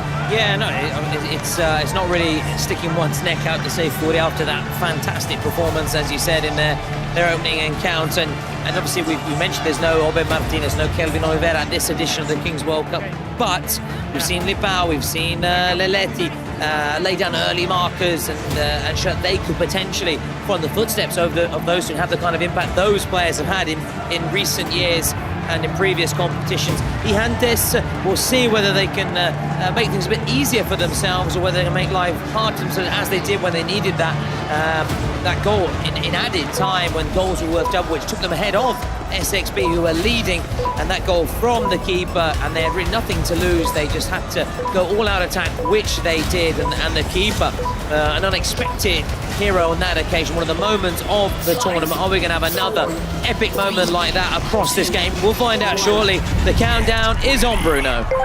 Well, yesterday, the last game of the evening was a corker of a game. Will we get the same tonight? There's definitely a good atmosphere in the stands, as there usually is with the Brazilians. Leleti goes out on the sprint to win the ball. But something happened there. I think Leleti was pointing to the other end. He will take the kickoff, as Gigantes pretty much just gave that away to Furia. So Leleti, joined by Victor, the goalkeeper. Victor will have the first chance of the save, and he is denied by Victor Vidal. A hero for Gigantes in the previous game. And look, there's a counter on here, and it could be the first goal of the game, and it could be for Gigantes as he looks to take it around Vidal. Good save for him. Now it's time to defend as Leleti goes down the other end. Leleti with the outside of the boot. Furia take the lead against Gigantes. It's Leleti again with his third goal of the competition. Just letting you listen to the roar and also taking the reaction from those fans there. They're wearing their yellow strip today. They're all in black. They're very Brazilian today, they're not isn't back it? in black. No, they're very much, but they're back in Brazilian, shall we say, today in Brazilian colours, the traditional colours, and what a start. And can they now kick on and be the fury that they are? Furia, listen to the noise. Listen to the noise. We know they bring their, so as we saw with Dender yesterday in the stands, those Brazilian fans. Well, now it's Leleti and Lipao. Double trouble on the pitch for Furia. Vidal out to Lipao. Vidal with the shot. Ooh. He killed it over the crossbar. Well, it takes a confident man to take a strike when you've got Leleti and Lipao also on the pitch, but that's exactly what Vidal did. He could be tested again. Vidal off his line. That's a smart ball. Smart ball to Linares. Vidal makes the save. Now Lipao. It's out wide to Leleti. Vidal lets it run. So Jynxzi is also on now. Another one of those that won the Kings World Nations title with Brazil. In towards Jynxzi. Vidal is off his line. Oh, and he's going to go for the long distance shot. We know that he's capable of it. Oh, just wide from Vidal. Es bien, es Víctor, es Víctor. Zidane saying it's okay, Yeah, Victor. no, that's why I was looking to you. Victor's allowed to do it. That's why I was looking to you. I apologize. Just for not here today, Zidane. Instantaneous translation. He was for their first game against SXB. And it was mightily close. And Victor Vidal said could be another key player. He's going to have to save here. It's not the best pass in the end. He was trying again, you know. Well, it took a deflection on that occasion. He had another go. He's saying he was blocked.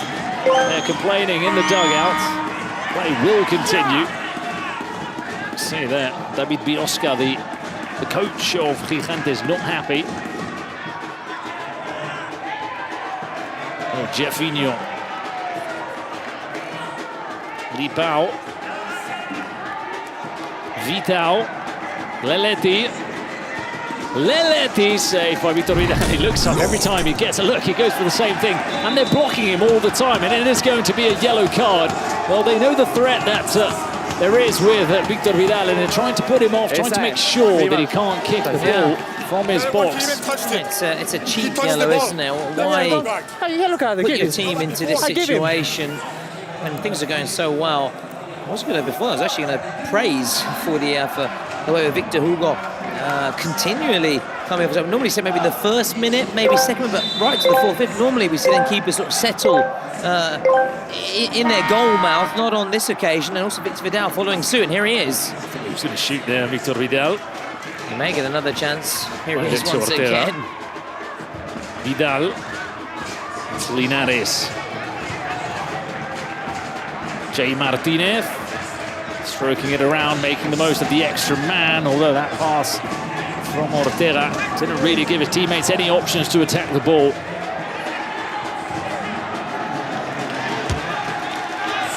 That will be a goal kick. Still a minute and a half. Fully bound to return to the action. The drums are still here. Yeah, there are those drummers and those fans who are about 10 meters to our right. All the action always tends to happen on this stand, doesn't it? Not on the other one. So if maybe if we have a feedback session, we can sort of try and say, well, listen, there's one minor thing. Get us a nice comfy chair and like Gerard. And then that's more French, wasn't it, Gerard? Gigantes with Vidal. Linares. And we couldn't find Ortega. Now the long distance shot comes from Furia. It was Leletti who was looking to make the most of Vidal being off his line. Yeah, Gigantes in terms of the support, they're very much outnumbered, being outsung as well.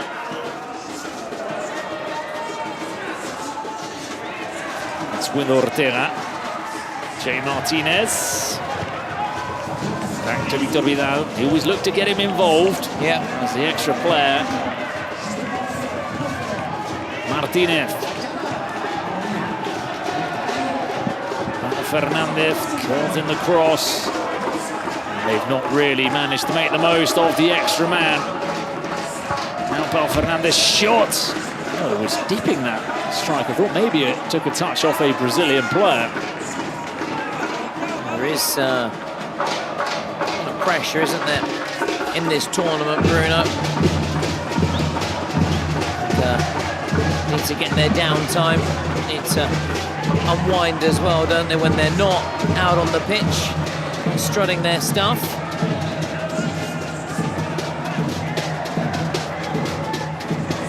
Here's Dedo, finger in Spanish. To make these as educational as possible. Oh yeah, you've got to. With the translations, so bring at least what we can bring to the table. Oh yeah, we do. Spanish and Italian when we can. Yeah, exactly. And of course, also various shout-outs as well to various partners. Mentioned already, haven't we? Bazaar, the JD. Also, missing one more that we want to remind you guys of at home or wherever you're watching across the world. Once again, a big shout out to all of you. Thank you for tuning in once again as we come towards the end of day 7. And as we're saying, Bruno, really when the pressure comes in this tournament, I can totally see players unwinding with a bit of Fortnite, especially tonight because it's the new season's launching in just a few hours. I've actually heard about that. New weapons, isn't there? New weapons, powers, or what? Superheroes? Some surprises. Tell me a little bit about it. Listen, for me, perfect combo. Kings League World Cup now, right now, fortnight later. Links in the chat, guys. And listen, have you really heard of it, or are you just taking the mick out of me because I'm playing a lot more than you in recent weeks, and I'm trying to get you away from Tutorial. Don't wind me up. I mean, don't take the mickey. I was taking the mickey, but then I get it right. There are new features, aren't there? Yes, you did. I thought so, yeah. And that was Tyler probably telling you, wasn't it? And it wasn't. It was. Yeah. It was. Again, big shout out to Tyler, just to our left. Yeah. And Sebastian sitting away. I don't know if he's doing some. What he's doing? Maybe a bit of admin. He's online, that's for sure. He's not actually looking. He's probably making sure he's getting his laundry done tomorrow, which he's jumped us in the queue for. Oh. Typical. We are completely getting dominant. I mean, off the field of play, you'd say it's Germany 3-3 and UK 0 in terms of they got the chair. Yeah. They got the laundry. Got the gear as well. Tends to get to the Gatto before us as well. Yeah. And all the gear as well, the nice shoes. True. The various things. You're the first on the bus though, so that's one medal that you're bringing back home. Absolutely, Linford Christie style. Bringing it home, that medal for Britain with pride. First on the bus. Not quite first off, but first back in the hotel, that's for sure. Sprinting, I want to get my head down and... Definitely with you, mate. Listen, get head down, but also unwind as well, like I said. A few games of Fortnite has just run out of play there. It has been good. I'm actually... Listen, I was a little bit worried about playing too much at times, but I've managed to get the balance just about right. And like I said, Preload, ballistic, and these new weapons, new features. It's out later. Don't miss out, guys and girls. Now we're still a bit away, but for the dice, it's Zane, Minnesot's president.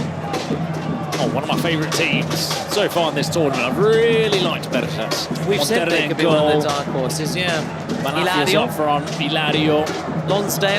Lonsdale, what a defender Lonsdale is. What a name as well. Vidal, no! I thought he was going to do it again. Wow. Oh, I thought Lightning was going to strike twice.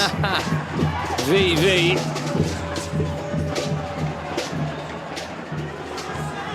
Oh, they gave him the invitation. And he just went for it, didn't he? And here he is again. To Vidal.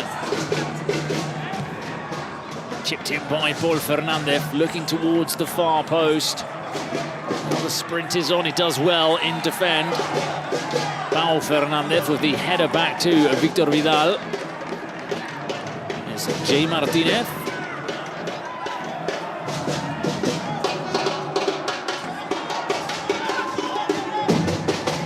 Since we saw YOLO, talking about presidents and that pizza, I've had a few hunger pangs, I'm not going to deny it.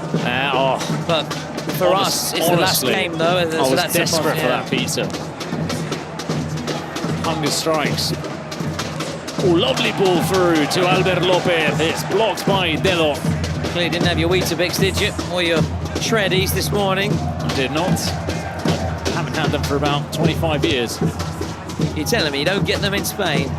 Come on. You may do, but I'm sure there's much better options, to be fair. Yeah, they just disappeared from my menu.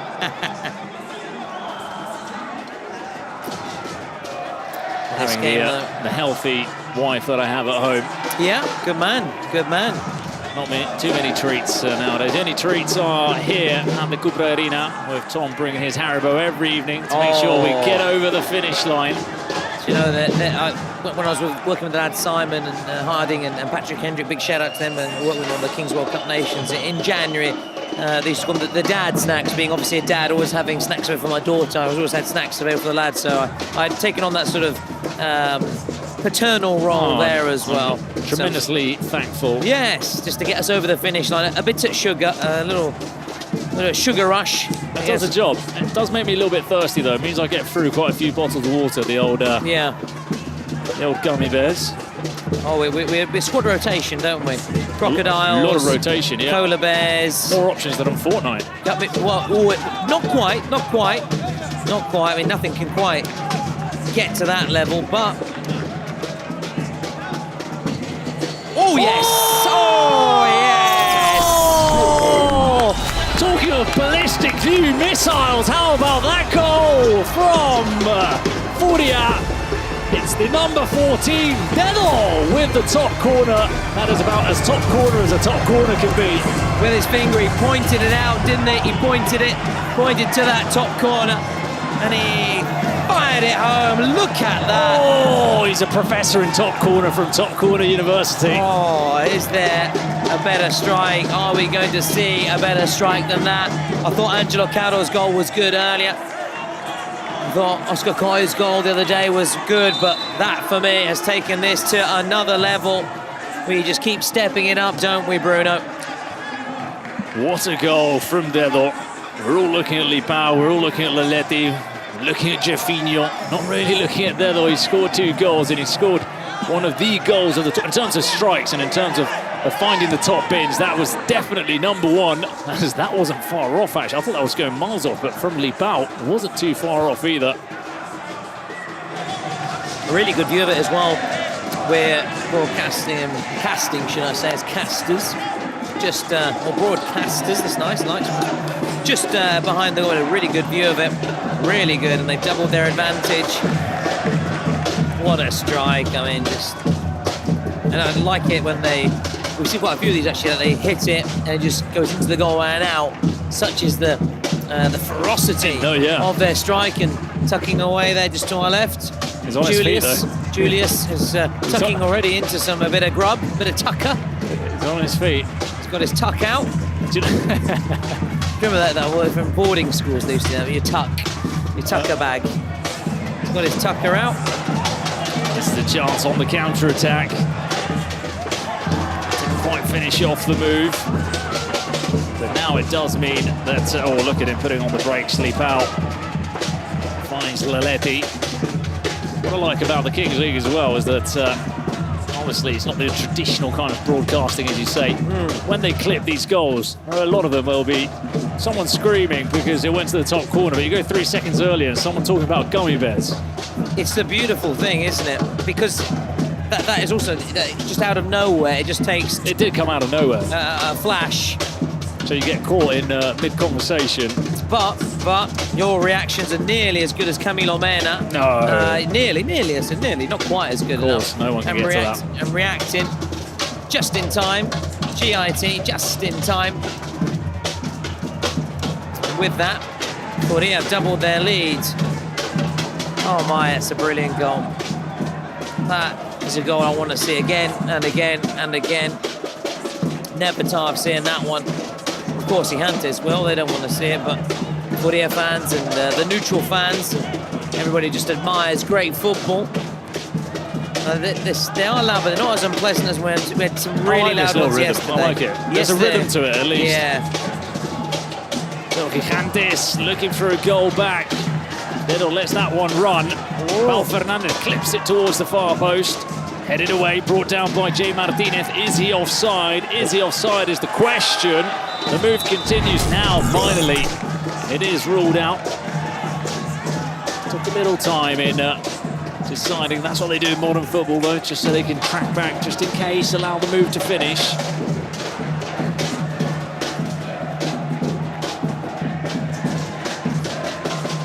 There we go. We've got, as Tyler is always up on his feet, one of the German casters, dancing away the samba style, the rhythm. It is infectious.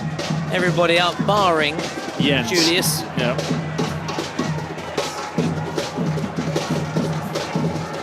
Brazilians stroking the ball around. 17 minutes. We're getting closer to the dice. See Zayn getting ready, preparing to throw the JD die.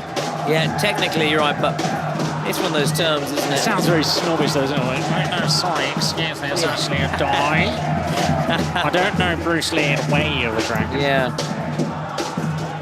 I know the JD roll of the die, not the JD roll of the die. Why did you say dice, then? Well, yeah, sorry, it's JD roll of the die, correct.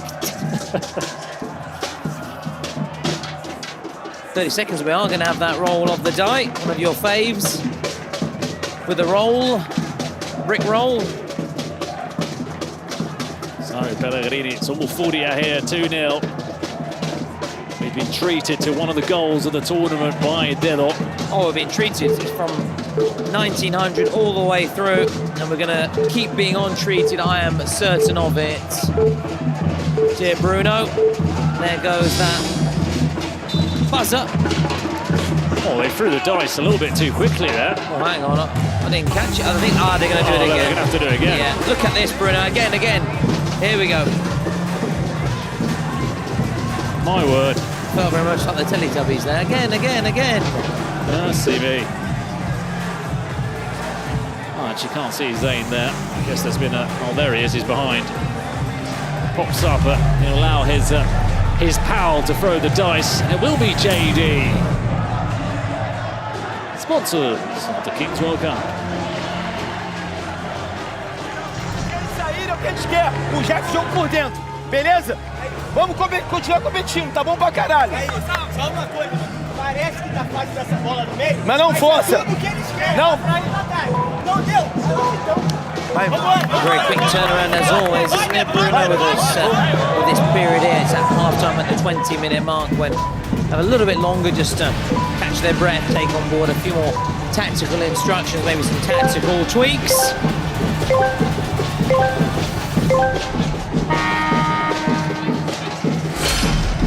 No secret cards are being played at the break by either side. Or rather, we'll find out shortly whether they'll play it. That's what I meant to say.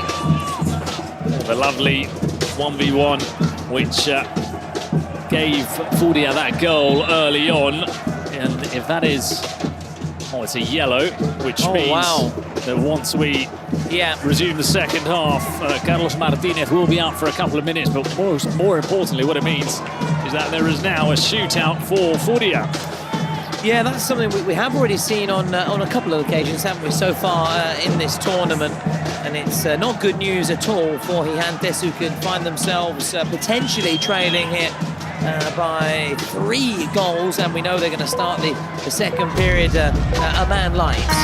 Here he goes. So here goes Lipao. Lipao around the keeper, no mistake, 3-0 Furia. I sometimes think in this 1v1, that it's just worth letting them go on the counter-attack. There's no point in getting the yellow card, giving them a shootout. There's not really much to gain.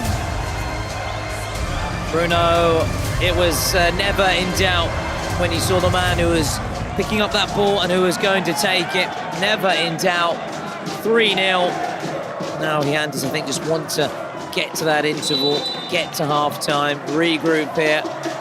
And maybe, as I was trying to say earlier, which I got my tenses wrong, but just said to think about maybe playing already a secret card at the break or presidential penalty.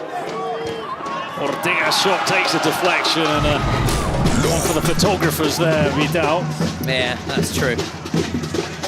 That's true. Sometimes it is good though. It's nice to, when they do that, they sort of almost over the top kind of save. Why not? So again, Paul Ortega will give it another go. Paul Ortega gets the rebound, and that's a big goal for Gigantes. Yes. Yeah, just what they needed. Well, the only outfield player who has scored for them in the tournament so far, Paul Ortega, makes it 3-1 with a minute left of added time. Yeah, just what the Medico ordered there for Gigantes. Really needed that. The risk of Furia just running away with it. Good goal, wasn't it? Really good goal. There'll be a chance now for Leletti. His shot is blocked by Alberto Lopez. So Leletti will come again if there's enough time. Yeah, there is enough time. There are 2 minutes of added time.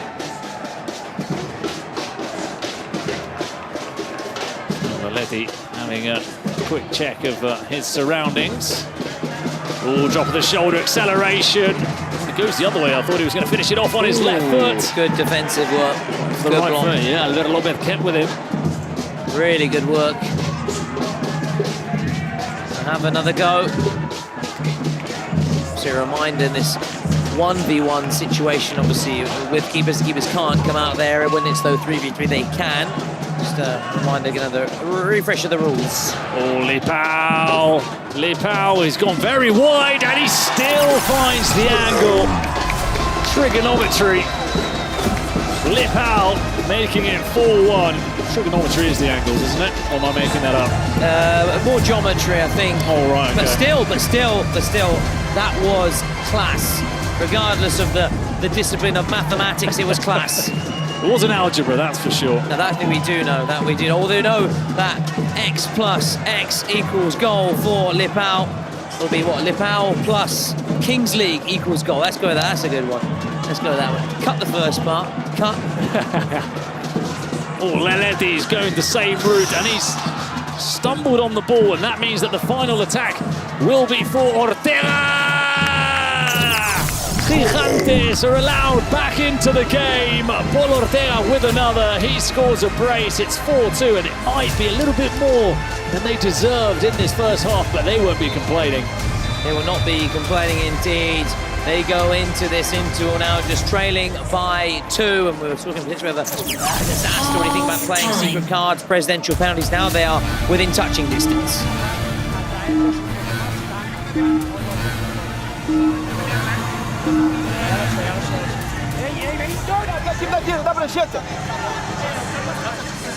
Ó, boa. Ó, eles vão marcar ou 3-1, a gente vai estar com 2 a mais. Tá? Então aqui, ó. Hã? Perna investida? Perna boa. Perna boa pra fundo. Ó, aí a gente vai ter chute aqui e ultrapassagem, tá? Beleza? Suspension for number. So there is a suspension being played. Still waiting to confirm. The referee's waiting to know which player. It's going to be suspended. Number? Beleza, é nossa, é nossa. Must be number 18 for Ortega. Dedo, Lipão, Jeff, Rian e Lelete. E o Donato no pivô. Tá, Pelegrini segura. Bora,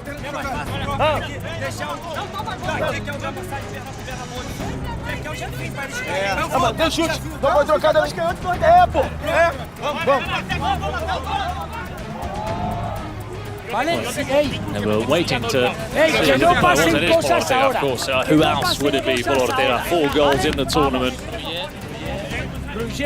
And oh yeah, of course, Carlos Martinez with that yellow 2 minutes. So there's a double suspension here. It's going to be 5 players, and that's going to be very difficult against the Brazilians. That's why they played the card so early on. Sensible soccer. That's another 90s game for you boys out there. And Actua soccer. Great game, yeah. That was another one, yeah. So I do fear for Jynxzi with the 5 players on the field of play now. Dender. Lipao. Just going to be moving them and toying with them from side to side. And it's taken them, what, 20 seconds to score the first. Donato. It's Donato who scores. It's 5-2. Wow, and this could be very worrying, couldn't it? For the yellow card, though, isn't it? Just let him take the counter-attack in the one-on-one, because it's just a double suspension or a double blow, giving away the shootout, and that's picking the up thing, the yellow card. That's the thing. It's the shootout. If it's in normal time, if you let him through on goal, it's essentially a shootout, but without the suspension. So just let him go. As you say, I understand it in normal time. Maybe he's trying to stop, a bit of sportsmanship, a bit of gamesmanship, professional kind of foul, and the dying embers kind of thing. I'll take the card and we'll risk our chances, run our chances kind of thing. But here, you say it makes no sense because you give him a chance to score with a shootout, and this could be very worrying. Very worrying for Jynxzi. Lipao. Oh, there was the overlapping run from Jeffinho. It was just overplayed by Lipao. But this is the Kings League in action, isn't it? With those secret cards and being very smart, thinking, okay, we realise they've got a man down. We know we've got a suspension. Exactly. Let's double up the pain. It's worth playing now. Yeah. Very clever, very smart, and that's where we see all teams really have made massive progress in that compared to the early days. Well, naturally they're still getting used to the rules, maybe not fully comprehending the magnitude of the moments and what can really happen. So things just keep getting bigger and better and more professional. So Lipao, Dender. Fortunately for Jynxzi, it will be 6 against 7, but will it be another goal? No, because it struck the crossbar. It's almost the same move every time as well, and we've said it in other games involving Brazilian sides. They move it to the sides and they find the spaces, the extra man, the overload as it's called nowadays, on the flanks, and that's where the cross then is played. And there's always someone diving in at the near post or at the far post looking to finish it off. Porque there is a suspension. This is the motive. This is the reason why. I call on myself the suspension for this reason. Normally not. Just for this reason, okay? Okay? Yeah, stop. Well, that's why he stopped the clock, because there is a suspension. Else it would play into the hands of Jynxzi to just go on the ground and try and run that clock down. Collected by Vidal. Another great thing the Kings are able to actually hear. It's wonderful to hear, yeah. The referees are saying. You understand everything. We're made redundant. Don't make me redundant. Please, let me keep my job. I will promise to do even better. I'll work doubly hard. Actually, if they did get us, there would be a mutiny. Hands, wouldn't there? Didn't think you were going to go that far into it. Thought maybe you'd make mention of some slugs.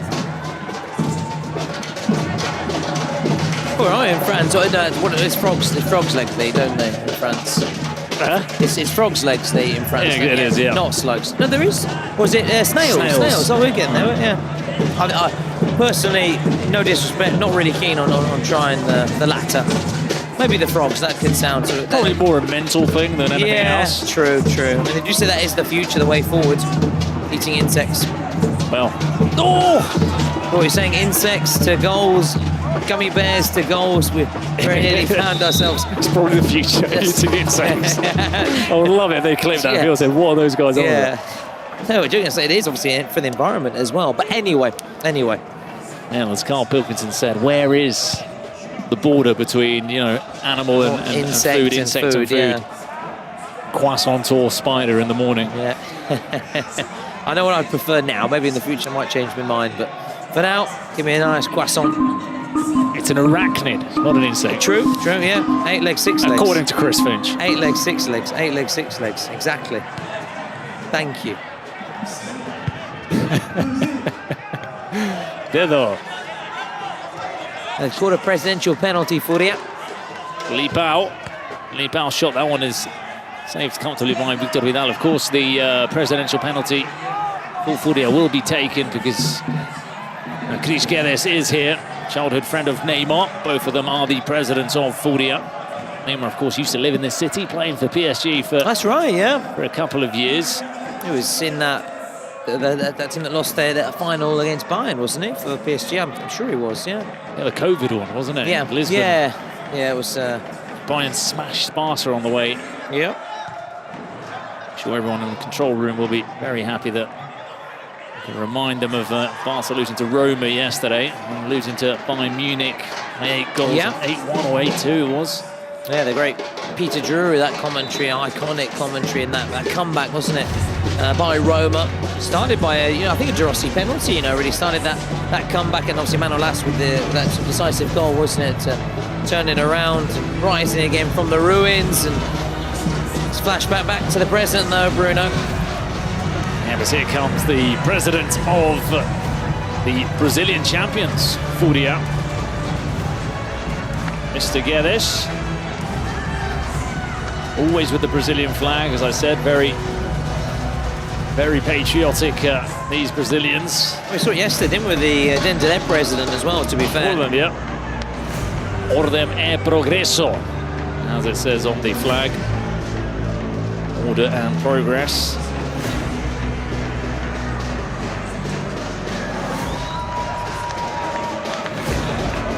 So against the high 5 or the high 10 from Jaffinho.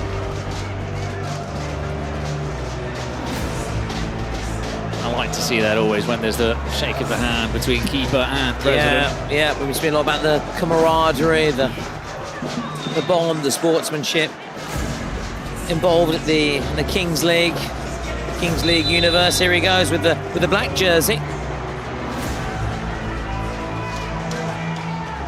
Guedes, Victor Vidal goes the right way. Well, they needed that. They need absolutely everything. Yeah, he and this need everything. To go their way. They responded with a presidential penalty of their own. Which Very will be smart. a shootout. Yep.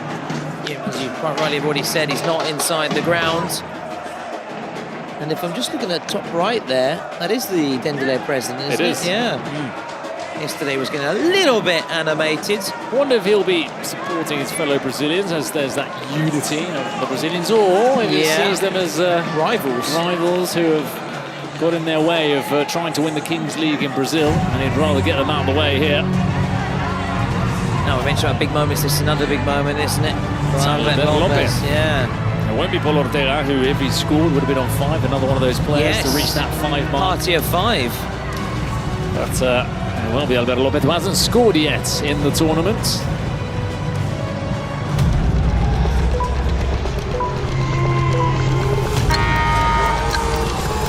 Albert against Victor. Oh, has he taken too low? No, he's shot just in time. I think he has. Right, it's naturally going to be checked. Did he get that shot away before the buzzer, Bruno? That's the question. I've already jotted it down on my notebook because I'm adamant that he struck that before it reached 0. Where's your cut-off, though? Where's your cut-off?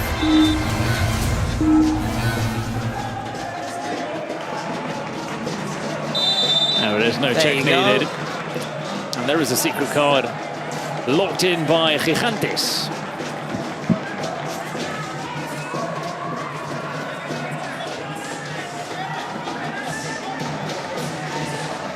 So Li Pao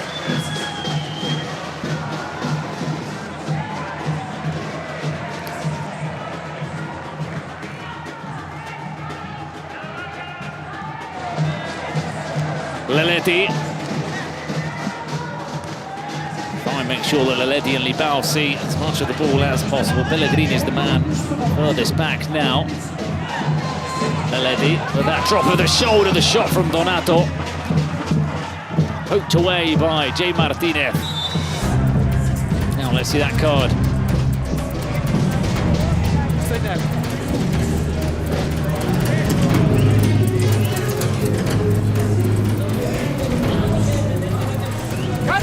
Carlos! Double goal. Double goal it is. So 4 minutes then. Any goal scored in the next 4 minutes would be worth double. They draw level. Yeah.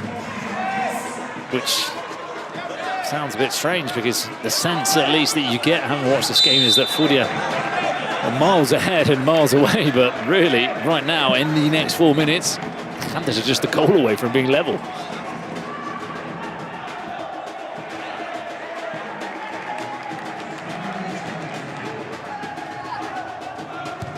Vidal goes long. Donato cannot control it, but it's played into his path by J. Martinez. So all cards played then. Presidential penalties, Fortnite secret cards.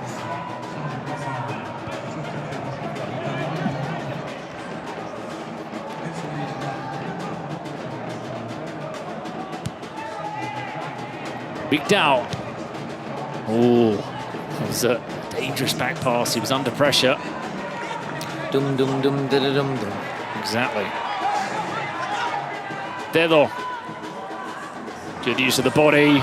Still Dedo. And poked out by Albert Lopez, who did just about enough. Late Freddie with the late David Bowie. And, which I think was in Hot Space, the album that came out under the song Under Pressure. Not the biggest success commercially, a bit of a flop. Not very popular with the fans. Oh, the far post, and that should have been a goal. It was Pellegrini, though, the centre half, not probably the ideal man to finish off the move. But Furia certainly very popular with the fans with this kind of performance. You said that right to left, looking to stretch the opposition. Gigantes. Oh, I thought he was going to have a go, give the volley a go there, Gabi. An acceleration again from Libao and Leledi. Almost a chance, though. Vidal saves. It will fall to Albert Lopez. He plays it out wide. Headed clear by Libao. Donato can't get on the end of that pass, so this is a little bit better from Gigantes now. See, there's Gerard Romero encouraging his players. Come on, vamos, vamos, vamos. Let's keep it up. Albert Lopez. Shot is blocked by Pellegrini. Yeah, good block there.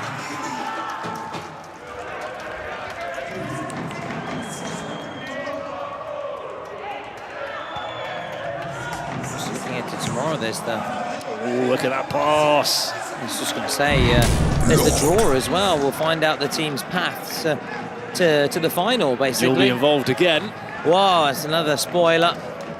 More reason to tune in or reason to turn off for those becoming the most famous minutes. man in the King's universe. Whoa, look at that turn.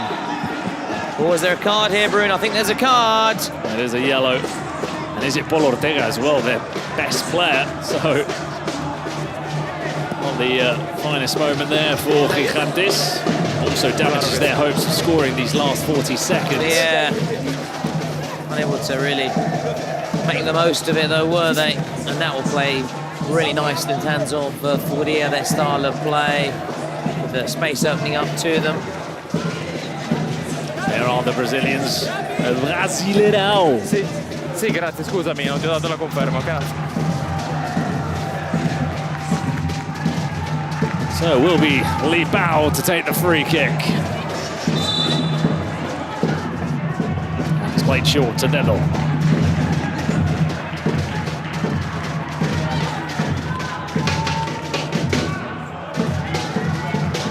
As you know, no rush. Dender.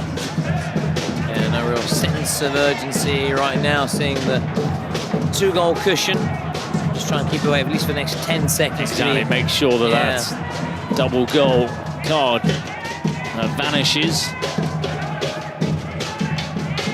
Dender. Pretty much is over now. Now they may try and step it up then. Now they can attack. Dender.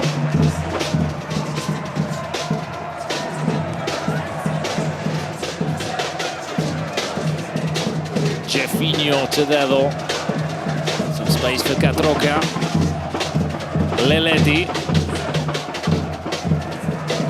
Who's going to finish off the move? Oh, Lipao got the ball out of his feet there. He could have attacked the space. In the end, it was a wild swipe from Dender. Well, he's got a wonder goal, didn't he?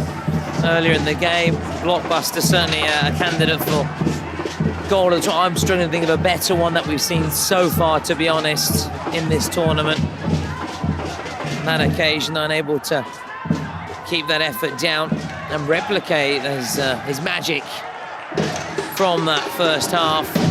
They're still a very good position. Go towards those final minutes then, those final 2 minutes as things stand. Also going to be worth double. Had one shootout earlier today, our first game, wasn't it? Marash bowing out. Defending from Alberto, he's done very well defending Lipao and Leleti on those one-on-ones as well after the dice. Chance to attack here for Carlos Martinez. He's got Alberto Lopez in support. Pau Fernandez. He's forced to start again with Victor Vidal. Victor, courage to go forward. Can't lose the ball on that area of the pitch though. Leave the goal exposed. Jay Martinez. Victor Vidal. He's gone for it again. It was swerving in the air, and I don't think it'll be the last shot we see from Vidal in this game. Yeah, I'll be encouraged by his teammates and obviously the coaching staff to start pushing forward really now. Time very much starting to run down. Not quite of the essence as yet, but still it's not on their side, is it? The clock right now. It's all playing nicely and suits suits Faria nicely. Suits you, sir. Yes. Yeah, nicely.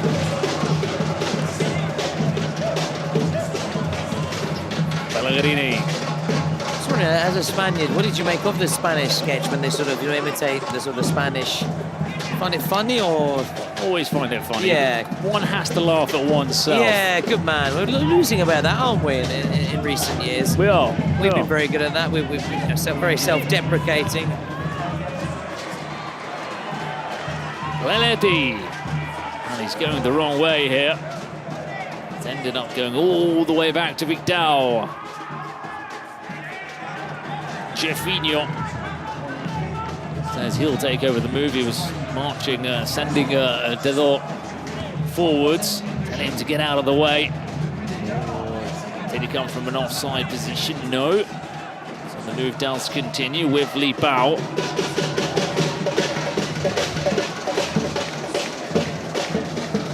Leleti.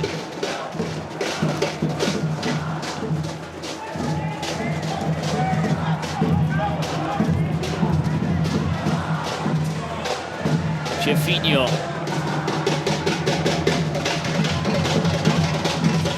A lot of movement in terms of the possession, but they're not really getting anywhere with it. Yeah, the minute the best action is happening here in the stands, to be honest. Just to our right and just behind the goal, Victor Vidal's goal. That's where it's all happening in terms of the noise, the drums and the party, really, all the action at the minute. As we go, well, less than 4 minutes now for those final 2 minutes of play.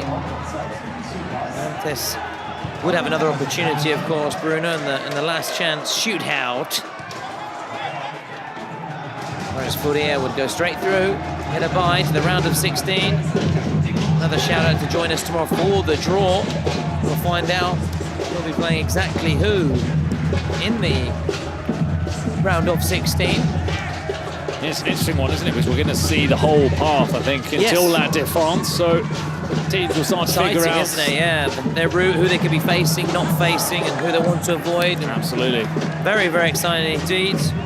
But, yeah, I'll be out then. I can't wait. But as I said, Bruno, there is not. If you would like to do it, there's an opportunity. No, you've got a real taste for the pitch, haven't you? You feel comfortable down there under the lights. Well, I definitely feel comfortable about it, that's for sure. But like I said, if you want to be unmasked, no, make sure you take your Adidas gear tomorrow.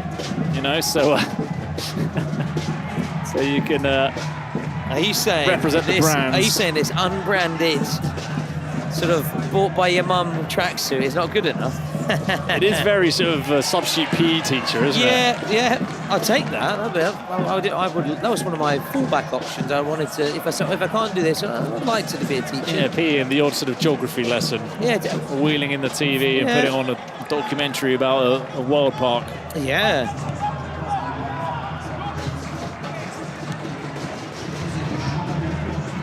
So the possession is now for Jynxzi. Not been the most exciting last couple of minutes, it must be said. Too much goalmouth action. Although we saw that, didn't we? He had his first game, and then they pulled a rabbit out of the hat, didn't they? With Victor Vidal's late goal. The late show. Jay Martinez, oh, he just about clinged onto the ball there.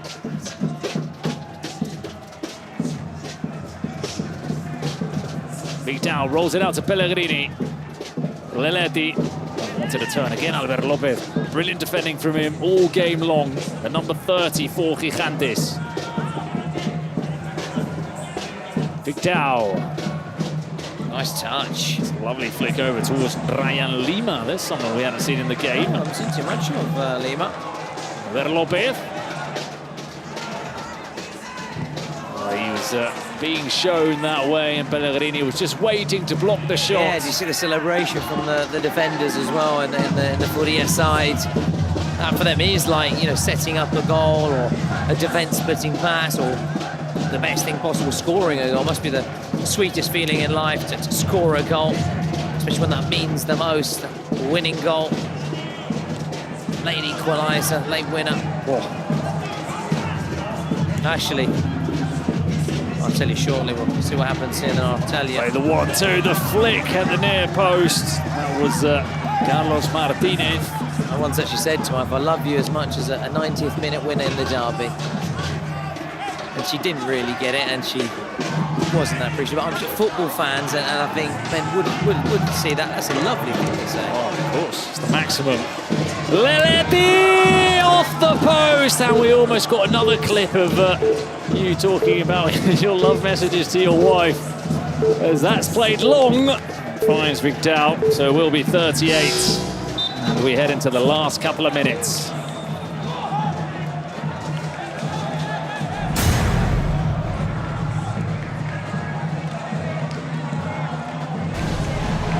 There go Leletti and Jafinho walking over to that dugout with Carlos Barbosa, the head coach for Furia. The losing team will take on Gear 7 in the Last Chance Saloon. Gear 7, the Italian side, one of the several Italian sides we have present at the competition. We saw them in action, didn't we, yesterday, and we were very impressed with what we saw. The Real Mazatiere, they're going home, they're going to casa. A casa. The noise is so definitely unable really to hear anything that is being said. No, it looked all tactical though from David Biosca. Of course, the difference between this finale and the 3 previous games we saw is that the loser won't be going home, so there's not as much riding on it than in those previous fixtures. Yeah, it'd be much rather, of course, they'd be in Furia's position right now, naturally. But at the same time, you're right, at least Jynxzi not okay. Naturally disappointed, would have liked to have got the job done tonight. But it was probably a possibility in their minds before the game that you could be knocked out against Furia. I think so, you're right. I think they said, let's give it a go. And at least we know we do have a second bite of the cherry. And not too far off either, 5-3. Very respectable scoreline for Jynxzi. Absolutely. Just at one stage we thought Furia may really start racing away with it, and guys, they're still in it in terms of get a goal and they go level. Exactly. They take this to a shootout. We've seen that before, haven't we? Vidal. Oh, Vidal, if he played in front of if this was a normal football club and he played in front of a 30,000 capacity stadium crowd, every time he got the ball, you'd probably hear, shoot! They say in Spanish, tira, tira? No. Was it not? Is it more of an English? From your experiences, they do say, yeah, it would be tira, yeah, I suppose. Chuta. There's not that sort of shoot. Yeah. Attack. You see that on the terraces. In comes across from Albert Lopez. Oh, interesting how much added time as well. That could also be a big factor. If we've got 3 minutes, but the Handers, I think, will start believing again. It's 1 minute, then they'll be very concerned and may be forced into errors trying to hurry up and hurry their play as they look for that equalising goal. Only 1 minute to go. Oh, Victor Vidal was looking to thread the ball through, and this may be the end of the game. It looks like Furia will make it 2 wins out of 2. Well, they took the risk. Of course they did. They needed the goal. Victor Vidal tried to play the defence-splitting pass, but it was intercepted, unfortunately for him, by Leleti, one of the most talented players in the tournament. He scores his 4th goal of the tournament, joining Lipao on that figure, and it's 7-3. Listen, I can't really fault Victor Vidal. He was doing the right thing, trying to create a bit of numerical superiority there, and those brilliant Fred Flintstone feet dancing away there. But the risk you take is then you leave yourself exposed at the back, and an open goal, and they capitalise, and that is buenas noches for he had this, but it isn't adieu, it isn't adios, far from it. It's only an arrivederci. We'll see you very soon. We'll see them in the last chance against Italian side, Gear 7. That's going to be an absolute belter. That's right, Yabba Dabba Doo from Leleti with that goal. 7-3 to Furia. A good fight from Jynxzi. It must be said, as you say, GR7 will be their last chance. Try and move on to the final round of 16. 30 seconds left.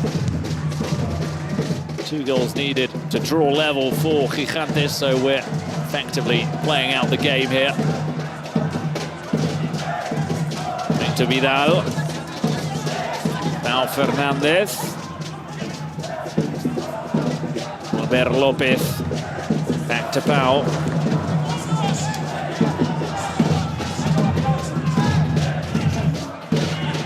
Pau again, almost finding Albert Lopez, who has probably been the best performer in this Jynxzi side. And, oh, you look at the MVP votes. Capi's leading the way. Let's see if he does end up winning that. Yeah, maybe MVP a late award. Turnaround, maybe, in favour of a Furia player after the way they ended the game, Bruno. It was Lipao and Leleti again, wasn't it? A brace each, as expected. The 2 silver-haired Brazilians marching on and pushing Furia into the next round, having scored 15 goals in 2 games this side. Yeah, the Silver Arrows then spearheading the way for Furia, make it 2 from 2, joining the likes of Dender straight into the round of 16 stage. They've got a bye.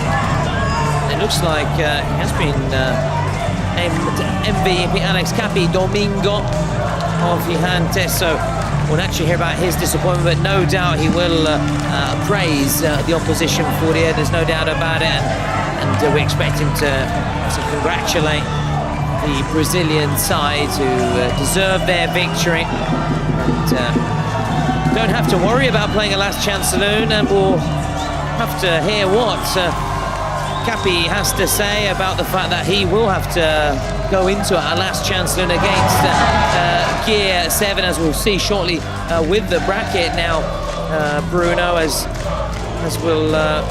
we're confirming, and that Swiss system of ours. But do you know what? Instead of the bracket, why don't we go pitch side and hear from the MVP, who is waiting to chat post-match. We're going to hear his thoughts on how his side can maybe bounce back in their next game.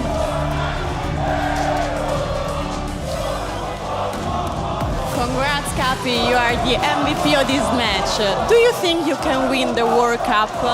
Muchas gracias. Sabíamos que era un rival duro, lo hemos dado todo hasta el final y nada, a seguir, que con este equipo a muerte. Perfect, thank you. Can you please sign our jersey? Here, please. Thank you. Guys, remember you can only find these jerseys on Bazaar. And don't worry if you miss this one, because many others are coming really soon. And I'm sure that you'll get the one you love the most. So get the app and get ready, guys. Get the app, get ready, and Furia were certainly ready, weren't they, going into that game, and they're ready now naturally to savour these moments and enjoy the party atmosphere. And we know the Brazilians, apart from being very good at football, also very good at partying, as we know very well now by the atmosphere that their fans bring in this samba style. So let's recap the action and the results today together. Bruno, Furia capping everything off by winning 7-3. It all got going with a shootout. Murash going home, Jynxzi going through to a last chance alone. Los Chamos sending out the Real Madrid, the Italian champions. That's a bit of a surprise. And SXB, Xiongpong's SXB winning 8-3 against Kuni Sports, and the latter also going out today. So joining also Murash and the Real Marza going through. So this is the situation, Bruno, in the bracket right now. Yeah, we're going to see finally it's completed. All of those teams that have gone through with the 2-0 record, all of our teams eliminated. There were 3 of them that fell out today. And then we've got those fixtures on the left, the last chance, which will determine who are the last teams, the last 8 sides to qualify for the last 16. So there's plenty to play for, and also the draw tomorrow. That will be very exciting, because we'll get a clear idea of what everybody's path is, and everybody can start sort of jotting down who they think will reach the final, who they think will go deep. So exciting times ahead in the Kings World Cup. Yeah, it's very exciting. And talking of tomorrow, we're going to have these early, the first sort of last chance matches on the Sunday, the 8th of June, which is tomorrow. It's going to be day 8. So much to look forward to. The Kings League action just keeps on coming. A big thank you also to all our partners. And that was everything that happened today. But there was also a very special announcement also for the Kings League Men Up,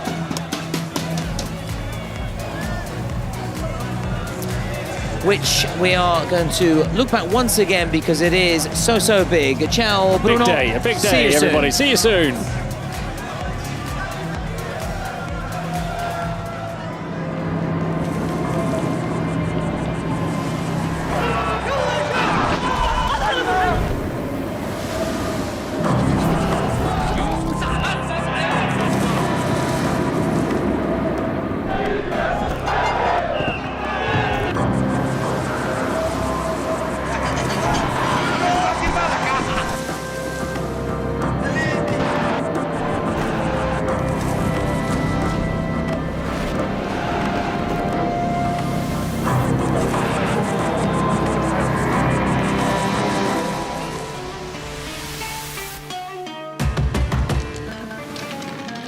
Let the game begin.